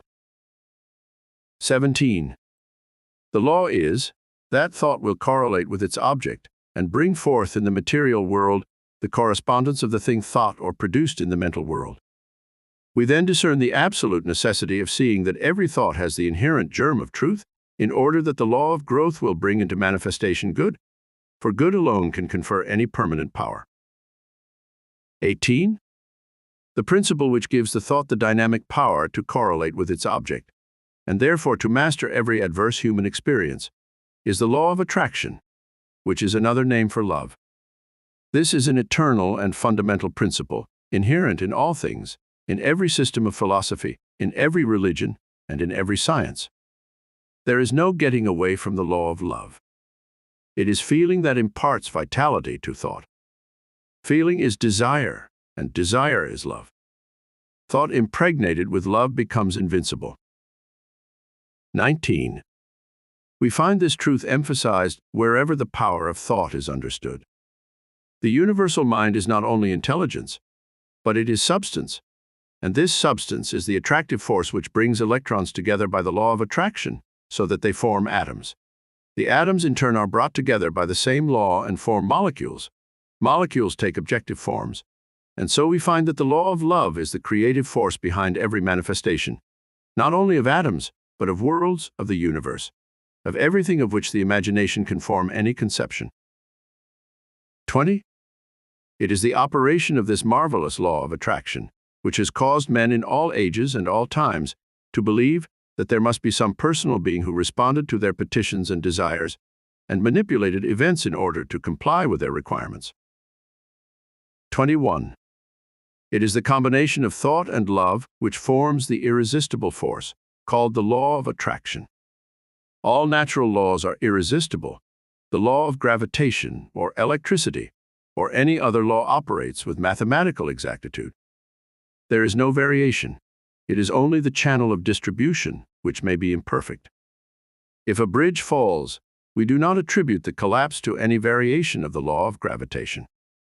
If a light fails us, we do not conclude that the laws governing electricity cannot be depended upon, and if the law of attraction seems to be imperfectly demonstrated by an inexperienced or uninformed person, we are not to conclude that the greatest and most infallible law, upon which the entire system of creation depends, has been suspended. We should rather conclude that a little more understanding of the law is required, for the same reason that a correct solution of a difficult problem in mathematics is not always readily and easily obtained. 22. Things are created in the mental or spiritual world before they appear in the outward act or event. By the simple process of governing our thought forces today, we help create the events which will come into our lives in the future, perhaps even tomorrow. Educated desire is the most potent means of bringing into action the law of attraction. 23. Man is so constituted that he must first create the tools or implements by which he gains the power to think. The mind cannot comprehend an entirely new idea until a corresponding vibratory brain cell has been prepared to receive it. This explains why it is so difficult for us to receive or appreciate an entirely new idea. We have no brain cell capable of receiving it. We are therefore incredulous. We do not believe it. 24. If, therefore, you have not been familiar with the omnipotence of the law of attraction and the scientific method by which it can be put into operation, or if you have not been familiar with the unlimited possibilities which it opens to those who are enabled to take advantage of the resources it offers, begin now and create the necessary brain cells which will enable you to comprehend the unlimited powers which may be yours by cooperating with natural law. This is done by concentration or attention. 25. The intention governs the attention. Power comes through repose. It is by concentration that deep thoughts, wise speech, and all forces of high potentiality are accomplished. 26. It is in the silence that you get into touch with the omnipotent power of the subconscious mind, from which all power is evolved. 27. He who desires wisdom, power, or permanent success of any kind will find it only within. It is an unfoldment. The unthinking may conclude that the silence is very simple and easily attained, but it should be remembered that only in absolute silence may one come into contact with divinity itself, may learn of the unchangeable law, and open for himself the channels by which persistent practice and concentration lead to perfection. 28. Now go to the same room, take the same chair, the same position as heretofore. Be sure to relax, let go, both mentally and physically. Always do this. Never try to do any mental work under pressure. See that there are no tense muscles or nerves, that you are entirely comfortable. Now realize your unity with omnipotence. Get into touch with this power, come into a deep and vital understanding, appreciation, and realization of the fact that your ability to think is your ability to act upon the universal mind, and bring it into manifestation. Realize that it will meet any and every requirement, that you have exactly the same potential ability which any individual ever did have or ever will have, because each is but an expression or manifestation of the one. All are parts of the whole. There is no difference in kind or quality, the only difference being one of degree. Part 12. 111. How may any purpose in life be best accomplished? Through a scientific understanding of the spiritual nature of thought. 112. What 3 steps are absolutely essential? The knowledge of our power, the courage to dare, the faith to do. 113. How is the practical working knowledge secured? By an understanding of natural laws? 114. What is the reward of an understanding of these laws? A conscious realization of our ability to adjust ourselves to divine and unchanging principle. 115. What will indicate the degree of success with which we meet?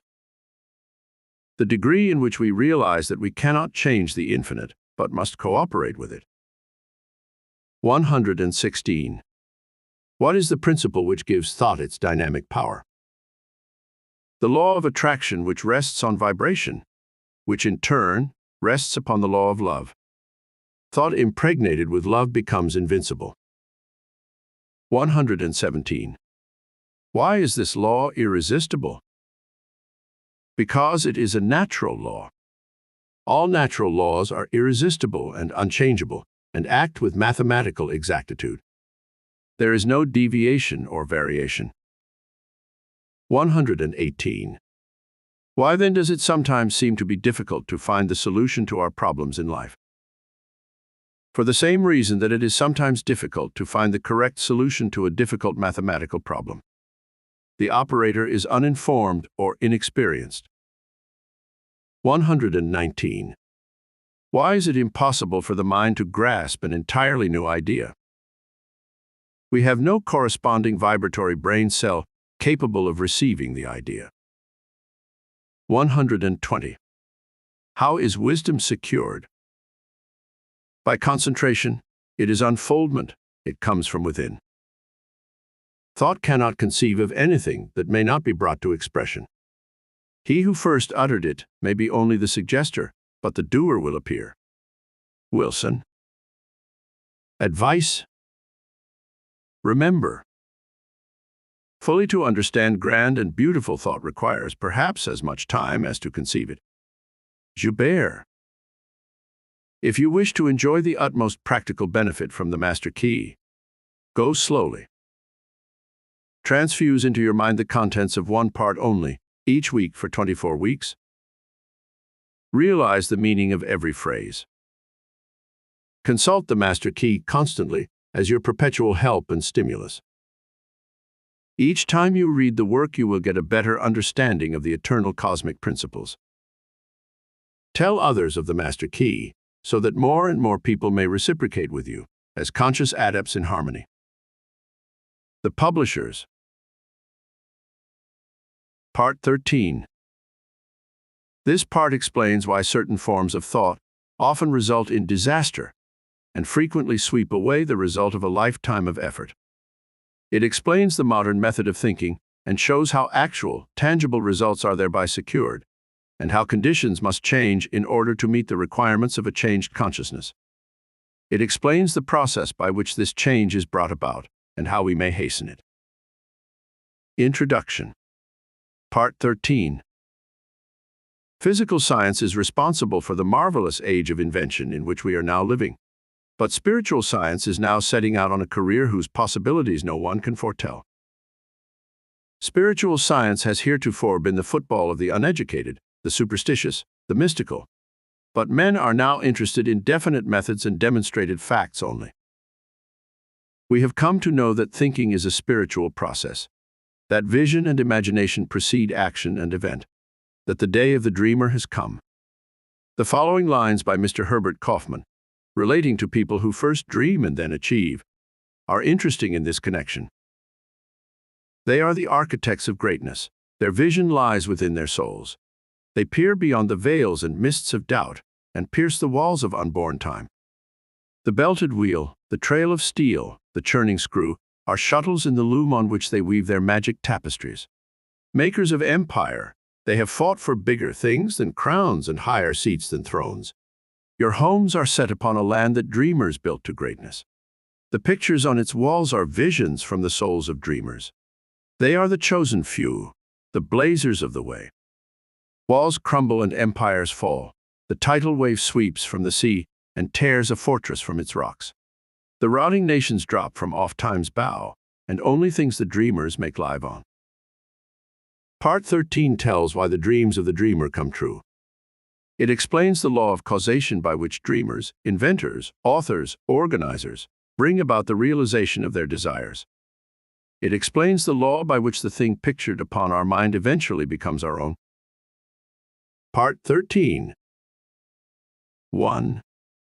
It has been the tendency, and, as might be proved, a necessity for science to seek the explanation of everyday facts by a generalization of those others, which are less frequent and form the exception.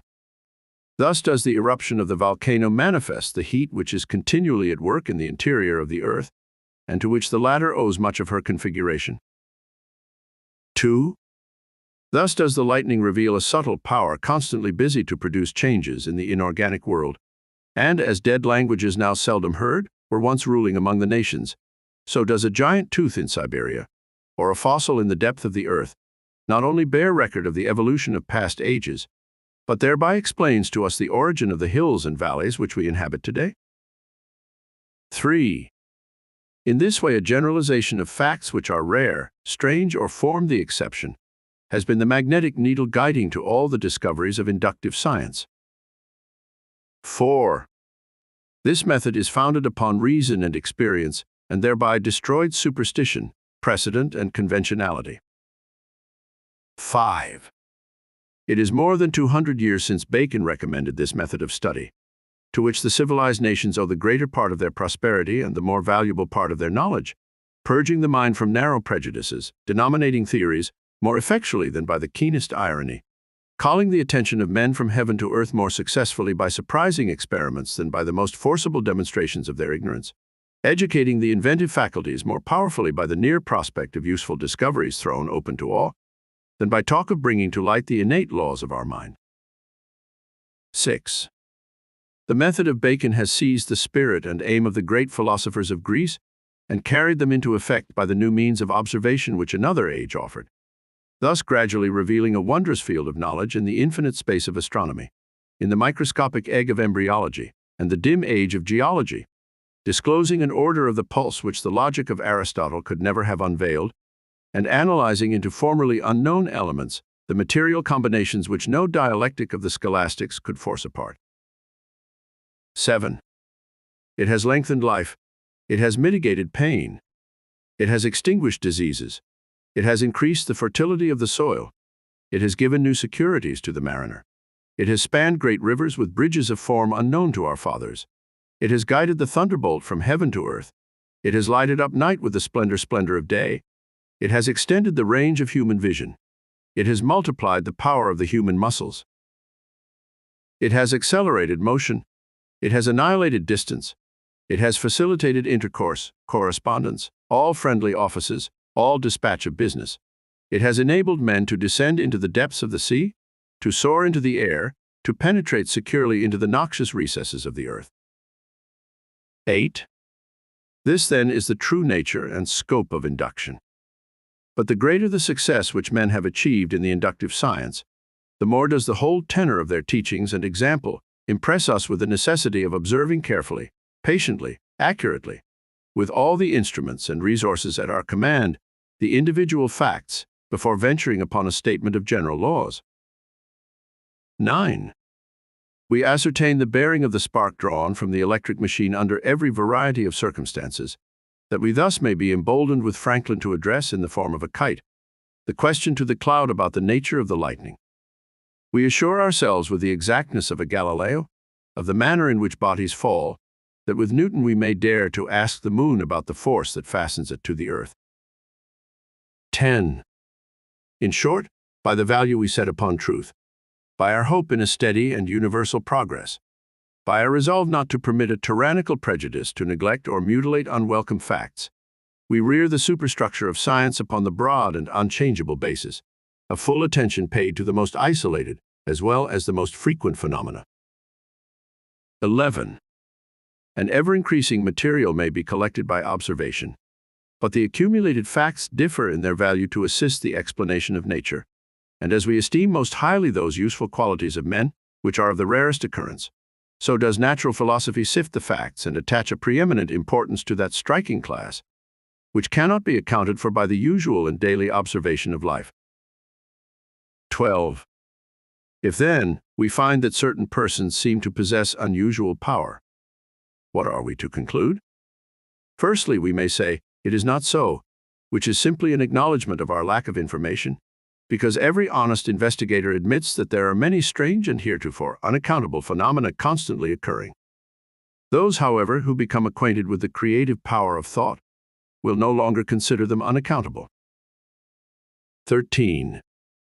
Secondly, we may say that they are the result of supernatural interference, but a scientific understanding of natural laws will convince us that there is nothing supernatural. Every phenomenon is the result of an accurate, definite cause, and the cause is an immutable law or principle which operates with invariable precision, whether the law is put into operation consciously or unconsciously. 14. Thirdly, we may say that we are on forbidden ground, that there are some things which we should not know.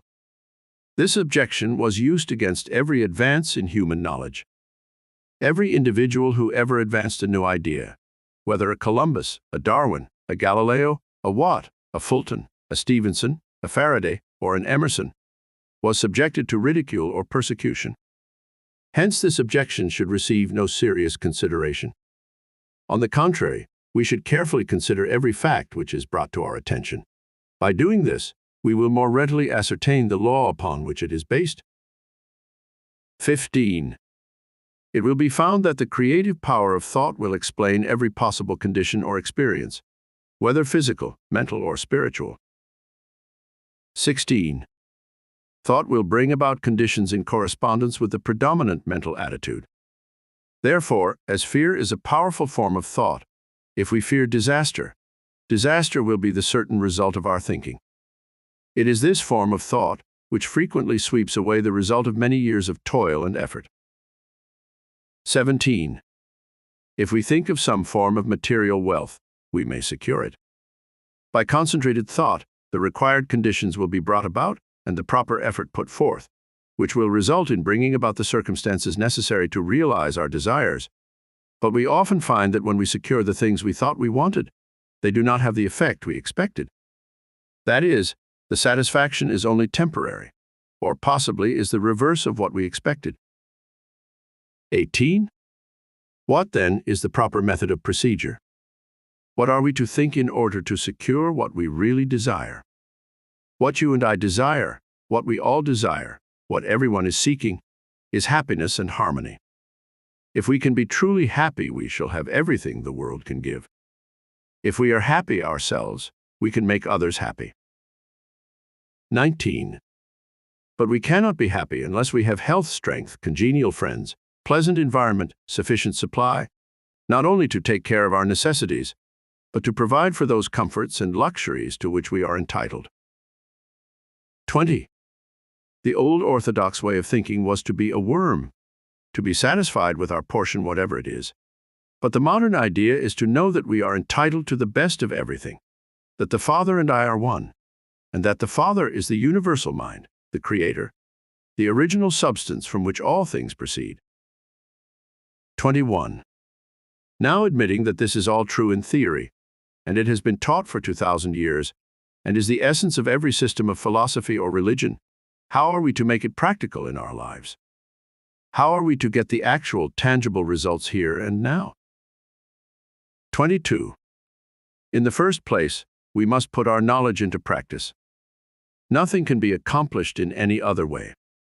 The athlete may read books and lessons on physical training all his life, but unless he begins to give out strength by actual work, he will never receive any strength. He will eventually get exactly what he gives, but he will have to give it first. It is exactly the same with us. We will get exactly what we give, but we shall have to give it first. It will then return to us many-fold, and the giving is simply a mental process, because thoughts are causes and conditions are effects. Therefore, in giving thoughts of courage, inspiration, health, or help of any kind, We are setting causes in motion which will bring about their effect. 23. Thought is a spiritual activity and is therefore creative. But make no mistake, thought will create nothing unless it is consciously, systematically, and constructively directed. And herein is the difference between idle thinking, which is simply a dissipation of effort, and constructive thinking, which means practically unlimited achievement. 24. We have found that everything we get comes to us by the law of attraction. A happy thought cannot exist in an unhappy consciousness. Therefore, the consciousness must change, and as the consciousness changes, all conditions necessary to meet the changed consciousness must gradually change in order to meet the requirements of the new situation. 25. In creating a mental image or an ideal, we are projecting a thought into the universal substance from which all things are created. This universal substance is omnipresent, omnipotent, and omniscient. Are we to inform the omniscient as to the proper channel to be used to materialize our demand? Can the finite advise the infinite? This is the cause of failure, of every failure. We recognize the omnipresence of the universal substance, but we fail to appreciate the fact that this substance is not only omnipresent, but is omnipotent and omniscient, and consequently will set causes in motion concerning which we may be entirely ignorant. 26. We can best conserve our interests by recognizing the infinite power and infinite wisdom of the universal mind. In this way, we become a channel whereby the infinite can bring about the realization of our desire. This means that recognition brings about realization. Therefore, for your next exercise, make use of the principle. Recognize the fact that you are a part of the whole, and that a part must be the same in kind and quality as the whole, that the only difference there can possibly be is in degree. 27. When this tremendous fact begins to permeate your consciousness, when you really come into a realization of the fact that you, not your body but the ego, the I, the spirit which thinks, is an integral part of the great whole, that it is the same in substance, in quality and kind, that the Creator could create nothing different from Himself, you will also be able to say, "The Father and I are one," and you will come into an understanding of the beauty, the grandeur, the transcendental opportunities which have been placed at your disposal. Increase in me that wisdom, which discovers my truest interest. Strengthen my resolution to perform that which wisdom dictates. Franklin. Part 13. 121. What is the method by which natural philosophers obtain and apply their knowledge? To observe individual facts carefully, patiently, accurately, with all the instruments and resources at their command, before venturing upon a statement of general laws. 122. How may we be certain that this method is correct? By not permitting a tyrannical prejudice to neglect or mutilate unwelcome facts. 123. What class of acts are esteemed most highly? Those which cannot be accounted for by the usual daily observations of life. 124. Upon what is this principle founded? Upon reason and experience. 125. What does it destroy? Superstition, precedent, and conventionality. 126. How have these laws been discovered? By a generalization of facts which are uncommon, rare, strange, and form the exception. 127. How may we account for much of the strange and heretofore unexplainable phenomena which are constantly taking place? By the creative power of thought. 128. Why is this so? Because when we learn of a fact, we can be sure that it is the result of a certain definite cause, and that this cause will operate with invariable precision. 129. What is the result of this knowledge? It will explain the cause of every possible condition, whether physical, mental, or spiritual. 130. How will our best interest be conserved? By a recognition of the fact that a knowledge of the creative nature of thought puts us in touch with infinite power. The old thoughts never die. Immortal dreams outlive their dreamers and are ours for aye. No thought once formed and uttered ever can expire. Mackay. Part 14. This part explains the source of all power, wisdom, and intelligence, and how we may bring it into harmonious relations in our affairs. It shows that those who understand the principle get results in exact accordance with their understanding and their ability to make the proper application. This opens up possibilities hitherto undreamed of, and by an orderly sequence of law. It explains the source of all energy and all substance, and the method by which this universal substance is differentiated into form. It explains the nature of electrons and of cells upon which the maintenance of health and life depend. It explains how we may bring about radical changes in our life, and what the result of such changes must necessarily be. Introduction. Part 14.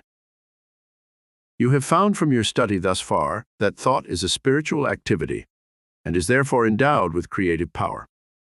This does not mean that some thought is creative. All thought is creative, and thought can be used in a negative way through the process of denial. The conscious and subconscious are but two phases of action in connection with one mind. The relation of the subconscious to the conscious is quite analogous to that existing between a weather vane and the atmosphere. Just as the least pressure of the atmosphere causes an action on the part of the weather vane, so does the least thought entertained by the conscious mind produce within your subconscious mind action in exact proportion to the depth of feeling characterizing the thought and the intensity with which the thought is indulged. It follows that if you deny unsatisfactory conditions, you are withdrawing the creative power of your thought from these conditions. You are cutting them away at the root. You are sapping their vitality. Remember that the law of growth necessarily governs every manifestation in the objective, so that a denial of unsatisfactory conditions will not bring about instant change. A plant will remain visible for some time after its roots have been cut, but it will gradually fade away and eventually disappear, so the withdrawal of your thought from the contemplation of unsatisfactory conditions will gradually but surely terminate these conditions. You will see that this is an exactly opposite course from the one which we would naturally be inclined to adopt. It will therefore have an exactly opposite effect to the one usually secured. Most persons concentrate intently upon an unsatisfactory condition, thereby giving the condition that measure of energy and vitality, which is necessary in order to supply a vigorous growth. Part 14. 1. The universal energy in which all motion, light, heat, and color have their origin does not partake of the limitation of the many effects of which it is the cause, but it is supreme over them all. This universal substance is the source of all power, wisdom, and intelligence. 2. To recognize this intelligence is to acquaint yourself with the knowing quality of mind, and through it to move upon the universal substance, and bring it into harmonious relations in your affairs. 3. This is something that the most learned physical science teacher has not attempted, a field of discovery upon which he has not yet launched. In fact, but few of the materialistic schools have ever caught the first ray of this light. It does not seem to have dawned upon them that wisdom is just as much present everywhere as our force and substance. 4. Some will say, if these principles are true, why are we not demonstrating them? As the fundamental principle is obviously correct, why do we not get proper results? We do. We get results in exact accordance with our understanding of the law and our ability to make the proper application. We secured no results from the laws governing electricity until someone formulated the law and showed us how to apply it. 5. This puts us in an entirely new relation to our environment, opening up possibilities hitherto undreamed of, and this by an orderly sequence of law which is naturally involved in our new mental attitude. 6. Mind is creative, and the principle upon which this law is based is sound and legitimate, and is inherent in the nature of things. But this creative power does not originate in the individual, but in the universal, which is the source and fountain of all energy and substance. The individual is simply the channel for the distribution of this energy. The individual is the means by which the universal produces the various combinations which result in the formation of phenomena. 7. We know that scientists have resolved matter into an immense number of molecules. These molecules have been resolved into atoms, and the atoms into electrons. The discovery of electrons in high-vacuum glass tubes containing fused terminals of hard metal indicates conclusively that these electrons fill all space, that they exist everywhere, that they are omnipresent. They fill all material bodies and occupy the whole of what we call empty space. This, then, is the universal substance from which all things proceed. 8. Electrons would forever remain electrons unless directed where to go to be assembled into atoms and molecules, and this director is mind. A number of electrons revolving around a center of force constitutes an atom. Atoms unite in absolutely regular mathematical ratios and form molecules, and these unite with each other to form a multitude of compounds, which unite to build the universe. 9. The lightest known atom is hydrogen, and this is 1,700 times heavier than an electron. An atom of mercury is 300,000 times heavier than an electron. Electrons are pure negative electricity, and as they have the same potential velocity as all other cosmic energy, such as heat, light, electricity, and thought, of about 186,000 miles a second, neither time or space require consideration. The manner in which the velocity of light was ascertained is interesting. 10. The velocity of light was obtained by the Danish astronomer Romer in 1676 by observing the eclipses of Jupiter's moons. When the Earth was nearest to Jupiter, the eclipse appeared about 8½ minutes too soon for the calculations, and when the Earth was most remote from Jupiter, they were about 8½ minutes too late. Romer concluded the reason to be that it required 17 minutes for light from the planet to traverse the diameter of the Earth's orbit, which measured the difference of the distances of the Earth from Jupiter. This calculation has since been verified and proves that light travels about 186,000 miles a second. 11. Electrons manifest in the body as cells and possess mind and intelligence sufficient for them to perform their offices in the human physical anatomy. Every part of the body is composed of cells, some of which operate independently, others in communities. Some are busy building tissue, while others are engaged in forming the various secretions necessary for the body. Some act as carriers of material. Others are the surgeons whose work it is to repair damage. Others are scavengers, carrying off waste. Others are constantly ready to repel invaders or other undesirable intruders of the germ family. 12. All these cells are moving for a common purpose, and each one is not only a living organism, but has sufficient intelligence to enable it to perform its necessary duties. It is also endowed with sufficient intelligence to conserve the energies and perpetuate its own life. It must, therefore, secure sufficient nourishment, and it has been found that it exercises choice in the selection of such nourishment. 13. Each cell is born, reproduces itself, dies, and is absorbed. The maintenance of health and life itself depends upon the constant regeneration of these cells. 14. It is therefore apparent that there is mind in every atom of the body. This mind is negative mind, and the power of the individual to think makes him positive, so that he can control this negative mind. This is the scientific explanation for metaphysical healing, and will enable anyone to understand the principle upon which this remarkable phenomenon rests. 15. This negative mind, which is contained in every cell of the body, has been called the subconscious mind because it acts without our conscious knowledge.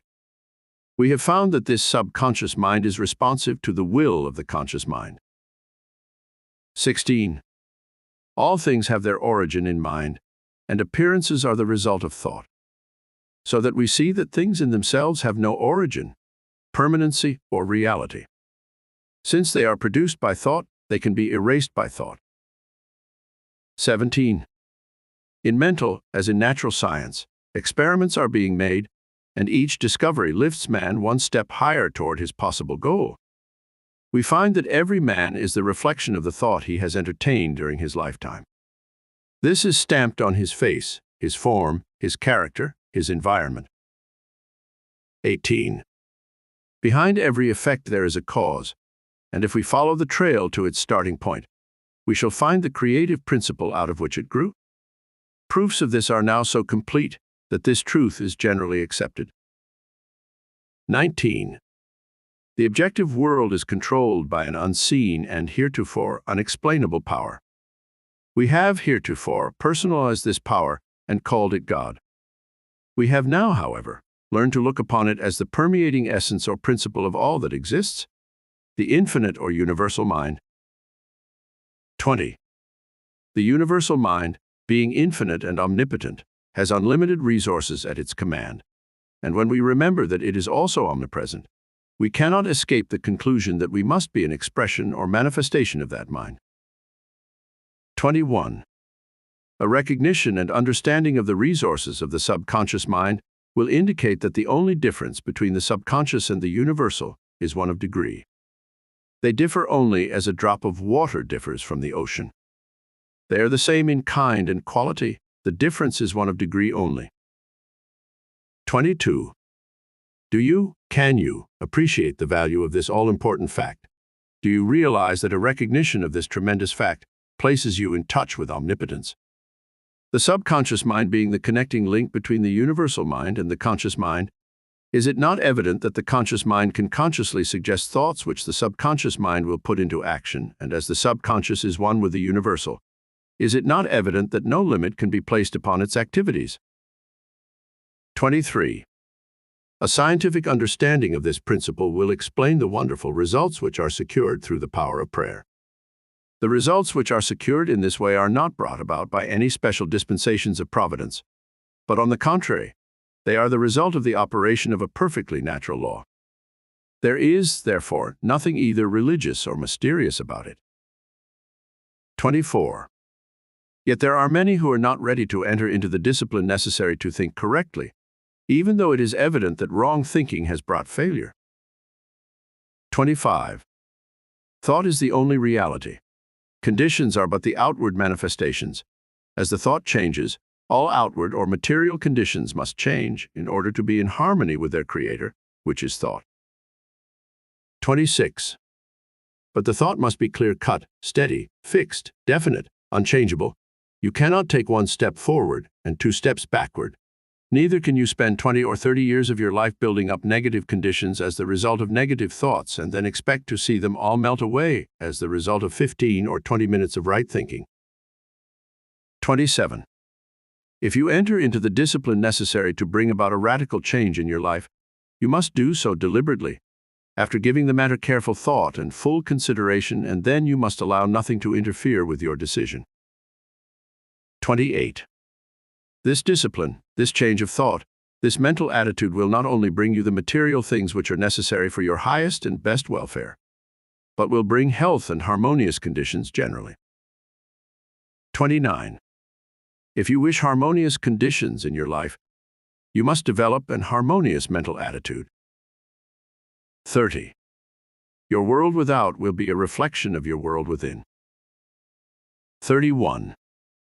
For your next exercise, concentrate on harmony. And when I say concentrate, I mean all that the word implies. Concentrate so deeply, so earnestly, that you will be conscious of nothing but harmony. Remember, we learn by doing. Reading this book will get you nowhere. It is in the practical application that the value consists. Learn to keep the door shut, keep out of your mind and out of your world every element that seeks admittance with no definite helpful end in view. George Matthew Adams. Part 14. 131. What is the source of all wisdom, power, and intelligence? The universal mind. 132. Where do all motion, light, heat, and color have their origin?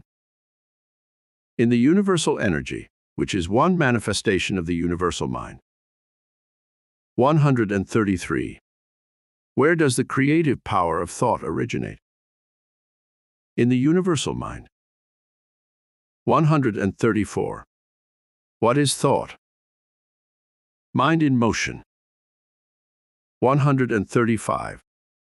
How is the universal differentiated in form? The individual is the means by which the universal produces the various combinations which result in the formation of phenomena. 136. How is this accomplished? The power of the individual to think is his ability to act upon the universal and bring it into manifestation. 137. What is the first form which the universal takes so far as we know? Electrons, which fill all space. 138. Where do all things have their origin? In mind. 139. What is the result of a change of thought? A change in conditions. 140. What is the result of a harmonious mental attitude? Harmonious conditions in life. Thought, immaterial though it may be, is the matrix that shapes the issues of life. The mind has been active in all fields during this fruitful century, but it is to science we must look for the thoughts that have shaped all thinking. Selected. Advice. Remember, fully to understand grand and beautiful thought requires perhaps as much time as to conceive it. Joubert. If you wish to enjoy the utmost practical benefit from the Master Key, go slowly. Transfuse into your mind the contents of one part only, each week for 24 weeks. Realize the meaning of every phrase. Consult the Master Key constantly as your perpetual help and stimulus. Each time you read the work, you will get a better understanding of the eternal cosmic principles. Tell others of the Master Key so that more and more people may reciprocate with you as conscious adepts in harmony. The Publishers. Part 15. This part explains the law of growth and explains why we cannot obtain if we tenaciously cling to what we have, and that difficulties, inharmonies, and obstacles indicate that we are either refusing to give up what we no longer need or refusing to accept what we require. We are holding on to worn-out and useless material, or we are allowing a deficiency to exist and are not obtaining the material necessary for our growth. It explains how the ability to appropriate what we require for our growth is secured. It explains how vitality is important to thought and what determines the importance of words, the vessels in which thought is carried. How abundance may be secured, and why we must be prepared to assume the responsibility for every thought and action. It explains the necessity of insight, its value in examining facts and conditions at long range, and in turning our attention to profitable channels instead of working with problems which contain no possibility of any kind. Introduction.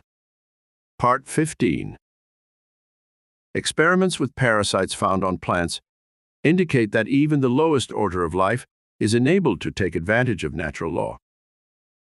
This experiment was made by Jacques Loeb, MD, PhD, a member of the Rockefeller Institute.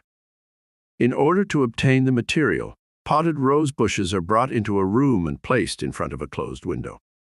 If the plants are allowed to dry out, the aphids, parasites, previously wingless, change to winged insects.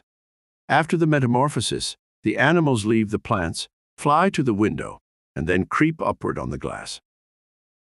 It is evident that these tiny insects found that the plants on which they had been thriving were dead, and that they could therefore secure nothing more to eat and drink from this source. The only method by which they could save themselves from starvation was to grow temporary wings and fly, which they did. Experiments such as these indicate that omniscience as well as omnipotence is omnipresent, and that the tiniest living thing can take advantage of it in an emergency. Part 15 will tell you more about the laws under which we live. It will explain that these laws operate to our advantage, that all conditions and experiences that come to us are for our benefit, that we gain strength in proportion to the effort expended, and that our happiness is best attained through a conscious cooperation with natural laws. Part 15. 1. The laws under which we live are designed solely for our advantage. These laws are immutable, and we cannot escape from their operation. 2. All the great eternal forces act in solemn silence, but it is in our power to place ourselves in harmony with them, and thus express a life of comparative peace and happiness. 3. Difficulties, inharmonies, and obstacles indicate that we are either refusing to give out what we no longer need or refusing to accept what we require. 4. Growth is attained through an exchange of the old for the new, of the good for the better. It is a conditional or reciprocal action. For each of us is a complete thought entity, and this completeness makes it possible for us to receive only as we give. 5. We cannot obtain what we lack if we tenaciously cling to what we have. We are able to consciously control our conditions as we come to sense the purpose of what we attract, and are able to extract from each experience only what we require for our further growth. Our ability to do this determines the degree of harmony or happiness we attain. 6. The ability to appropriate what we require for our growth continually increases as we reach higher planes and broader visions, and the greater our ability to know what we require, the more certain we shall be to discern its presence, to attract it, and to absorb it. Nothing may reach us except what is necessary for our growth. 7. All conditions and experiences that come to us do so for our benefit. Difficulties and obstacles will continue to come until we absorb their wisdom and gather from them the essentials of further growth. 8. That we reap what we sow is mathematically exact. We gain permanent strength exactly to the extent of the effort required to overcome difficulties. 9. The inexorable requirements of growth demand that we exert the greatest degree of attraction for what is perfectly in accord with us. Our highest happiness will be best attained through our understanding of and conscious cooperation with natural laws. 10. In order to possess vitality, thought must be impregnated with love. Love is a product of the emotions. It is therefore essential that the emotions be controlled and guided by the intellect and reason. 11. It is love which imparts vitality to thought and thus enables it to germinate. The law of attraction, or the law of love, for they are one and the same, will bring to it the necessary material for its growth and maturity. 12. The first form which thought will find is language, or words. This determines the importance of words. They are the first manifestation of thought, the vessels in which thought is carried. They take hold of the ether, and by setting it in motion, reproduce the thought to others in the form of sound. 13. Thought may lead to action of any kind, but whatever the action, it is simply the thought attempting to express itself in visible form. It is evident, therefore, that if we wish desirable conditions, we can afford to entertain only desirable thoughts. 14. This leads to the inevitable conclusion that if we wish to express abundance in our lives, we can afford to think abundance only, and as words are only thoughts taking form, we must be especially careful to use nothing but constructive and harmonious language, which when finally crystallized into objective forms, will prove to our advantage. 15. We cannot escape from the pictures we incessantly photograph on the mind, and this photography of erroneous conceptions is exactly what is being done by the use of words, when we use any form of language which is not identified with our welfare. 16. We manifest more and more life as our thought becomes clarified and takes higher planes. This is obtained with greater facility as we use word pictures that are clearly defined and relieved of the conceptions attached to them on lower planes of thought. 17. It is with words that we must express our thoughts, and if we are to make use of higher forms of truth, we may use only such material as has been carefully and intelligently selected with this purpose in view. 18. This wonderful power of clothing thoughts in the form of words is what differentiates man from the rest of the animal kingdom. By the use of the written word, he has been enabled to look back over the centuries and see the stirring scenes by which he has come into his present inheritance. 19. He has been enabled to come into communion with the greatest writers and thinkers of all time, and the combined record which we possess today is therefore the expression of universal thought as it has been seeking to take form in the mind of man. 20.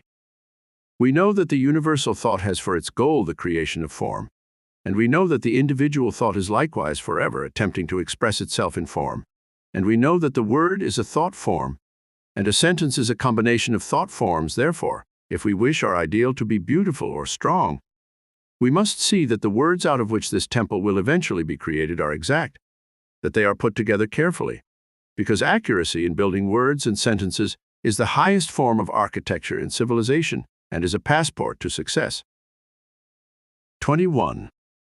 Words are thoughts and are therefore an invisible and invincible power which will finally objectify themselves in the form they are given. 22. Words may become mental palaces that will live forever, or they may become shanties which the first breeze will carry away. They may delight the eye as well as the ear. They may contain all knowledge. In them we find the history of the past as well as the hope of the future. They are living messengers from which every human and superhuman activity is born. 23. The beauty of the word consists in the beauty of the thought. The power of the word consists in the power of the thought, and the power of the thought consists in its vitality. How shall we identify a vital thought? What are its distinguishing characteristics? It must have principle. How shall we identify principle? 24. There is a principle of mathematics, but none of error. There is a principle of health, but none of disease. There is a principle of truth, but none of dishonesty. There is a principle of light, but none of darkness. And there is a principle of abundance, but none of poverty. 25. How shall we know that this is true? Because if we apply the principle of mathematics correctly, we shall be certain of our results. Where there is health, there will be no disease. If we know the truth, we cannot be deceived by error. If we let in light, there can be no darkness. And where there is abundance, there can be no poverty. 26. These are self-evident facts, but the all-important truth that a thought-containing principle is vital and therefore contains life and consequently takes root and eventually but surely and certainly displaces the negative thoughts, which by their very nature can contain no vitality, is one which seems to have been overlooked. 27. But this is a fact which will enable you to destroy every manner of discord, lack, and limitation. 28. There can be no question but that he who is wise enough to understand will readily recognize that the creative power of thought places an invincible weapon in his hands and makes him a master of destiny. 29. In the physical world there is a law of compensation, which is that the appearance of a given amount of energy anywhere means the disappearance of the same amount somewhere else, and so we find that we can get only what we give. If we pledge ourselves to a certain action, we must be prepared to assume the responsibility for the development of that action. The subconscious cannot reason. It takes us at our word. We have asked for something. We are now to receive it. We have made our bed. We are now to lie on it. The die has been cast. The threads will carry out the pattern we have made. 30. For this reason, insight must be exercised so that the thought which we entertain contains no mental, moral, or physical germ, which we do not wish objectified in our lives. 31. Insight is a faculty of the mind whereby we are enabled to examine facts and conditions at long range, a kind of human telescope. It enables us to understand the difficulties as well as the possibilities in any undertaking. 32. Insight enables us to be prepared for the obstacles which we shall meet. We can therefore overcome them before they have any opportunity of causing difficulty. 33. Insight enables us to plan to advantage and turn our thought and attention in the right direction, instead of into channels which can yield no possible return. 34. Insight is therefore absolutely essential for the development of any great achievement. With it we may enter, explore, and possess any mental field. 35. Insight is a product of the world within and is developed in the silence by concentration. 36. For your next exercise, concentrate on insight. Take your accustomed position and focus the thought on the fact that to have a knowledge of the creative power of thought does not mean to possess the art of thinking. Let the thought dwell on the fact that knowledge does not apply itself, that our actions are not governed by knowledge, but by custom, precedent, and habit, that the only way we can get ourselves to apply knowledge is by a determined conscious effort. Call to mind the fact that knowledge unused passes from the mind, that the value of the information is in the application of the principle. Continue this line of thought until you gain sufficient insight to formulate a definite program for applying this principle to your own particular problem. Think truly, and thy thoughts shall the world's famine feed.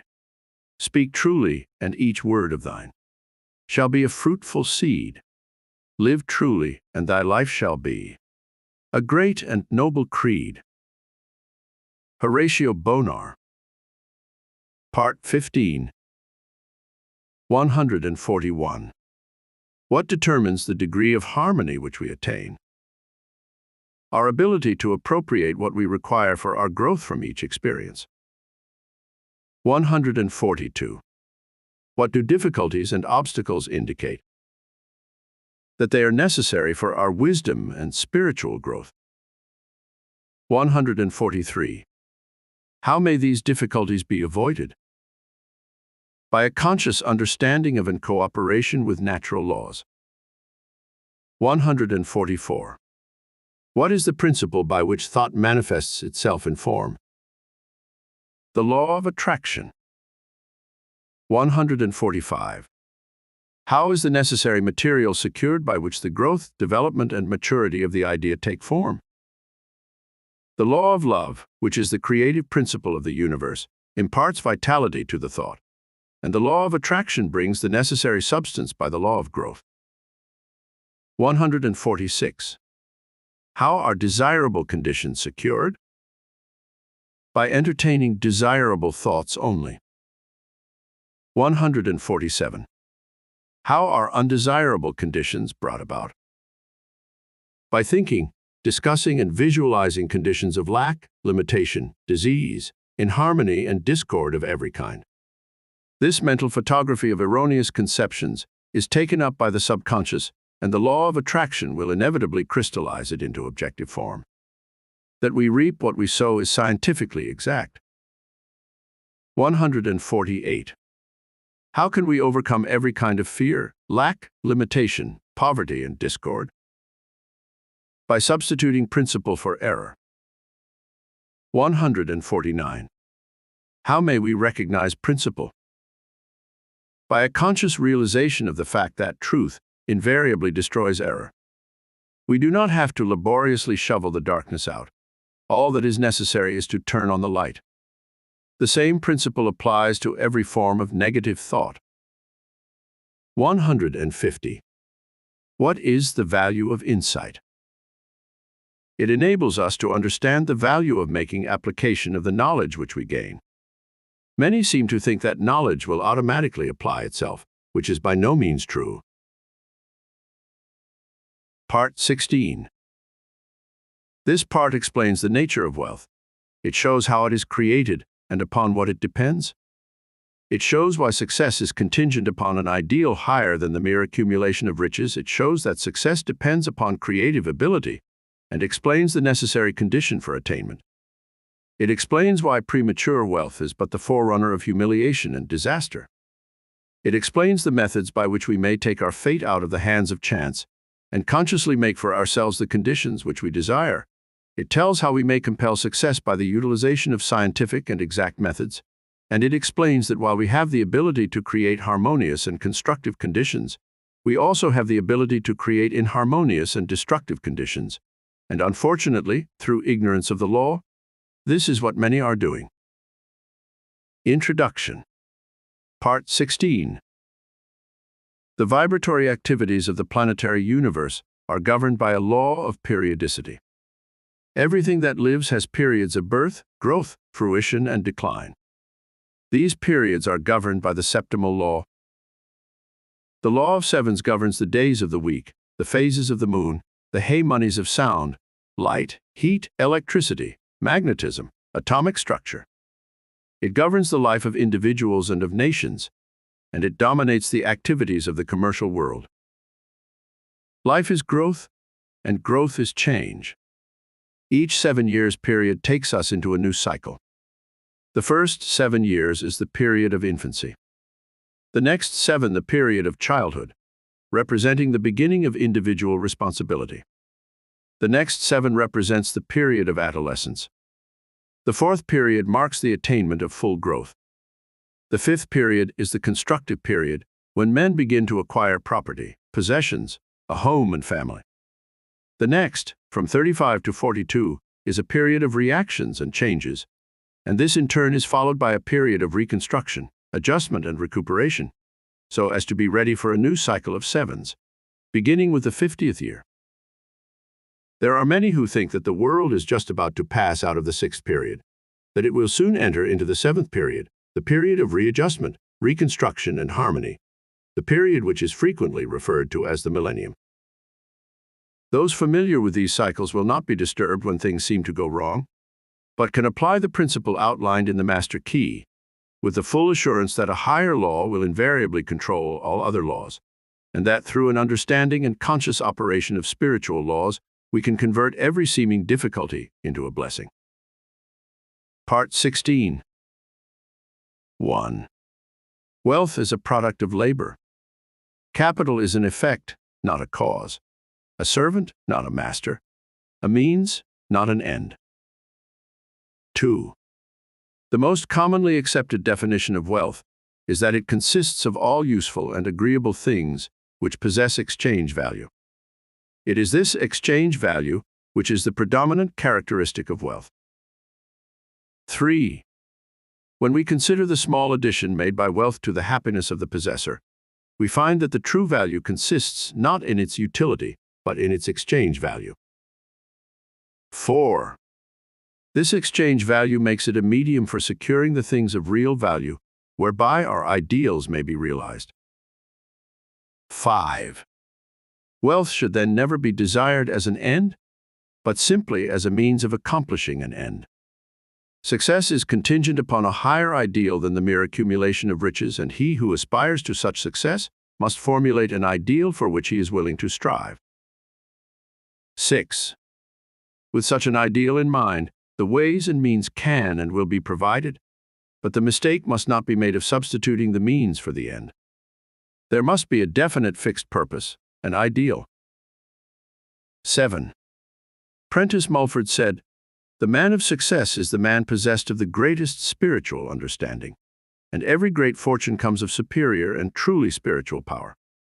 Unfortunately, there are those who fail to recognize this power.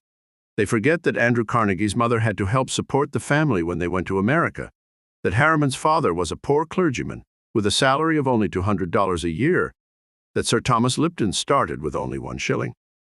These men had no other power to depend upon, but it did not fail them. 8. The power to create depends entirely upon spiritual power. There are 3 steps: idealization, visualization, and materialization. Every captain of industry depends upon this power exclusively. In an article in Everybody's Magazine, Henry Flagler, the Standard Oil multimillionaire, admitted that the secret of his success was his power to see a thing in its completeness. The following conversation with a reporter shows his power of idealization, concentration, and visualization, all spiritual powers. 9. Did you actually picture to yourself the whole thing? I mean, did you, or could you, really close your eyes and see the tracks, and the trains running, and hear the whistles blowing? Did you go as far as that? Yes. How clearly? Very clearly. 10. Here we have a vision of the law. We see cause and effect. We see that thought necessarily precedes and determines action. If we are wise, we shall come into a realization of the tremendous fact that no arbitrary condition can exist for a moment, and that human experience is the result of an orderly and harmonious sequence. 11. The successful businessman is more often than not an idealist, and is ever striving for higher and higher standards. The subtle forces of thought as they crystallize in our daily moods are what constitute life. 12. Thought is the plastic material with which we build images of our growing conception of life. Use determines its existence. As in all other things, our ability to recognize it and use it properly is the necessary condition for attainment. 13. Premature wealth is but the forerunner of humiliation and disaster, because we cannot permanently retain anything which we do not merit or which we have not earned. 14. The conditions with which we meet in the world without correspond to the conditions which we find in the world within. This is brought about by the law of attraction. How then shall we determine what is to enter into the world within? 15. Whatever enters the mind through the senses or the objective mind will impress the mind and result in a mental image which will become a pattern for the creative energies. These experiences are largely the result of environment, chance, past thinking, and other forms of negative thought, and must be subjected to careful analysis before being entertained. On the other hand, we can form our own mental images through our own interior processes of thought, regardless of the thoughts of others, regardless of exterior conditions, regardless of environment of every kind, and it is by the exercise of this power that we can control our own destiny, body, mind, and soul. 16.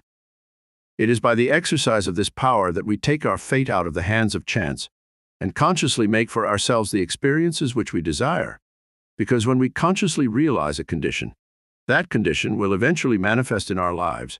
It is therefore evident that in the last analysis, thinking is the one great cause in life. 17. Therefore, to control thought is to control circumstances, conditions, environment, and destiny. 18. How then are we to control thought? What is the process? To think is to create a thought, but the result of the thought will depend upon its form, its quality, and its vitality. 19. The form will depend upon the mental image from which it emanates. This will depend upon the depth of the impression, the predominance of the idea, the clarity of the vision, the boldness of the image. 20. The quality depends upon its substance, and this depends upon the material of which the mind is composed. If this material has been woven from thoughts of vigor, strength, courage, determination, the thought will possess these qualities. 21. And finally, the vitality depends upon the feeling with which the thought is impregnated. If the thought is constructive, it will possess vitality. It will have life. It will grow, develop, expand. It will be creative. It will attract to itself everything necessary for its complete development. 22. If the thought is destructive, it will have within itself the germ of its own dissolution. It will die. But in the process of dying, it will bring sickness, disease, and every other form of discord. 23. This we call evil, and when we bring it upon ourselves, some of us are disposed to attribute our difficulties to a supreme being, that this supreme being is simply mind in equilibrium. 24. It is neither good nor bad, it simply is. 25. Our ability to differentiate it into form is our ability to manifest good or evil. 26. Good and evil, therefore, are not entities. They are simply words which we use to indicate the result of our actions, and these actions are in turn predetermined by the character of our thought. 27. If our thought is constructive and harmonious, we manifest good. If it is destructive and discordant, we manifest evil. 28. If you desire to visualize a different environment, the process is simply to hold the ideal in mind until your vision has been made real. Give no thought to persons, places, or things. These have no place in the absolute.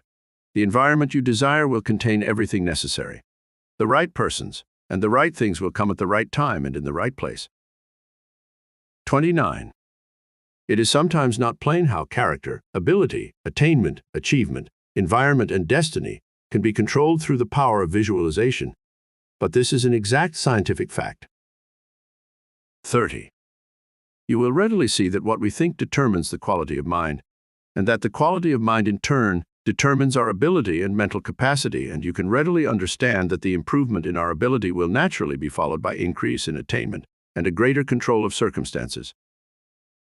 31.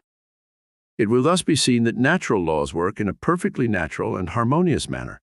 Everything seems to just happen. If you want any evidence of this fact, simply compare results of your efforts in your own life. When your actions were prompted by high ideals, and when you had selfish or ulterior motives in mind. You will need no further evidence. 32. If you wish to bring about the realization of any desire, form a mental picture of success in your mind by consciously visualizing your desire. In this way, you will be compelling success. You will be externalizing it in your life by scientific methods. 33. We can only see what already exists in the objective world, but what we visualize already exists in the spiritual world, and this visualization is a substantial token of what will one day appear in the objective world, if we are faithful to our ideal. The reason for this is not difficult. Visualization is a form of imagination.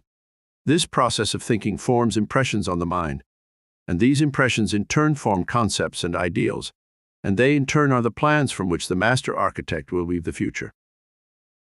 34.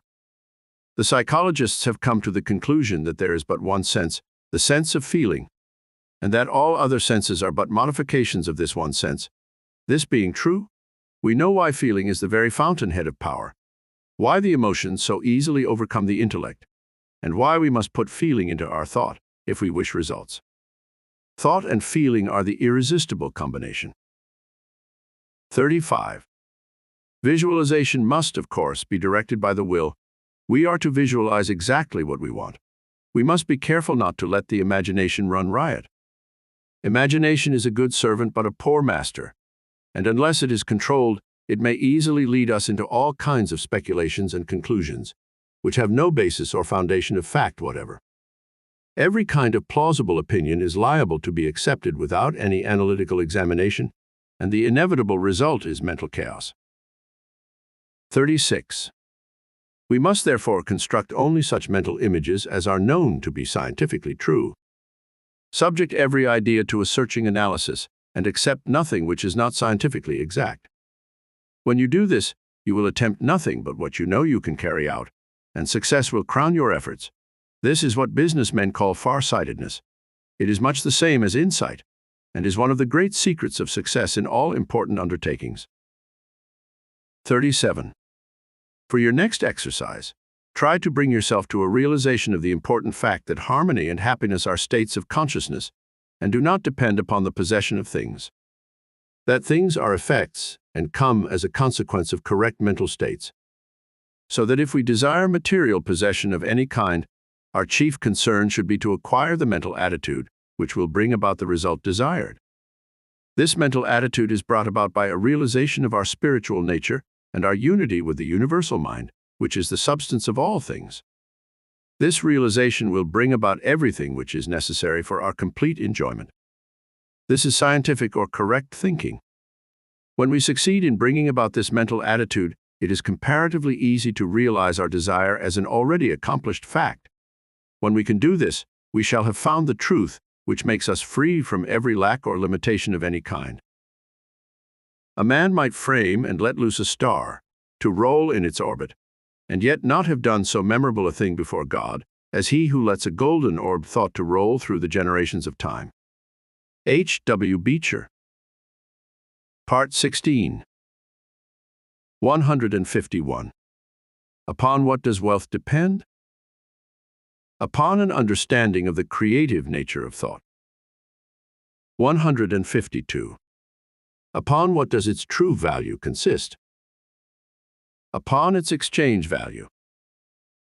153. Upon what does success depend? Upon spiritual power. 154. Upon what does this power depend? Upon use. Use determines its existence. 155. How may we take our fate out of the hands of chance? By consciously realizing the conditions which we desire to see manifested in our lives. 156. What then is the great business in life? Thinking. 157. Why is this so? Because thought is spiritual and therefore creative. To consciously control thought is therefore to control circumstances, conditions, environment, and destiny. 158. What is the source of all evil? Destructive thinking. 159. What is the source of all good? Scientific correct thinking. 160. What is scientific thinking? A recognition of the creative nature of spiritual energy and our ability to control it. To every man there opened a way, and the high soul climbs the highway, and the low soul gropes the low, and in between on the misty flats, the rest drift to and fro. But to every man there opened a highway and a low, and every man decided the way his soul shall go. Advice. Remember, fully to understand grand and beautiful thought requires perhaps as much time as to conceive it. Joubert. If you wish to enjoy the utmost practical benefit from the Master Key, go slowly. Transfuse into your mind the contents of one part only, each week for 24 weeks. Realize the meaning of every phrase. Consult the Master Key constantly as your perpetual help and stimulus. Each time you read the work, you will get a better understanding of the eternal cosmic principles. Tell others of the Master Key so that more and more people may reciprocate with you as conscious adepts in harmony. The Publishers. Part 17. This part tells of the law of vibration and why the highest principle necessarily determines the circumstances, aspects, and relations of everything with which it comes in contact. It tells why and how a knowledge of these higher forces makes all physical force sink into insignificance. It explains the nature of concentration. It tells something of the practice of concentration, tells something of the results of concentration. It tells how the mind may become a magnet, how it may irresistibly attract the conditions which it desires. It tells why it is necessary to be in order to have. It tells how to unfasten the prison bars of weakness, impotence, and self-belittlement, and realize the joy of overcoming obstacles. It tells how the intuitive power is set in operation, and how this inevitably leads to success. It tells of the difference between real power and the symbols of power, and why the symbols turn to ashes just as we overtake them. Introduction. Part 17. The kind of deity which a man, consciously or unconsciously, worships indicates the intellectual status of the worshipper. Ask the Indian of God, and he will describe to you a powerful chieftain of a glorious tribe. Ask the pagan of God, and he will tell you of a god of fire, a god of water, a god of this, that, and the other. Ask the Israelite of God, and he will tell you of the God of Moses, who conceived it expedient to rule by coercive measures. Hence the 10 Commandments. Or he will tell you of Joshua, who led the Israelites into battle, confiscated property, murdered the prisoners, and laid cities waste. The so-called heathen made graven images of their gods, whom they were accustomed to worship. But among the most intelligent, at least, these images were but the visible emblems which they used to facilitate mental concentration on the qualities which they desired to externalize in their lives. We of the 20th century worship a God of love in theory, but in practice we make for ourselves graven images of wealth, power, fashion, custom, and conventionality. We fall down before them and worship them. We concentrate on them, and they are thereby externalized in our lives. The reader who masters the contents of Part 17 will not mistake symbols for reality. He will be interested in causes rather than effects. He will concentrate on the realities of life and will then not be disappointed in the results. Part 17. 1. We are told that man has dominion over all things. This dominion is established through mind. Thought is the activity which controls every principle beneath it. The highest principle, by reason of its superior essence and qualities, necessarily determines the circumstances, aspects, and relation of everything with which it comes into contact. 2. The vibrations of mental forces are the finest and consequently the most powerful in existence. To those who perceive the nature and transcendency of mental force, all physical power sinks into insignificance. 3. We are accustomed to look upon the universe with a lens of 5 senses, and from these experiences our anthropomorphic conceptions originate. But true conceptions are only secured by spiritual insight. This insight requires a quickening of the vibrations of the mind, and is only secured when the mind is continuously concentrated in a given direction. 4. Continuous concentration means an even, unbroken flow of thought and is the result of patient, persistent, persevering, and well-regulated system. 5. Great discoveries are the result of long, continued investigation. The science of mathematics requires years of concentrated effort to master it, and the greatest science, that of the mind, is revealed only through concentrated effort. 6. Concentration is much misunderstood. There seems to be an idea of effort or activity associated with it, when just the contrary is necessary. The greatness of an actor lies in the fact that he forgets himself in the portrayal of his character, becoming so identified with it that the audience is swayed by the realism of the performance. This will give you a good idea of true concentration. You should be so interested in your thought, so engrossed in your subject, as to be conscious of nothing else. Such concentration leads to intuitive perception and immediate insight into the nature of the object concentrated upon. 7. All knowledge is the result of concentration of this kind. It is thus that the secrets have been wrested from heaven and earth. It is thus that the mind becomes a magnet, and the desire to know draws the knowledge, irresistibly attracts it, makes it your own. 8. Desire is largely subconscious. Conscious desire rarely realizes its object when the latter is out of immediate reach. Subconscious desire arouses the latent faculties of the mind, and difficult problems seem to solve themselves. 9. The subconscious mind may be aroused and brought into action in any direction, and made to serve us for any purpose, by concentration. The practice of concentration requires the control of the physical, mental, and psychical being. All modes of consciousness, whether physical, mental, or psychical, must be under control. 10. Spiritual truth is therefore the controlling factor.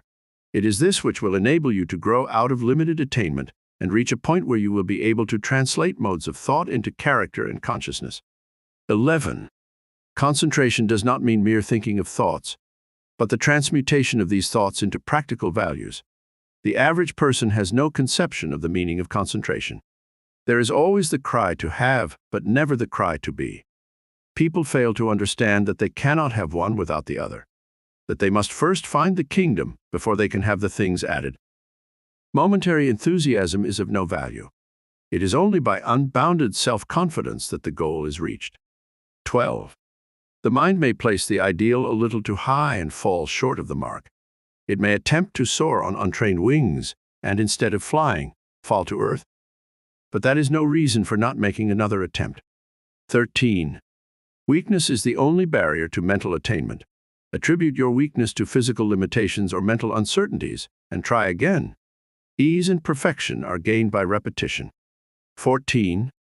The astronomer centers his mind on the stars, and they give forth their secrets. The geologist centers his mind on the construction of the earth, and we have geology. So with all things. Men center their minds on the problems of life, and the result is apparent in the vast and complex social order of the day. 15. All mental discovery and attainment are the result of desire plus concentration. Desire is the strongest motive to action. The more persistent the desire, the more authoritative the revelation. Desire added to concentration will wrench any secret from nature. 16. In realizing great thoughts, in experiencing great emotions that correspond with great thoughts, the mind is in a state where it appreciates the value of higher things. 17. The intensity of one moment's earnest concentration and the intense longing to become and to attain may take you further than years of slow, normal, and forced effort. It will unfasten the prison bars of unbelief, weakness, impotence, and self-belittlement, and you will corner into a realization of the joy of overcoming. 18. The spirit of initiative and originality is developed through persistence and continuity of mental effort. Business teaches the value of concentration and encourages decision of character. It develops practical insight and quickness of conclusion. The mental element in every commercial pursuit is dominant as the controlling factor, and desire is the predominating force. All commercial relations are the externalization of desire. 19. Many of the sturdy and substantial virtues are developed in commercial employment. The mind is steadied and directed. It becomes efficient. The principal necessity is the strengthening of the mind so that it rises superior to the distractions and wayward impulses of instinctive life, and thus successfully prevails in the conflict between the higher and lower self. 20. All of us are dynamos, but the dynamo of itself is nothing. The mind must work the dynamo. Then it is useful, and its energy can be definitely concentrated. The mind is an engine whose power is undreamed. Thought is an omni-working power. It is the ruler and creator of all form and all events occurring in form. Physical energy is nothing in comparison with the omnipotence of thought, because thought enables man to harness all other natural power. 21. Vibration is the action of thought. It is vibration which reaches out and attracts the material necessary to construct and build. There is nothing mysterious concerning the power of thought.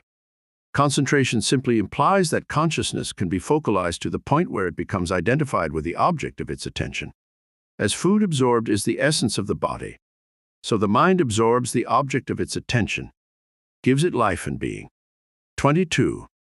If you concentrate on some matter of importance, the intuitive power will be set in operation, and help will come in the nature of information which will lead to success.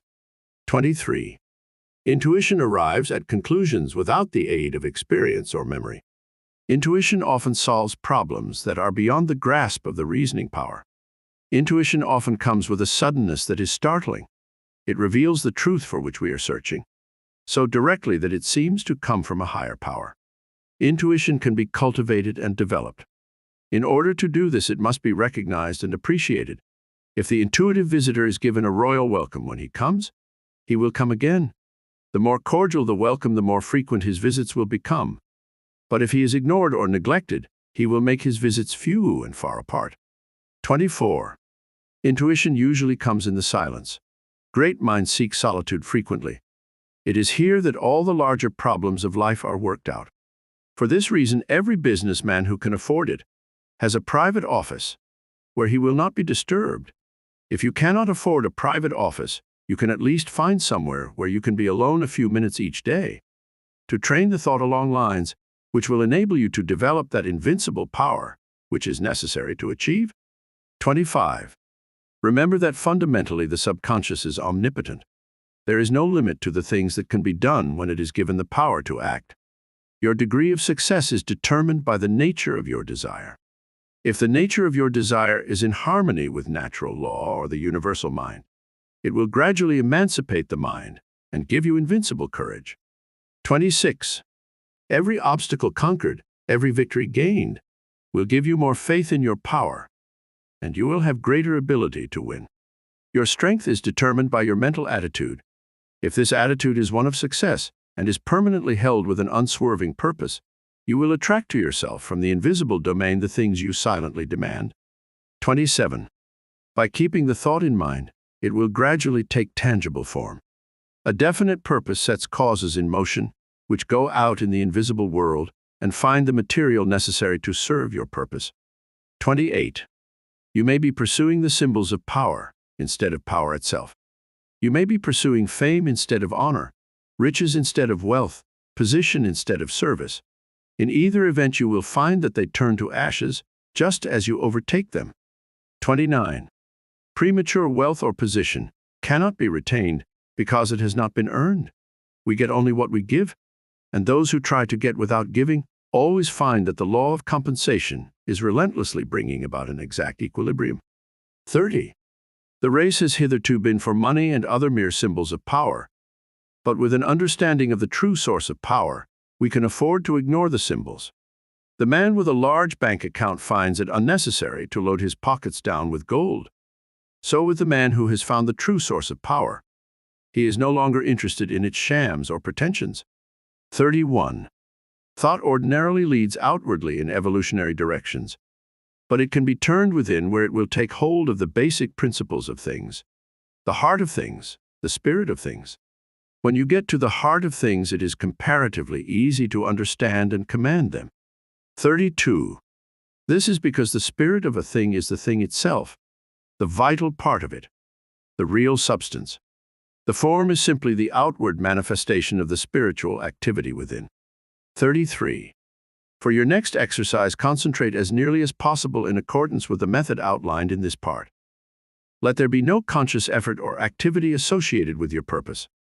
Relax completely. Avoid any thought of anxiety as to results. Remember that power comes through repose. Let the thought dwell upon your object until it is completely identified with it, until you are conscious of nothing else. 34. If you wish to eliminate fear, concentrate on courage. 35. If you wish to eliminate lack, concentrate on abundance. 36. If you wish to eliminate disease, concentrate on health. 37. Always concentrate on the ideal as an already existing fact. This is the Elohim, the germ cell, the life principle which goes forth and enters in and becomes, sets in motion those causes which guide, direct, and bring about the necessary relation, which eventually manifests in form. Thought is the property of those only who can entertain it. Emerson, Part 17. 161. What is the true method of concentration? To become so identified with the object of your thought that you are conscious of nothing else. 162. What is the result of this method of concentration? Invisible forces are set in motion which irresistibly bring about conditions in correspondence with your thought. 163. What is the controlling factor in this method of thought? Spiritual truth. 164. Why is this so? Because the nature of our desire must be in harmony with natural law. 165. What is the practical value of this method of concentration? Thought is transmuted into character, and character is the magnet which creates the environment of the individual. 166. What is the controlling factor in every commercial pursuit? The mental element. 167. Why is this so? Because mind is the ruler and creator of all form, and all events occurring in form. 168. How does concentration operate? By the development of the powers of perception, wisdom, intuition, and sagacity. 169. Why is intuition superior to reason? Because it does not depend upon experience or memory, and frequently brings about the solution of our problem by methods concerning which we are in entire ignorance. 170. What is the result of pursuing the symbol of the reality? Symbols frequently turn to ashes just as we overtake them, because the symbol is only the outward form of the spiritual activity within. Therefore, unless we can possess the spiritual reality, the form disappears. The greatest events of an age are its best thoughts. It is the nature of thought to find its way into action. Bovey. Part 18. This part tells of a change in the thought of men, a change which is silently transpiring in our midst, and which is unparalleled in the history of the world. The fetters of tradition are being melted off from humanity, and truth is rising full-orbed before an astonished multitude. It tells how the individual is enabled to control every form of intelligence, which has not yet reached this level of self-recognition. It tells when and how the creative power originates. It tells how the universal produces the various combinations which result in the formation of phenomena. It explains the principle of attraction by which things are brought together, which is the sole means by which existence is carried into effect. It explains the real source of wealth of the individual. It explains the method by which attention and concentration may be developed, and shows why the power of attention is the distinguishing characteristic of every man of ability. Introduction. Part 18. In order to grow, we must obtain what is necessary for our growth. This is brought about through the law of attraction. This principle is the sole means by which the individual is differentiated from the universal. Think for a moment. What would a man be if he were not a husband, father, or brother? If he were not interested in the social, economical, political, or religious world? He would be nothing but an abstract theoretical ego. He exists, therefore, only in his relation to the whole, in his relation to other men, in his relation to society. This relation constitutes his environment. He exists, therefore, in his relation to his environment, and in no other way. Hence it is evident that the individual is simply the differentiation of the one universal mind, which lighted every man that cometh into the world, and his so-called individuality or personality consists of nothing but the manner in which he relates with the whole. This we call his environment, and it is brought about by the law of attraction. Part 18 has something more to say concerning this important law. Part 18. 1. There is a change in the thought of the world. This change is silently transpiring in our midst, and is more important than any which the world has undergone since the downfall of paganism. 2. The present revolution in the opinions of all classes of men, the highest and most cultured of men, as well as those of the laboring class, stands unparalleled in the history of the world. 3.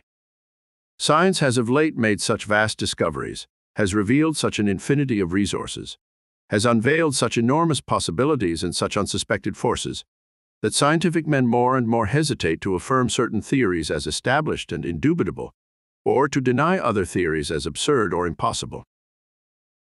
4. A new civilization is being born. Customs, creeds, and precedent are passing. Vision, faith, and service are taking their place. The fetters of tradition are being melted off from humanity, and as the dross of materialism is being consumed, thought is being liberated, and truth is rising full-orbed before an astonished multitude. 5. The whole world is on the eve of a new consciousness, a new power, and a new realization within the self. 6. Physical science has resolved matter into molecules, molecules into atoms, atoms into energy, and it has remained for Sir Ambrose Fleming, in an address before the Royal Institution, to resolve this energy into mind. He says, in its ultimate essence, energy may be incomprehensible by us, except as an exhibition of the direct operation of that which we call mind or will. 7. And this mind is the indwelling and ultimate. It is immanent in matter as in spirit. It is the sustaining, energizing, all-pervading spirit of the universe. 8. Every living thing must be sustained by its omnipotent intelligence, and we find the difference in individual lives to be largely measured by the degree of this intelligence which they manifest. It is greater intelligence that places the animal in a higher scale of being than the plant, the man higher than the animal, and we find that this increased intelligence is again indicated by the power of the individual to control modes of action, and thus to consciously adjust himself to his environment. 9. It is this adjustment that occupies the attention of the greatest minds, and this adjustment consists in nothing else than the recognition of an order existing in the universal mind. For it is well known that this mind will obey us precisely in proportion as we first obey it. 10. It is the recognition of natural laws that has enabled us to annihilate time and space, to soar in the air, and to make iron float, and the greater the degree of intelligence, the greater will be our recognition of these natural laws, and the greater will be the power we can possess. 11. It is the recognition of the self as an individualization of this universal intelligence that enables the individual to control those forms of intelligence which have not yet reached this level of self-recognition. They do not know that this universal intelligence permeates all things, ready to be called into action. They do not know that it is responsive to every demand, and they are therefore in bondage to the law of their own being. 12. Thought is creative, and the principle on which the law is based is sound and legitimate, and is inherent in the nature of things.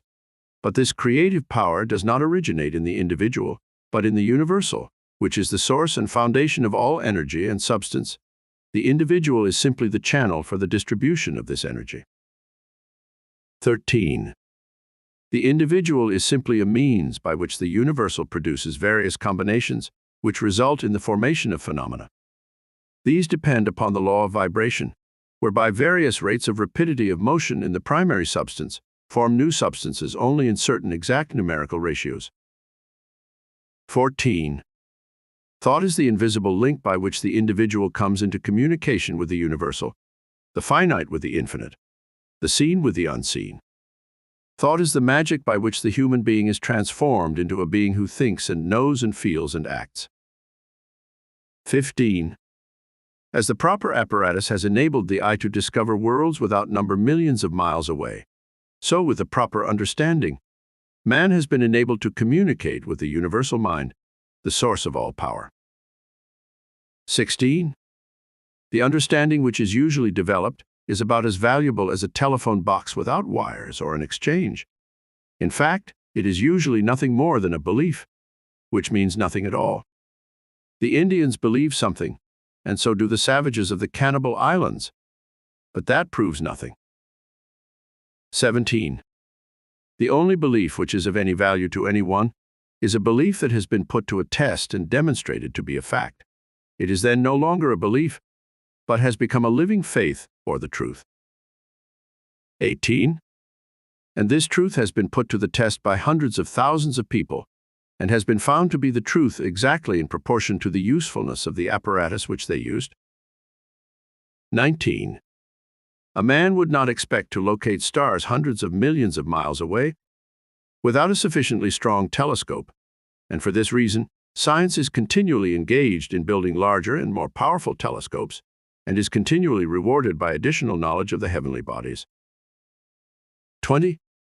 So with understanding, men are continually making progress in the methods which they use to come into communication with the universal mind and its infinite possibilities.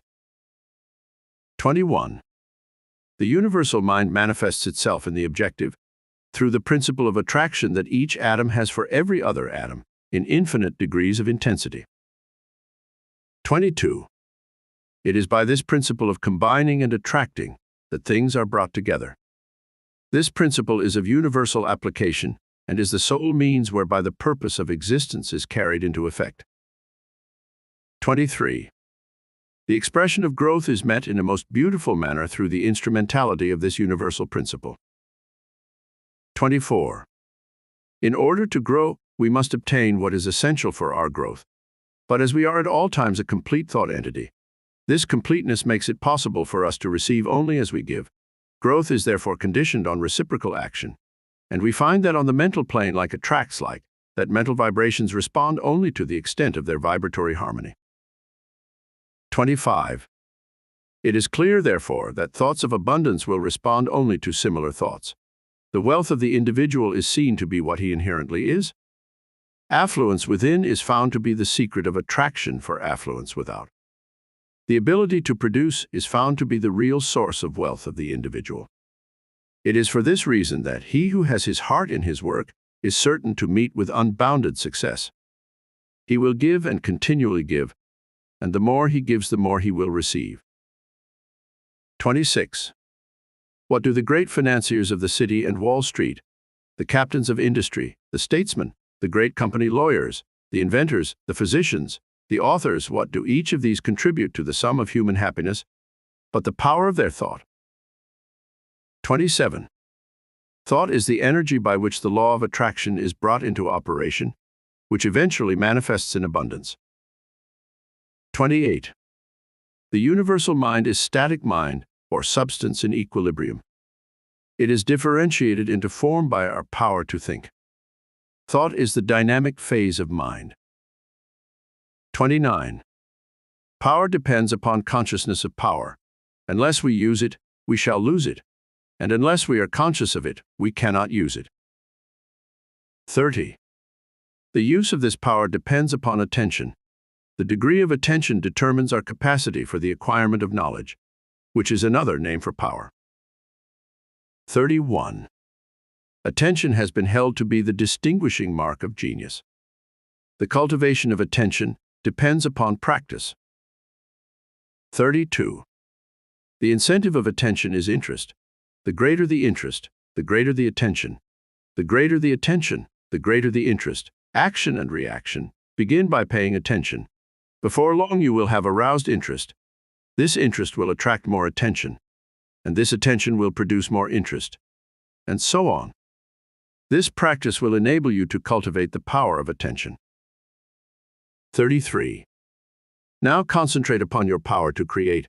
Seek insight, perception. Try to find a logical basis for the faith which is in you. Let the thought dwell on the fact that the physical man lives and moves and has his being in the sustainer of all organic life. in air which he must breathe to live.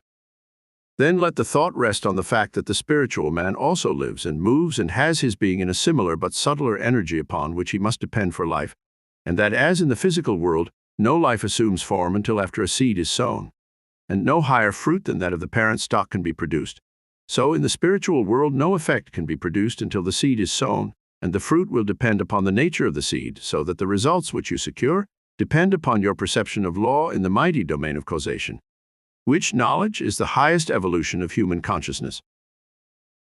Thought engenders thought. Place one idea upon paper, another will follow it, and still another, until you have written a page. You cannot fathom your mind. It is a well of thought which has no bottom. The more you draw from it, the more clear and fruitful it will be. If you neglect to think yourself and use other people's thoughts, giving them utterance only, you will never know what you are capable of. G.A. Sala. Part 18.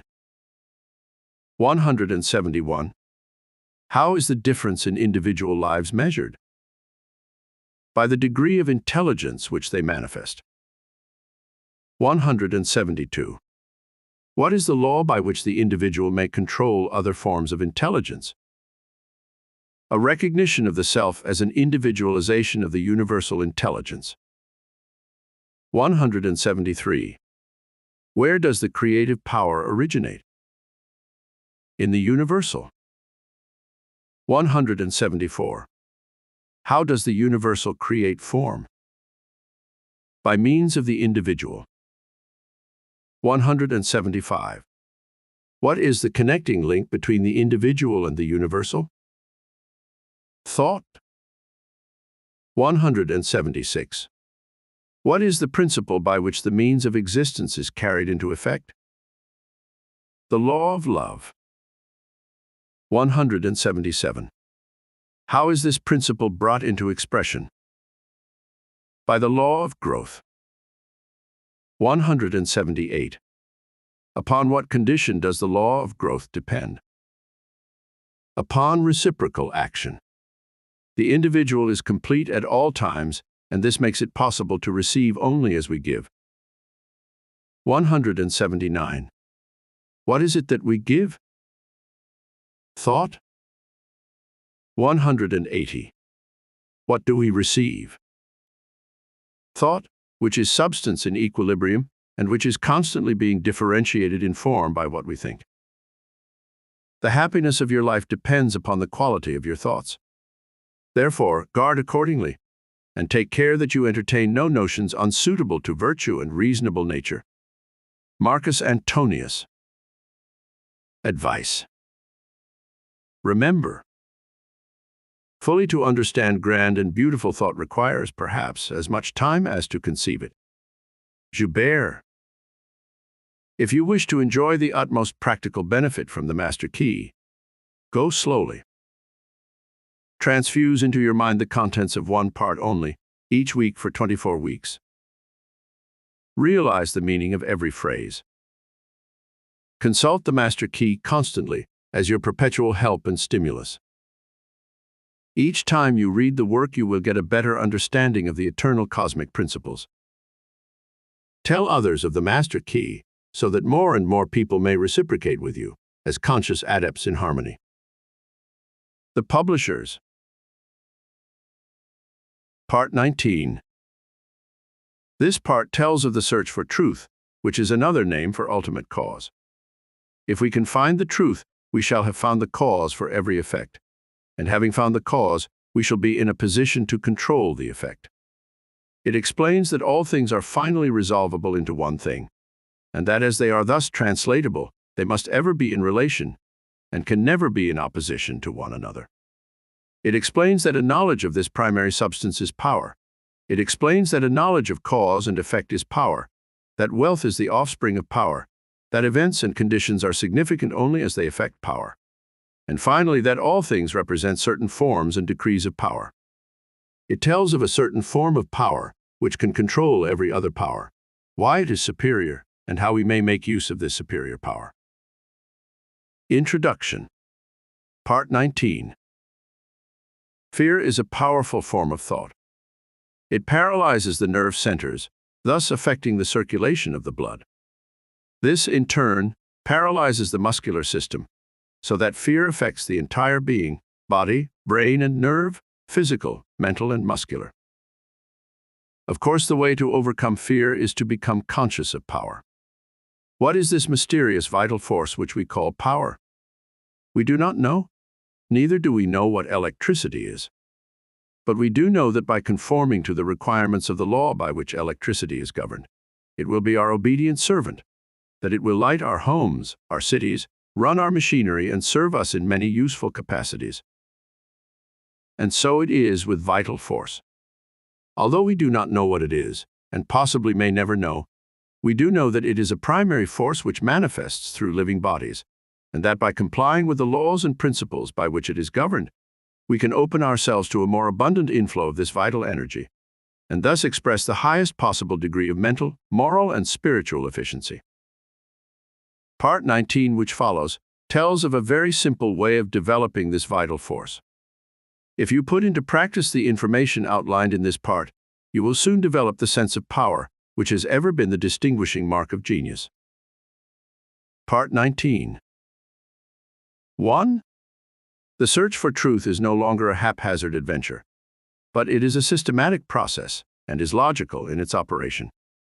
Every kind of experience is given a voice in shaping its decision. 2. In seeking the truth, we are seeking ultimate cause. We know that every human experience is an effect. Then, if we may ascertain the cause, and if we shall find that this cause is one which we can consciously control, the effect or the experience will be within our control also. 3. Human experience will then no longer be the football of fate. A man will not be the child of fortune. But destiny, fate, and fortune will be controlled as readily as a captain controls his vessel or an engineer his train. 4. All things are finally resolvable into the same element, and as they are thus translatable, one into the other, they must ever be in relation and may never be in opposition to one another. 5. In the physical world there are innumerable contrasts, and these may for convenience sake be designated by distinctive names. There are sizes, colors, shades, or ends to all things. There is a North Pole and a South Pole, an inside and an outside, a seen and an unseen. But these expressions merely serve to place extremes in contrast. 6. They are names given to two different parts of one quantity. The two extremes are relative. They are not separate entities, but are two parts or aspects of the whole. 7. In the mental world we find the same law. We speak of knowledge and ignorance, but ignorance is only a lack of knowledge and is therefore found to be simply a word to express the absence of knowledge. It has no principle in itself. 8. In the moral world we again find the same law. We speak of good and evil, but good is a reality, something tangible, while evil is found to be simply a negative condition, the absence of good. Evil is sometimes thought to be a very real condition, but it has no principle, no vitality, no life. We know this because it can always be destroyed by good. Just as truth destroys error and light destroys darkness, so evil vanishes when good appears. There is therefore but one principle in the moral world. 9. We find exactly the same law obtaining in the spiritual world. We speak of mind and matter as two separate entities, but clearer insight makes it evident that there is but one operative principle, and that is mind. 10. Mind is the real and the eternal. Matter is forever changing. We know that in the uns of time 100 years is but as a day. If we stand in any large city and let the eye rest on the innumerable large and magnificent buildings, the railways, the electric trams, the telephones, the electric lights, and all the other conveniences of modern civilization, we may remember that not one of them was there 100 years ago, excepting perhaps several of the buildings. And if we could stand on the same spot in 100 years from now, in all probability, we should find that but few of them remain. 11. In the animal kingdom, we find the same law of change. The millions and millions of animals come and go, a few years constituting their span of life. In the plant world, the change is still more rapid. Many plants and nearly all grasses come and go in a single year. When we pass to the inorganic, we expect to find something more substantial. But as we gaze on the apparently solid continent, we are told that it arose from the ocean. We see the giant mountain and are told that the place where it now stands was once a lake. And as we stand in awe before the great cliffs in the Yosemite Valley, we can easily trace the path of the glaciers which carried all before them. 12. We are in the presence of continual change, and we know that this change is but the evolution of the universal mind, the grand process whereby all things are continually being created anew. And we come to know that matter is but a form which mind takes, and is therefore simply a condition. Matter has no principle. Mind is the only principle. 13. We have then come to know that mind is the only principle which is operative in the physical, mental, moral, and spiritual world. 14. We also know that this mind is static, or mind at rest, and we know that the ability of the individual to think is his ability to act upon the universal mind and convert it into dynamic mind, or mind in motion. 15. In order to do this, fuel must be applied in the form of food, for man cannot think without eating. And so we find that even a spiritual activity such as thinking cannot be converted into sources of pleasure and profit, except by making use of material means. 16. It requires energy of some kind to collect electricity and convert it into a dynamic power. It requires the rays of the sun to give the necessary energy to sustain plant life. So it also requires energy in the form of food to enable the individual to think and thereby act upon the universal mind. 17. You may know that thought constantly, eternally is taking form, is forever seeking expression, or you may not. But the fact remains that if your thought is powerful, constructive, and positive, this will be plainly evident in the state of your health, your business, and your environment. If your thought is weak, critical, destructive, and negative generally, it will manifest in your body as fear, worry, and nervousness, in your finance as lack and limitation, and in discordant conditions in your environment. 18. All wealth is the offspring of power. Possessions are of value only as they confer power. Events are significant only as they affect power. All things represent certain forms and degrees of power. 19. A knowledge of cause and effect is shown by the laws governing steam, electricity, chemical affinity, and gravitation, enables men to plan courageously and to execute fearlessly. These laws are called natural laws because they govern the physical world, but all power is not physical power. There is also mental power, and there is moral and spiritual power. 20. What are our schools, our universities, but mental powerhouses, places where mental power is being developed? 21. As there are many mighty powerhouses for the application of power to ponderous machinery, whereby raw material is collected and converted into the necessities and comforts of life, so the mental powerhouses collect the raw material and cultivate and develop it into a power which is infinitely superior to all the forces of nature, marvelous though these may be. 22. What is this raw material which is being collected in these thousands of mental powerhouses all over the world and developed into a power which is evidently controlling every other power? In its static form it is mind. In its dynamic form it is thought. 23. This power is superior because it exists on a higher plane, because it has enabled man to discover the law by which these wonderful forces of nature could be harnessed and made to do the work of hundreds and thousands of men. It has enabled man to discover laws whereby time and space have been annihilated, and now apparently the law of gravitation is to be overcome. 24. Thought is the vital force or energy which is being developed, and which has produced such startling results in the last half-century as to bring about a world which would be absolutely inconceivable to a man existing only 50 or even 25 years ago. If such results have been secured by organizing these mental powerhouses in 50 years, what may not be expected in another 50 years? 25. The substance from which all things are created is infinite in quantity. We know that light travels at the rate of 186,000 miles per second, and we know that there are stars so remote that it takes light 2,000 years to reach us, and we know that such stars exist in all parts of the heaven. We know, too, that this light comes in waves, so that if the ether on which these waves travel was not continuous, the light would fail to reach us. We can then only come to the conclusion that this substance, or ether or raw material, is universally present. 26. How then does it manifest in form?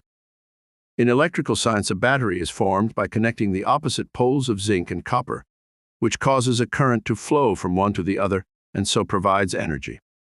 This same process is repeated in respect to every polarity, and as all form simply depends upon the rate of vibration and consequent relations of atoms to each other, if we wish to change the form of manifestation, we must change the polarity. This is the principle of causation. 27. For your next exercise, concentrate. And when I use the word concentrate, I mean all that the word implies. Become so absorbed in the object of your thought that you are conscious of nothing else, and do this a few minutes every day.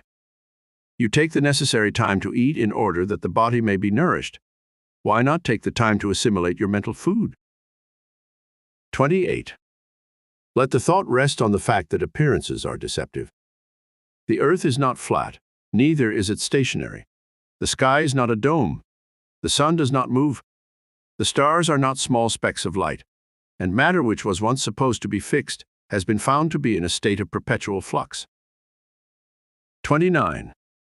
Try to realize that the day is fast approaching, its dawn is now at hand, when modes of thought and action must be adjusted to rapidly increasing knowledge of the operation of eternal principles.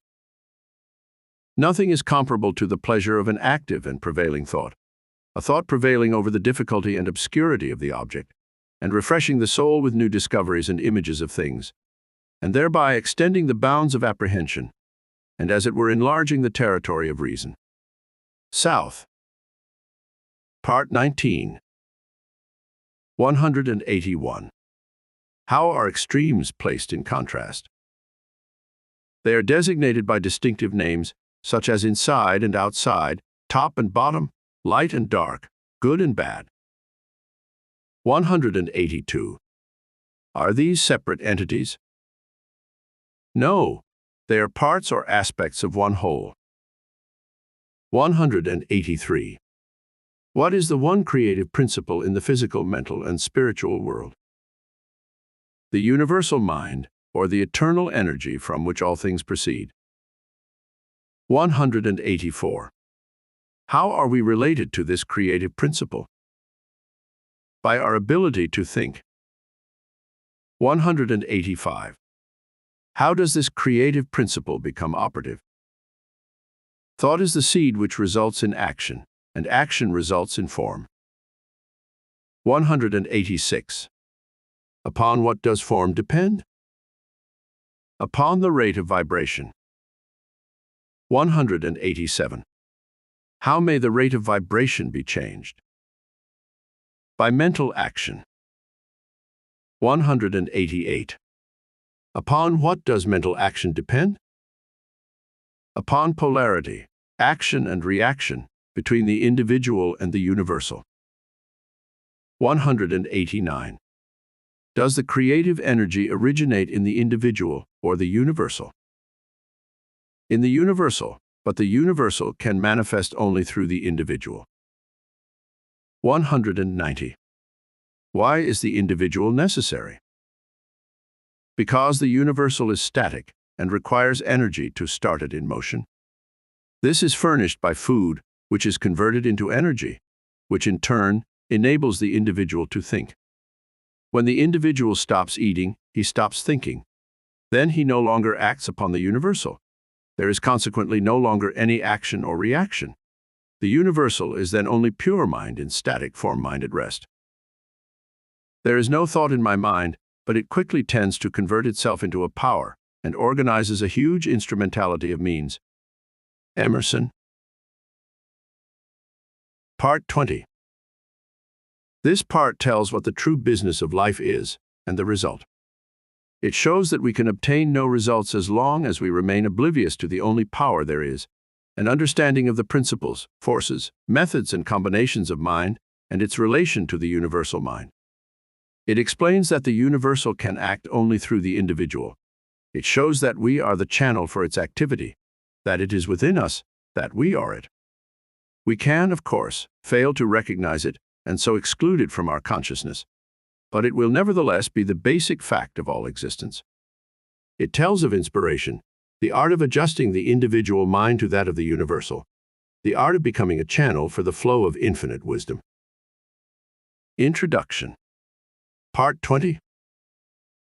For many years there has been an endless discussion as to the origin of evil. Theologians have told us that God is love, and that God is omnipresent. If this be true, there is no place where God is not. Where then are evil, Satan, and hell? Let us see. God is spirit. Spirit is the creative principle of the universe. Man is made in the image and likeness of God. Man is therefore a spiritual being. The only activity which spirit possesses is the power to think. Thinking is therefore a creative process. All form is therefore the result of the thinking process. The destruction of form must also be a result of the thinking process. Fictitious representations of form are the result of the creative power of thought, as in hypnotism. Apparent representations of form are the result of the creative power of thought, as in spiritualism. Invention, organization, and constructive work of all kinds are the result of the creative power of thought, as in concentration. When the creative power of thought is manifested for the benefit of humanity, we call the result good. When the creative power of thought is manifested in a destructive or evil manner, we call the result evil. This indicates the origin of both good and evil. They are simply words which have been coined in order to indicate the nature of the result of the thinking or creative process. Thought necessarily precedes and predetermines action. Action precedes and predetermines condition. Part 20 will throw more light upon this important subject. Part 20. 1. The spirit of a thing is that thing. It is necessarily fixed, changeless, and eternal. The spirit of you is you. Without the spirit, you would be nothing. It becomes active through your recognition of it and its possibilities. 2. You may have all the wealth in Christendom, but unless you recognize it and make use of it, it will have no value. So with your spiritual wealth, unless you recognize it and use it, it will have no value. The one and only condition of spiritual power is use or recognition. 3. All great things come through recognition. The scepter of power is consciousness, and thought is its messenger. And this messenger is constantly molding the realities of the invisible world into the conditions and environments of your objective world. 4. Thinking is the true business of life. Power is the result. You are at all times dealing with the magical power of thought and consciousness. What results can you expect so long as you remain oblivious to the power which has been placed within your control? 5. So long as you do this, you limit yourself to superficial conditions and make of yourself a beast of burden for those who think, those who recognize their power, those who know that unless we are willing to think, we shall have to work, and the less we think, the more we shall have to work, and the less we shall get for our work. 6. The secret of power is a perfect understanding of the principles, forces, methods, and combinations of mind, and a perfect understanding of our relationship to the universal mind. It is well to remember that this principle is unchangeable. If this were not so, it would not be reliable. All principles are changeless. 7. This stability is your opportunity. You are its active attribute, the channel for its activity. The universal can act only through the individual. 8. When you begin to perceive that the essence of the universal is within yourself, is you begin to do things. You begin to feel your power. It is the fuel which fires the imagination, which lights the torch of inspiration, which gives vitality to thought, which enables you to connect with all the invisible forces of the universe. It is this power which will enable you to plan fearlessly, to execute masterfully. 9. But perception will come only in the silence. This seems to be the condition required for all great purposes. You are a visualizing entity. Imagination is your workshop. It is here that your ideal is to be visualized. 10. As a perfect understanding of the nature of this power is a primary condition for its manifestation, visualize the entire method over and over again, so that you may use it whenever occasion requires. Supreme wisdom is to follow the method whereby we may have the inspiration of the omnipotent universal mind on demand at any time. 11. We can fail to recognize this world within and so exclude it from our consciousness, but it will still be the basic fact of all existence, and when we learn to recognize it, not only in ourselves, but in all persons, events, things, and circumstances, we shall have found the kingdom of heaven, which we are told is within us. 12. Our failures are a result of the operation of exactly the same principle. The principle is unchangeable. Its operation is exact. There is no deviation. If we think lack, limitation, discord, we shall find their fruits on every hand. If we think poverty, unhappiness, or disease, the thought messengers will carry the summons as readily as any other kind of thought, and the result will be just as certain. If we fear a coming calamity, we shall be able to say with Job, "The thing I feared has come upon me." If we think unkindly or ignorantly, we shall thus attract to ourselves the results of our ignorance. 13. This power of thought, if understood and correctly used, is the greatest labor-saving device ever dreamed of. But if not understood or improperly used, the result will in all probability be disastrous, as we have already seen. By the help of this power, you can confidently undertake things that are seemingly impossible, because this power is the secret of all inspiration, all genius. 14. To become inspired means to get out of the beaten path, out of the rut. Because extraordinary results require extraordinary means. When we come into a recognition of the unity of all things, and that the source of all power is within, we tap the source of inspiration. 15. Inspiration is the art of imbibing, the art of self-realization, the art of adjusting the individual mind to that of the universal mind, the art of attaching the proper mechanism to the source of all power, the art of differentiating the formless into form, the art of becoming a channel for the flow of infinite wisdom, the art of visualizing perfection, the art of realizing the omnipresence of omnipotence. 16. An understanding and appreciation of the fact that the infinite power is omnipresent and is therefore in the infinitely small as well as the infinitely large will enable us to absorb its essence. A further understanding of the fact that this power is spirit and therefore indivisible will enable us to appreciate its presence at all points at the same time. 17. An understanding of these facts, first intellectually and then emotionally, will enable us to drink deeply from this ocean of infinite power. An intellectual understanding will be of no assistance. The emotions must be brought into action. Thought without feeling is cold. The required combination is thought and feeling. 18. Inspiration is from within. The silence is necessary. The senses must be stilled, the muscles relaxed, repose cultivated. When you have thus come into possession of a sense of poise and power, you will be ready to receive the information or inspiration or wisdom which may be necessary for the development of your purpose. 19. Do not confuse these methods with those of the clairvoyant. They have nothing in common. Inspiration is the art of receiving and makes for all that is best in life. Your business in life is to understand and command these invisible forces instead of letting them command and rule you. Power implies service. Inspiration implies power. To understand and apply the method of inspiration is to become a Superman. 20. We can live more abundantly every time we breathe, if we consciously breathe with that intention. The if is a very important condition in this case, as the intention governs the attention, and without the attention, you can secure only the results which everyone else secures. That is, a supply equal to the demand. 21. In order to secure the larger supply, your demand must be increased, and as you consciously increase the demand, the supply will follow. You will find yourself coming into a larger and larger supply of life, energy, and vitality. 22. The reason for this is not difficult to understand, but it is another of the vital mysteries of life which does not seem to be generally appreciated. If you make it your own, you will find it one of the great realities of life. 23.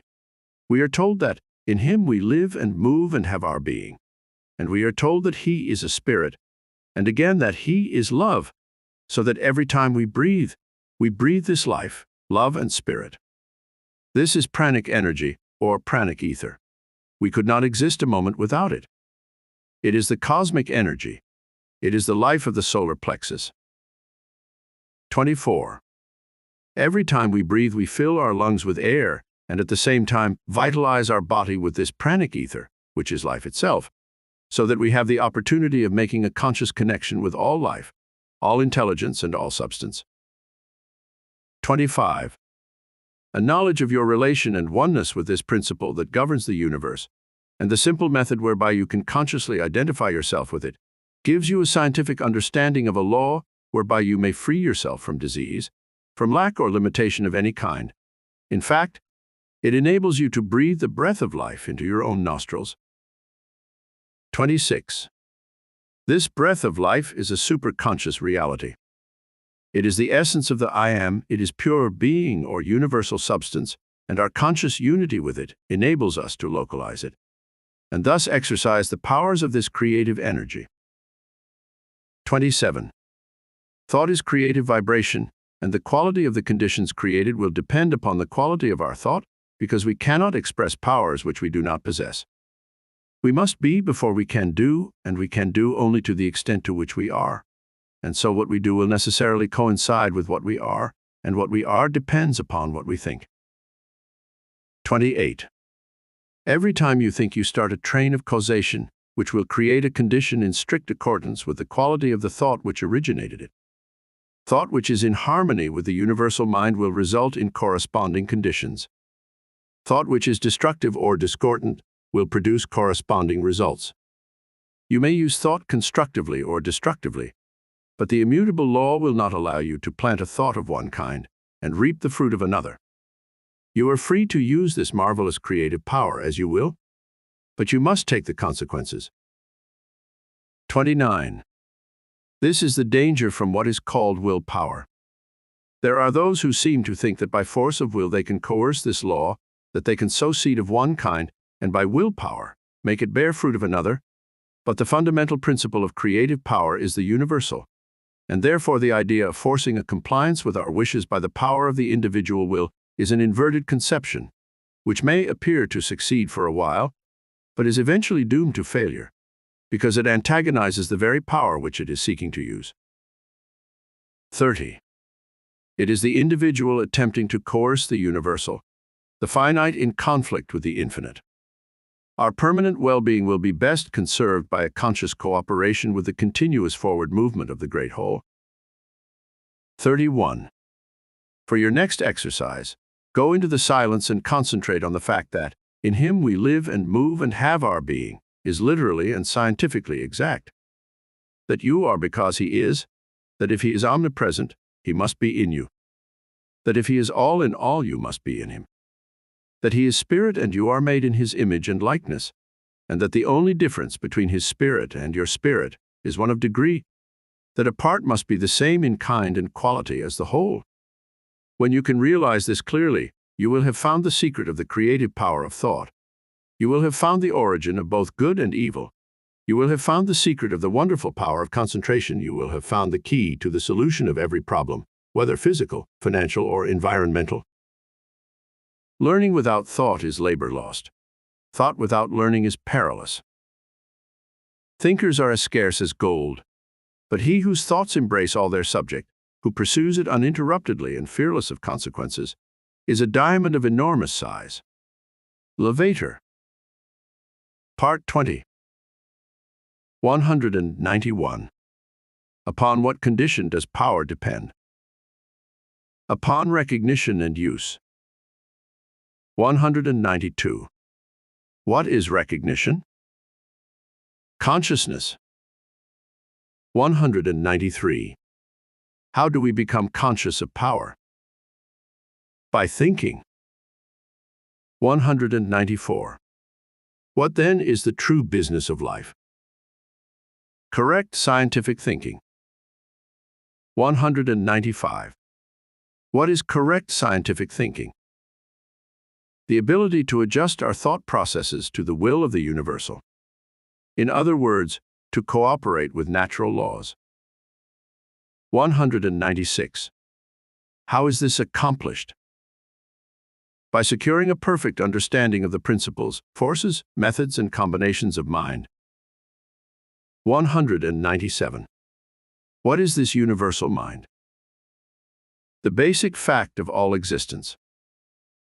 198. What is the cause of all lack, limitation, disease, and discord? It is due to the operation of exactly the same law. The law operates relentlessly and is continually bringing about conditions in correspondence with the thought which originated or created them. 199. What is inspiration? The art of realizing the omnipresence of omniscience. 200. Upon what does the conditions with which we meet depend? Upon the quality of our thought. Because what we do depends upon what we are, and what we are depends upon what we think. All truly wise thoughts have been thought already thousands of times, but to make them truly ours, we must think them over again honestly, till they take root in our personal experience. Goethe. Part 21. This part explains how we may come into possession of power sufficient to meet every situation which may arise in life. It explains that the ability to eliminate imperfect conditions depends upon mental action. It explains that great ideas have a tendency to eliminate smaller ideas, so that it is well to hold ideas which are large enough to counteract and destroy all small or undesirable tendencies. This is one of the secrets of success, one of the accomplishments of the mastermind. It explains that the creative energy finds no more difficulty in handling a large situation than a small one. It explains how conditions are produced in our lives by the predominant thoughts which we entertain. It explains how you may set causes in motion, which will create an irresistible magnetic power, which will bring the things you require to you. It explains the issue between the old regime and the new. It explains the crux of the social problem. It explains the true secret of health, wealth, and power. Introduction. Part 21. In paragraph 7 of this part you will find that one of the secrets of success, one of the methods of organizing victory, one of the accomplishments of the mastermind is to think big thoughts. In paragraph 8, you will find that everything which we hold in our consciousness for any length of time becomes impressed upon our subconsciousness, and so becomes a pattern which the creative energy will weave into our life and environment. This is the secret of the wonderful power of prayer. We know that the universe is governed by law, that for every effect there must be a cause, and that the same cause under the same conditions will invariably produce the same effect. Consequently, if prayer has ever been answered, it will always be answered if the proper conditions are complied with. This must necessarily be true. Otherwise, the universe would be a chaos instead of a cosmos. The answer to prayer is therefore subject to law, and this law is definite, exact, and scientific, just as are the laws governing gravitation and electricity. An understanding of this law takes the foundation of Christianity out of the realm of superstition and credulity, and places it upon the firm rock of scientific understanding. But unfortunately, there are comparatively few persons who know how to pray. They understand that there are laws governing electricity, mathematics, and chemistry, but for some inexplicable reason, it never seems to occur to them that there are also spiritual laws, and that these laws are also definite, scientific, exact, and operate with immutable precision. Part 21. 1. The real secret of power is consciousness of power. The universal mind is unconditional. Therefore, the more conscious we become of our unity with this mind, the less conscious we shall become of conditions and limitations, and as we become emancipated or freed from conditions, we come into a realization of the unconditional. We have become free. 2. As soon as we become conscious of the inexhaustible power in the world within, we begin to draw on this power and apply and develop the greater possibilities which this discernment has realized, because whatever we become conscious of is invariably manifested in the objective world, is brought forth into tangible expression. 3. This is because the infinite mind, which is the source from which all things proceed, is one and indivisible, and each individual is a channel whereby this eternal energy is being manifested. Our ability to think is our ability to act upon this universal substance, and what we think is what is created or produced in the objective world. 4. The result of this discovery is nothing less than marvelous, and means that mind is extraordinary in quality, limitless in quantity, and contains possibilities without number. To become conscious of this power is to become a live wire.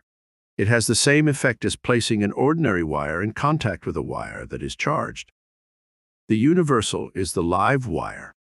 It carries power sufficient to meet every situation which may arise in the life of every individual. When the individual mind touches the universal mind, it receives all the power it requires. This is the world within. All science recognizes the reality of this world, and all power is contingent upon our recognition of this world. 5. The ability to eliminate imperfect conditions depends upon mental action, and mental action depends upon consciousness of power.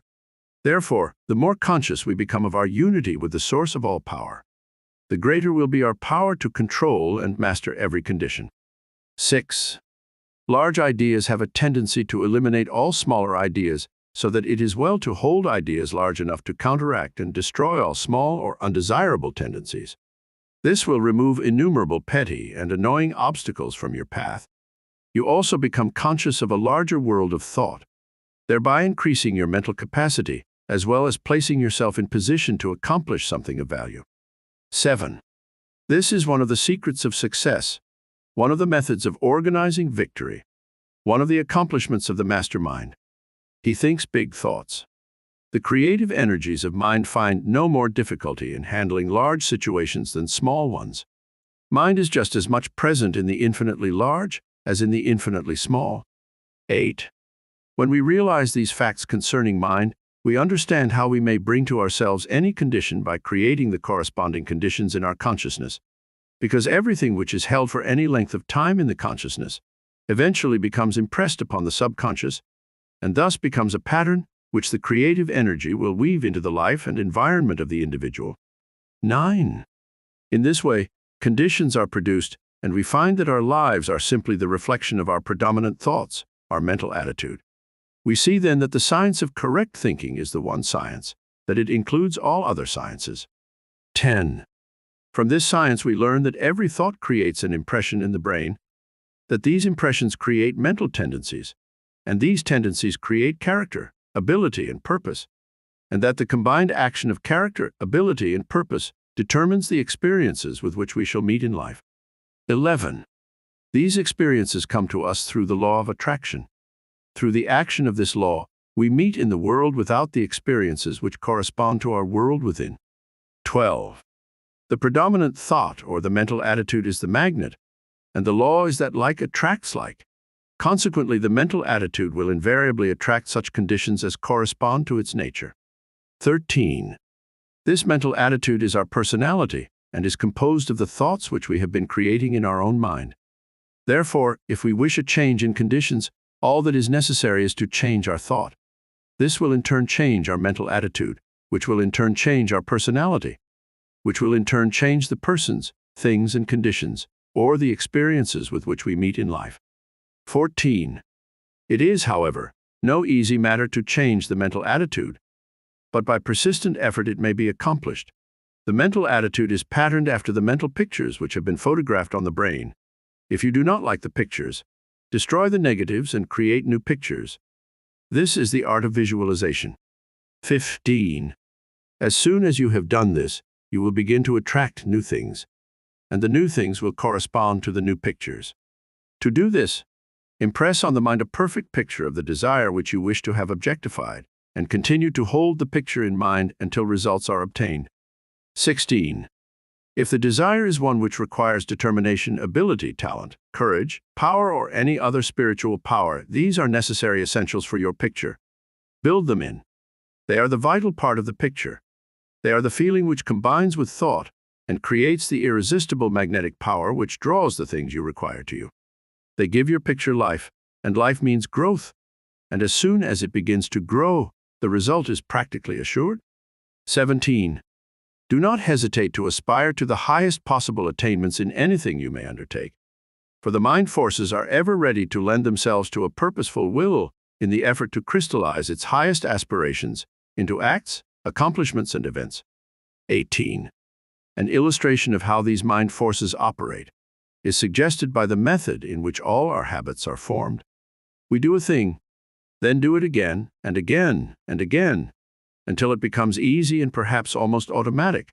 And the same rule applies in breaking any and all bad habits. We stop doing a thing and then avoid it again and again until we are entirely free from it. And if we do fail now and then, we should by no means lose hope, for the law is absolute and invincible and gives us credit for every effort and every success, even though our efforts and successes are perhaps intermittent. 19. There is no limit to what this law can do for you. Dare to believe in your own ideal. Remember that nature is plastic to the ideal. Think of the ideal as an already accomplished fact. 20. The real battle of life is one of ideas. It is being fought out by the few against the many. On the one side is the constructive and creative thought. On the other side, the destructive and negative thought. The creative thought is dominated by an ideal. The passive thought is dominated by appearances. On both sides are men of science, men of letters, and men of affairs. 21. On the creative side are men who spend their time in laboratories or over microscopes and telescopes, side by side with the men who dominate the commercial, political, and scientific world. On the negative side are men who spend their time investigating law and precedent, men who mistake theology for religion, statesmen who mistake might for right, and all the millions who seem to prefer precedent to progress, who are eternally looking backward instead of forward, who see only the world without, but know nothing of the world within. 22. In the last analysis, there are but these two classes. All men will have to take their place on one side or the other. They will have to go forward or go back. There is no standing still in a world where all is motion. It is this attempt to stand still that gives sanction and force to arbitrary and unequal codes of law. 23. That we are in a period of transition is evidenced by the unrest which is everywhere apparent.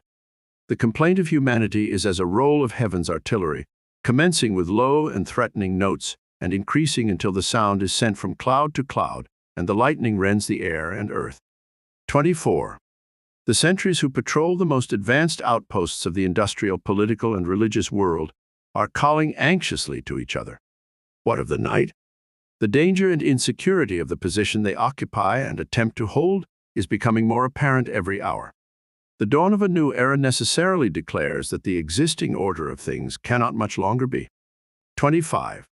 The issue between the old regime and the new, the crux of the social problem, is entirely a question of conviction in the minds of the people as to the nature of the universe.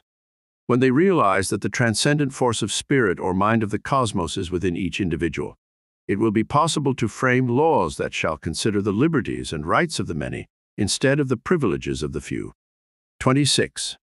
As long as the people regard the cosmic power as a power non-human and alien to humanity, so long will it be comparatively easy for a supposed privileged class to rule by divine right, in spite of every protest of social sentiment. The real interest of humanity is therefore to exalt, emancipate, and recognize the divinity of the human spirit, to recognize that all power is from within, that no human being has any more power than any other human being, except such as may willingly be delegated to him. The old regime would have us believe that the law was superior to the lawmakers. Herein is the gist of the social crime of every form of privilege and personal inequality, the institutionalizing of the fatalistic doctrine of divine election. 27. The divine mind is the universal mind. It does not act through sheer caprice, or from anger, jealousy, or wrath. Neither can it be flattered, cajoled, or moved by sympathy or petition to supply man with some need which he thinks necessary for his happiness or even his existence. The divine mind makes no exceptions in favor of any individual. But when the individual understands and realizes his unity with the universal principle, he will appear to be favored because he will have found the source of all health, all wealth, and all power. 28. For your next exercise, concentrate on the truth. Try to realize that the truth shall make you free. That is, nothing can permanently stand in the way of your perfect success when you learn to apply the scientifically correct thought methods and principles. Realize that you are eternalizing in your environment, your inherent soul potencies. Realize that the silence offers an ever-available and almost unlimited opportunity for awakening the highest conception of truth. Try to comprehend that omnipotence itself is absolute silence. All else is change, activity, limitation. Silent thought concentration is therefore the true method of reaching, awakening, and then expressing the wonderful potential power of the world within. The possibilities of thought training are infinite, its consequence eternal, and yet few take the pains to direct their thinking into channels that will do them good, but instead leave all to chance. Martin. Part 21. 201. What is the real secret of power? The consciousness of power, because whatever we become conscious of is invariably manifested in the objective world, is brought forth into tangible expression. 202. What is the source of this power? The universal mind, from which all things proceed, and which is one and indivisible. 203. How is this power being manifested? Through the individual. Each individual is a channel whereby this energy is being differentiated in form. 204. How may we connect with this omnipotence? Our ability to think is our ability to act on this universal energy, and what we think is what is produced or created in the objective world. 205. What is the result of this discovery? The result is nothing less than marvelous. It opens unprecedented and limitless opportunity. 206. How then may we eliminate imperfect conditions? By becoming conscious of our unity with the source of all power. 207. What is one of the distinctive characteristics of the mastermind? He thinks big thoughts. He holds ideas large enough to counteract and destroy all petty and annoying obstacles. 208. How do experiences come to us? Through the law of attraction. 209. How is this law brought into operation? By our predominant mental attitude. 210.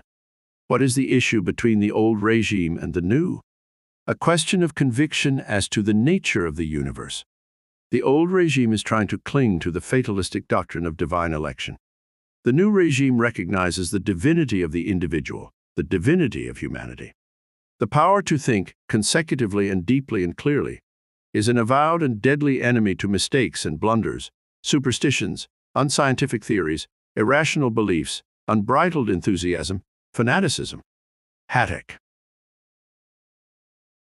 Part 22.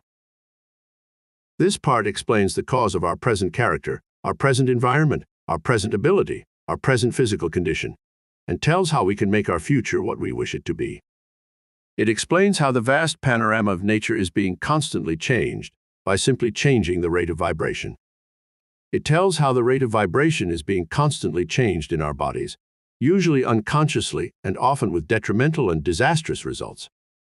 It tells how we may affect this change consciously, and thus bring about only harmonious and salutary conditions. It explains that the law of health is based on the law of vibration, and that with a proper knowledge of the law, we may externalize health conditions. It explains the operation of this law and how it is being more generally understood and appreciated, and how many physicians are now giving the matter their earnest attention. Introduction. Part 22. In Part 22 you will find that thoughts are spiritual seeds, which, when planted in the subconscious mind, have a tendency to sprout and grow, but unfortunately the fruit is frequently not to our liking. The various forms of inflammation, paralysis, nervousness, and diseased conditions generally are the manifestation of fear, worry, care, anxiety, jealousy, hatred, and similar thought. The life processes are carried on by two distinct methods. Firstly, the taking up and making use of nutritive material necessary for constructing cells. Secondly, the secretion and excretion of the waste material.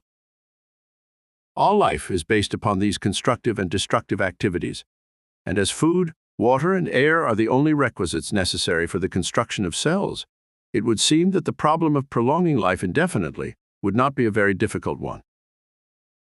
However strange it may seem, it is the second or destructive activity that is, with rare exception, the cause of all disease. The waste material accumulates and saturates the tissues, which causes auto-intoxication. This may be partial or general. In the first case, the disturbance will be local. In the second place, it will affect the whole system. The problem then before us in the healing of disease is to increase the inflow and distribution of vital energy throughout the system. And this can only be done by eliminating thoughts of fear, worry, care, anxiety, jealousy, hatred, and every other destructive thought, which tend to tear down and destroy the nerves and glands which control the excretion and elimination of poisonous and waste matter. Nourishing foods and strengthening tonics cannot bestow life, because these are but secondary manifestations of life. The primary manifestation of life and how you may get in touch with it is explained in Part 22. Part 22. 1. Knowledge is of priceless value, because by applying knowledge we can make our future what we wish it to be. When we realize that our present character, our present environment, our present ability, our present physical condition are all the result of past methods of thinking, we shall begin to have some conception of the value of knowledge. 2. If the state of our health is not all that could be desired, let us examine our method of thinking. Let us remember that every thought produces an impression on the mind. Every impression is a seed which will sink into the subconscious and form a tendency. The tendency will be to attract other similar thoughts, and before we know it, we shall have a crop which must be harvested. 3. If these thoughts contain disease germs, the harvest will be sickness, decay, weakness, and failure.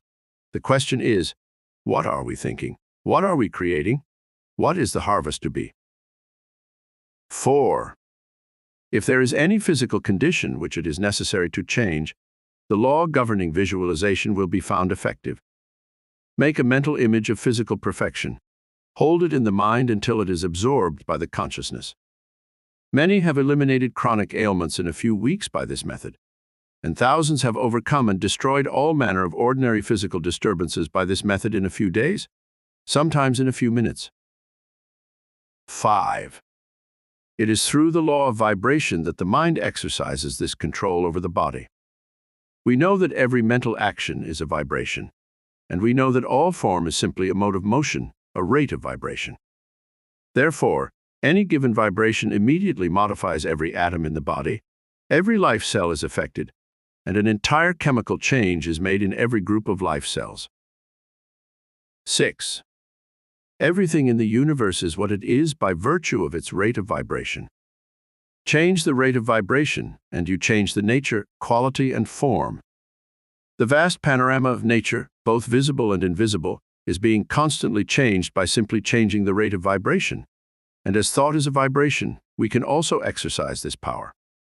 We can change the vibration and thus produce any condition which we desire to manifest in our bodies.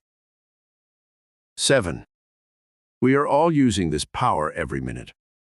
The trouble is most of us are using it unconsciously and thus producing undesirable results. The problem is to use it intelligently and produce only desirable results. This should not be difficult, because we all have had sufficient experience to know what produces pleasant vibration in the body, and we also know the causes which produce the unpleasant and disagreeable sensations. 8. All that is necessary is to consult our own experience. When our thought has been uplifted, progressive, constructive, courageous, noble, kind, or in any other way desirable, we have set in motion vibrations which brought about certain results. When our thought has been filled with envy, hatred, jealousy, criticism, or any of the other 1001 forms of discord, certain vibrations were set in motion which brought about certain other results of a different nature, and each of these rates of vibration, if kept up, crystallized in form. In the first case, the result was mental, moral, and physical health, and in the second case, discord, inharmony, and disease. 9. We can understand, then, something of the power which the mind possesses over the body. 10. The objective mind has certain effects on the body which are readily recognized. Someone says something to you which strikes you as ludicrous and you laugh, possibly until your whole body shakes, which shows that thought has control over the muscles of your body. Or someone says something which excites your sympathy and your eyes fill with tears, which shows that thought controls the glands of the body.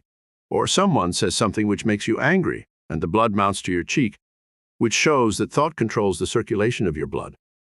But as these experiences are all the results of the action of your objective mind over the body, the results are of a temporary nature. They soon pass away and leave the situation as it was before. 11. Let us see how the action of the subconscious mind over the body differs. You receive a wound. Thousands of cells begin the work of healing at once. In a few days or a few weeks, the work is complete. You may even break a bone. No surgeon on earth can weld the parts together. He may set the bone for you, and the subjective mind will immediately begin the process of welding the parts together. And in a short time, the bone is as solid as it ever was. You may swallow poison. The subjective mind will immediately discover the danger and make violent efforts to eliminate it. You may become infected with a dangerous germ. The subjective will at once commence to build a wall around the infected area and destroy the infection by absorbing it in the white blood corpuscles, which it supplies for the purpose. 12. These processes of the subconscious mind usually proceed without our personal knowledge or direction, and so long as we do not interfere, the result is perfect. But, as these millions of repair cells are all intelligent and respond to our thought, they are often paralyzed and rendered impotent by our thoughts of fear, doubt, and anxiety. They are like an army of workmen, ready to start an important piece of work. But every time they get fairly started on the undertaking, a strike is called or plans changed, until they finally get discouraged and give up. 13.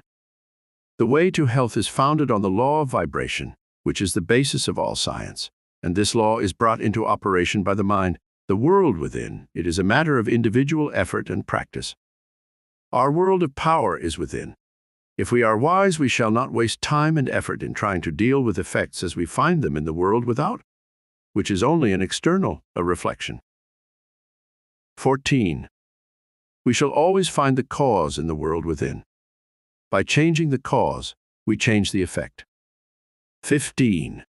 Every cell in your body is intelligent and will respond to your direction.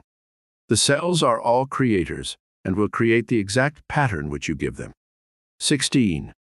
Therefore, when perfect images are placed before the subjective, the creative energies will build a perfect body. 17. Brain cells are constructed in the same way. The quality of the brain is governed by the state of mind or mental attitude, so that if undesirable mental attitudes are conveyed to the subjective, they will in turn be transferred to the body. We can therefore readily see that if we wish the body to manifest health, strength, and vitality, this must be the predominant thought. 18. We know then that every element of the human body is the result of a rate of vibration. 19. We know that mental action is a rate of vibration. 20. We know that a higher rate of vibration governs, modifies, controls, changes, or destroys a lower rate of vibration. 21.